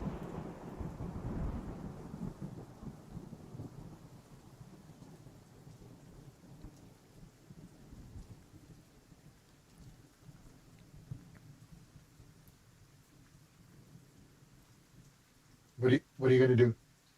I am just moving and looking. Where the hell?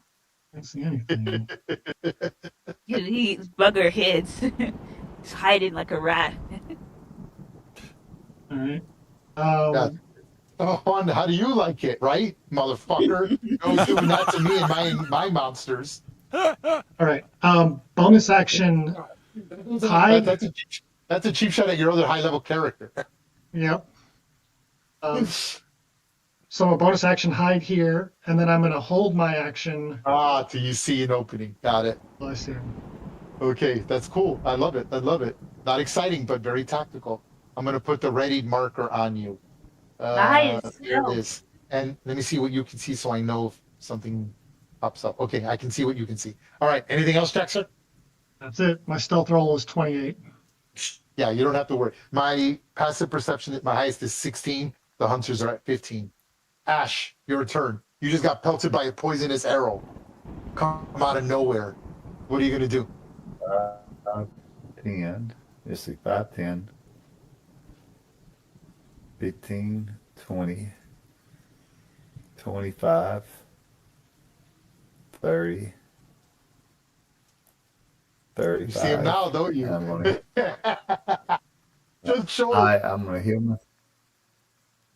I'm gonna heal myself. Go ahead. Healing word. Healing word. Got it. Go ahead. Little bonus action. You get 6 hit points back. Adjust your token accordingly. What else? All right, hold on. Let me put these. That's 21. And then I'm going to Toll the Dead. Okay. Yeah, what you can do is it's a cantrip. What is it? A Constitution check? It's a wisdom save. Wisdom save. Here goes my wisdom. And is he at full health or no? Full health. Yes. Here goes. He fails it. Roll damage. 6 damage. He's injured. He's injured now.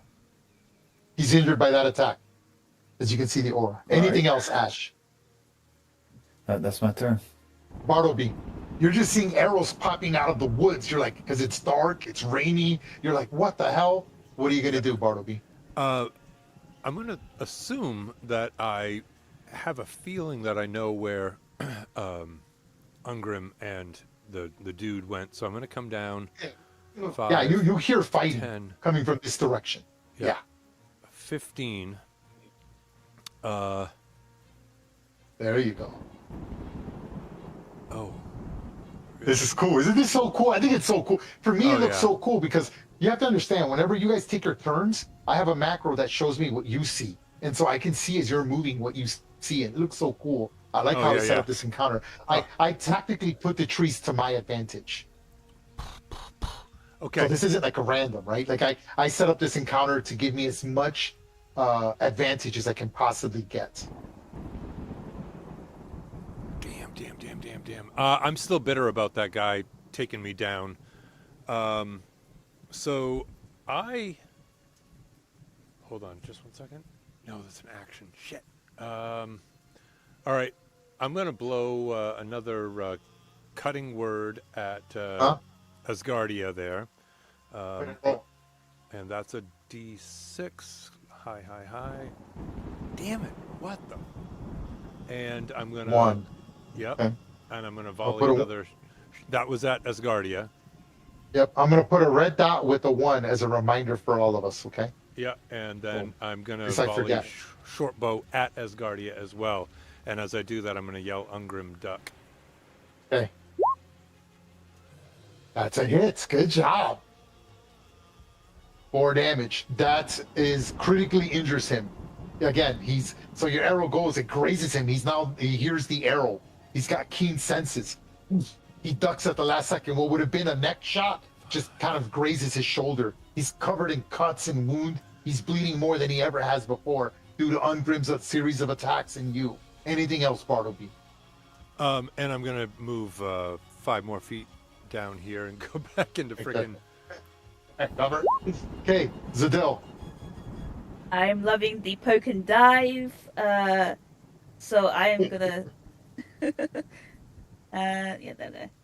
Just over there just to see him. And now you can. Yep. That's so cool.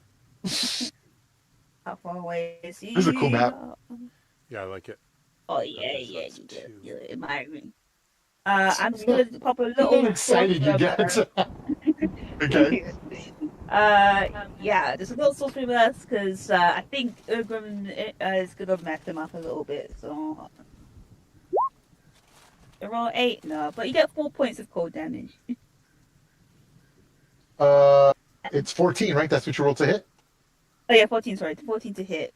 That is a miss. You That shoot is this. sad. You shoot this cold ray across the board, and he sees you. He's very aware of his surroundings. He's clearly a veteran hunter, worthy of hunting the white stag, and it just comes up short, and you freeze the tree adjacent. Anything else, Adele? I will move forward to him. That'll be there. Yeah, I'll hide behind this. Yeah, okay. Being bubbly. This is you. That's so funny. That's it. Okay, awesome. All right. Asgardia goes next. Here goes my recharge. I need a 6.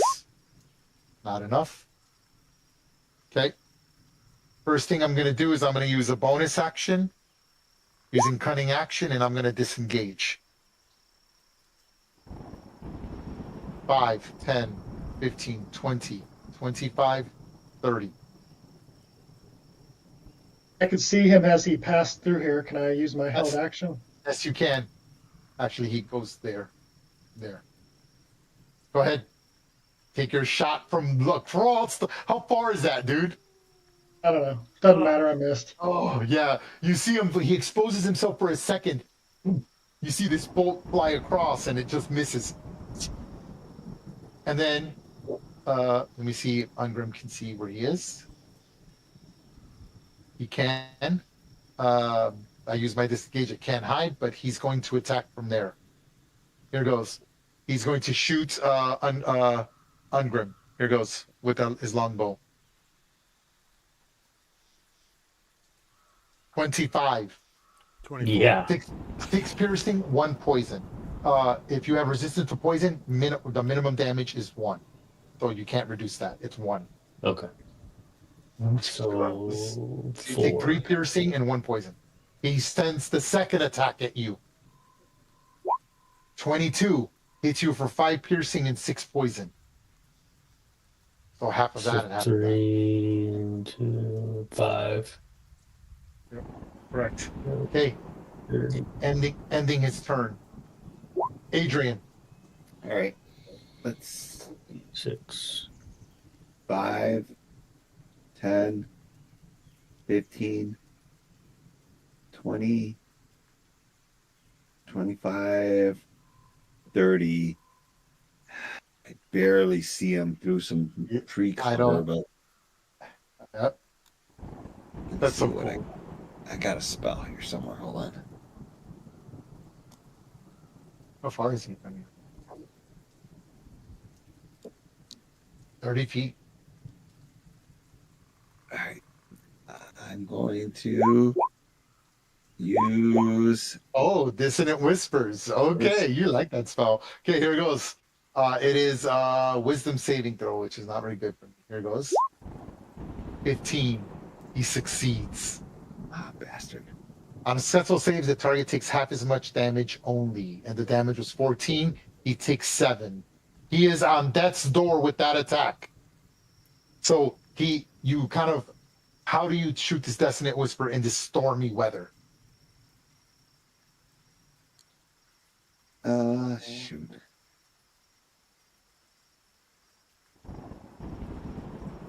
I'm actively looking. All right. Can you hear me? Okay. Yeah, I'm yeah, actively looking for him. So as I'm advancing, Mhm. and I finally see him, and I just say, "There you are." But as I say, "There you are," my voice. Like the weirding in Dune? Yes. Like that? There you are, and then just some like If you- it immediately hits him. he hears it, and you see him twitch from it. He's like, ah, but he's got a strong will of mind, right? That a hunter would have, and he's able to resist it. He's bleeding from his nose. He's on death's door. He's staggering. He's leaving blood all over the trees. You know, kind of like Desperado when he's bleeding along the wall, right? And he sees his doom, but he's gonna stick to his. He's gonna do his best. We'll see what he does on his turn. Anything else, Adrian? No. Hey, just for my own edification, it says Yeah. the target makes a wisdom saving throw. What's the save? The DC, which is 12. Okay. Okay, Ungrim. Now remember, cutting through any of these counts as 10 foot a square. Yep. 5 and 15, 20, 25, 30. I'm going to swing on this boy. Yeah, so Ungrim is just cutting through the bushes. And down he goes.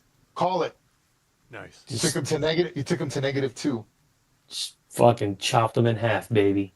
Yep, you just cleave your great axe right into his he was already hurting his shoulders. He's like panicking. He sees you. He's like hoping you can't get to him, but you just march through sheer force through the terrain, hoping it was far enough. I had to position myself there to target you, and you cleave into his collarbone and his neck, right? So like kind of like in Conan when he's cutting Thulsa Doom's head. Oh, yeah. Blood just spurts. And you continue hacking. Then his body collapses onto the ground. Anything else on Grim? That's it. Okay. The hunter sees Ash there and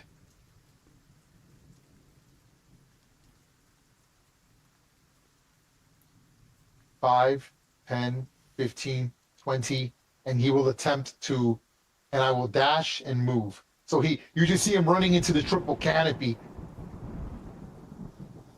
ending the encounter. And there's no way you're going to catch him. They all have, they can move through difficult terrain.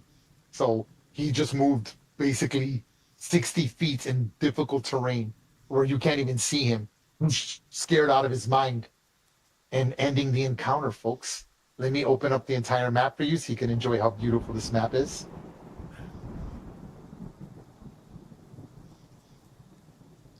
It's awesome. Yeah. And this is a great place to stop, folks. Let's give you your experience. I really want to finish this adventure. It's really good. And hopefully we can all gather up again on another day. We'll see, okay? But we're going to go right from here. Let's give you experience. Are we ready? Yep. Okay. Yeah. This encounter here, stand by. Agaria was worth 700 experience points. He was a challenge rating 3 monster, which is a lot. The hunters, there were 3 of them, were each worth 250, 3 of them. There Okay. was, but we only got 2 of them, correct? No, you defeated him though. You still get experience for him. Oh, okay. Yes. Okay.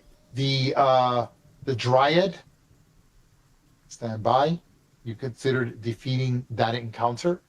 The Dryad is worth 700 experience points. She was a challenge rating 3 Dryad. And you defeated each of the elk. There were 4 of them. And each of them were worth 50 each. There were 4 of them. You defeated a challenge rating. I wrote it down for the thing. Challenge rating 1.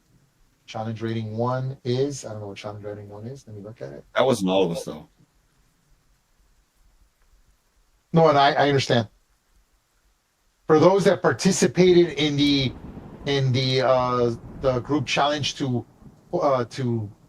take their boot and mess with their bowstring and stuff like that and their arrows, get 200 experience points. Nice. You divide that Okay. amongst each other, so don't count that as the total. So whoever participated, 200 divided by the number of players that participated. So 50 each. 50 each? So 50 Z, each. Aspen. Round it up, yeah, round it up to the closest whole number to make it easy. What about the survival checks? Would that be Okay, yep. considered a Hold skill on, challenge? I'm doing those as well. You succeeded in you made it past 2 encounters, so that's 200 experience points,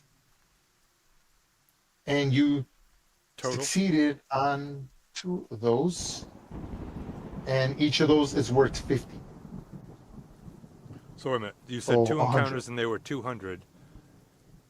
Yeah, correct. So is that 200, two- 100 each, but then Okay. you succeeded on those, and you get 50 additional for those. So a total of So a 250. total of 300 total. 300, yeah. Add all that up and divide it evenly among the party, and round it up to the Divided by nearest 100. 6. So about 5. I'm being generous, but say 500. 500 each plus an Yeah. extra 50 for the 4 Plus that can 50, yeah. There you go. Nice. There it is, guys. I hope you like this adventure. This is what I want to do. Like the way, like I like the social, the tracking. Notice how I did the tracking and the encounters. I know it's late and probably some of you don't want to give me feedback, but I'd like some feedback if it's working, how I can make that a little more smoother. I think I'm going to make it smoother by putting more description on going through the woods and sort of what's happening. I'll break it down for you so you can kind of see how I'm doing it. I have it broken down by tracking overview, tracking successes, tracking failures, and then that in itself is an extended group challenge where you need a total of certain number of successes before a certain number of turns, because I am not rolling for the hunters. So that's what I'm not doing. I was thinking about where they have to make them too to make it more fair, but I know I think that takes away from the anticipation. So I'm giving them basically automatic successes as they're pushing on. Yeah, no, I loved it. It was I Well- love battle, but it was really role play heavy, and I really got into that too. That was excellent. I drifted so much away from that because I was experimenting on working the heavy combat encounters like in a cave where multiple encounters can sort of weave in. This is not that case. Now I'm focusing on the survival, but imagine it being winter, avalanches, climbing, ice, pitfalls, deadfalls, stuff like that for the high level characters. Nice. But okay, what do you guys think so far? You guys like Love it? Love it. Yeah. I love it. Yeah. That was great. Good I shit, like man. it a lot, and I will say this, that we've been playing for a little bit with these new level characters, and none of us, at least in my group, have gone under 0 for hit points, and yet, just on a random encounter, like one of our guys died here. So, like, I think this is really interesting. This Like, was- it wasn't Yeah, wasn't this was action not- heavy, but it was literally like life and death. Yes. Yeah. This wasn't a random encounter. This was an actual set encounter that happens in the 3rd success rating, which is what you're on. There's 5 phases, so you still need one more whole day of tracking before you get to the final encounter. But there's one less And- party that's going after that stag. Yes, correct. Yeah. Now, and Jack said, I- I was going to heal you, but then you go south, and I'm like, shit, Now- I can't see him Now, or help again, him. do not adjust your characters. You did not succeed in getting the long rest. There is Yeah. no long rest. What you can get is the short rest. So at this point, give yourselves the short rest. You are able to do that, but not the long rest. So do I'm that going now. into Make- I'm going into tomorrow with the Gadabouts with just a short rest. No. Don't worry about that. I know what I'm going to do with the Gadabouts. I see what's great about this adventure. I knew that this might happen. The Gadabouts are going to join you, but they're going to be in another party. So you'll see how I'm explaining that. It's going Alright, to be that's cool. cool. So yes, That's cool. you do not have the long rest. Okay. Hey, Ray. Yeah. I got a quick question. The Sure. Christmas event and this event, you gave us +1 piety. Yes. Did you ever determine which gods that applied to? No, Oh, yeah. I haven't. And I still need to do that for you. I'm so sorry. I've been so busy with the holidays, and my girlfriend's been That- keeping me busy. I'm going to be free because my girlfriend's going to North Carolina for the week. She's going on a business trip. I was going to go with her, but I decided not to. And That's I'm just going roll. to focus on all the adventures. So if you guys want to play on our off week, I'm totally down with that. I have nothing planned. All I'm going to do is work on the adventures and look at the difference when I prep things. I was actually able to prep this adventure, and you could tell when I'm prepped and I'm ready for things. It's much smoother, much faster. The only thing that caught me off guard were the monsters because I didn't change the setting on them, and I should have checked that. I didn't think about it. All right. Oh, Good is night, All right, guys. good night, folks. Good night. Good night, yo. Ray, Thanks is for this joining coming the game. week? Be good. Hey, Is this appreciate coming you, week Ray. our off week? Yeah, okay. So yes, my week is not changing. So this year she decided not to do that. So normally I'd be playing on the odd weekends, odd weeks, but that's not going to change. Because I was So going to say, this is our gaming.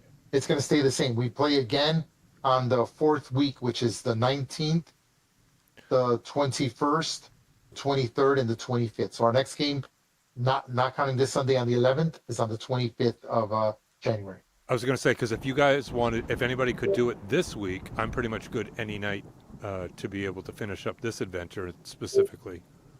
I'm if good anyone's whenever. interested. Like I said, my girlfriend's leaving on Tuesday. So on the 13th, and she doesn't get back until the 17th. And then I have to go on a business trip from the 16th to the 18th. So I'm free Tuesday, Wednesday, and Thursday. I could do Tuesday, Wednesday, or Thursday at any time. So if we can get all together and finish this mission, that'd be pretty awesome. Sounds good. Yeah, I'm down. Okay. All right. I'm Wednesday. down, so let me know if we do Hey, it. guys, Yeah, it's always a Wednesday. fucking pleasure. Yes. It was awesome. Fun again. Good time. Yeah. Thanks, Awesome. Ryder. Y'all have a Yeah, good Happy night. New Year, everyone. Happy birthday, Ken. You old Yeah, Thanks, happy man. birthday, Appreciate Ken. it, bud. Wow. What are you, 50, 51? 50. You're 50, right? Same Oh, age I am. Yeah. congrats, dude. All at the same time. Hell yeah. Happy birthday. I know. Fuck to be 50. Yeah. No All right, shit. man. Yep. Later, boys. All right. Have a good one. Good night, Thank bro. you. Thank you, Ray. Yep.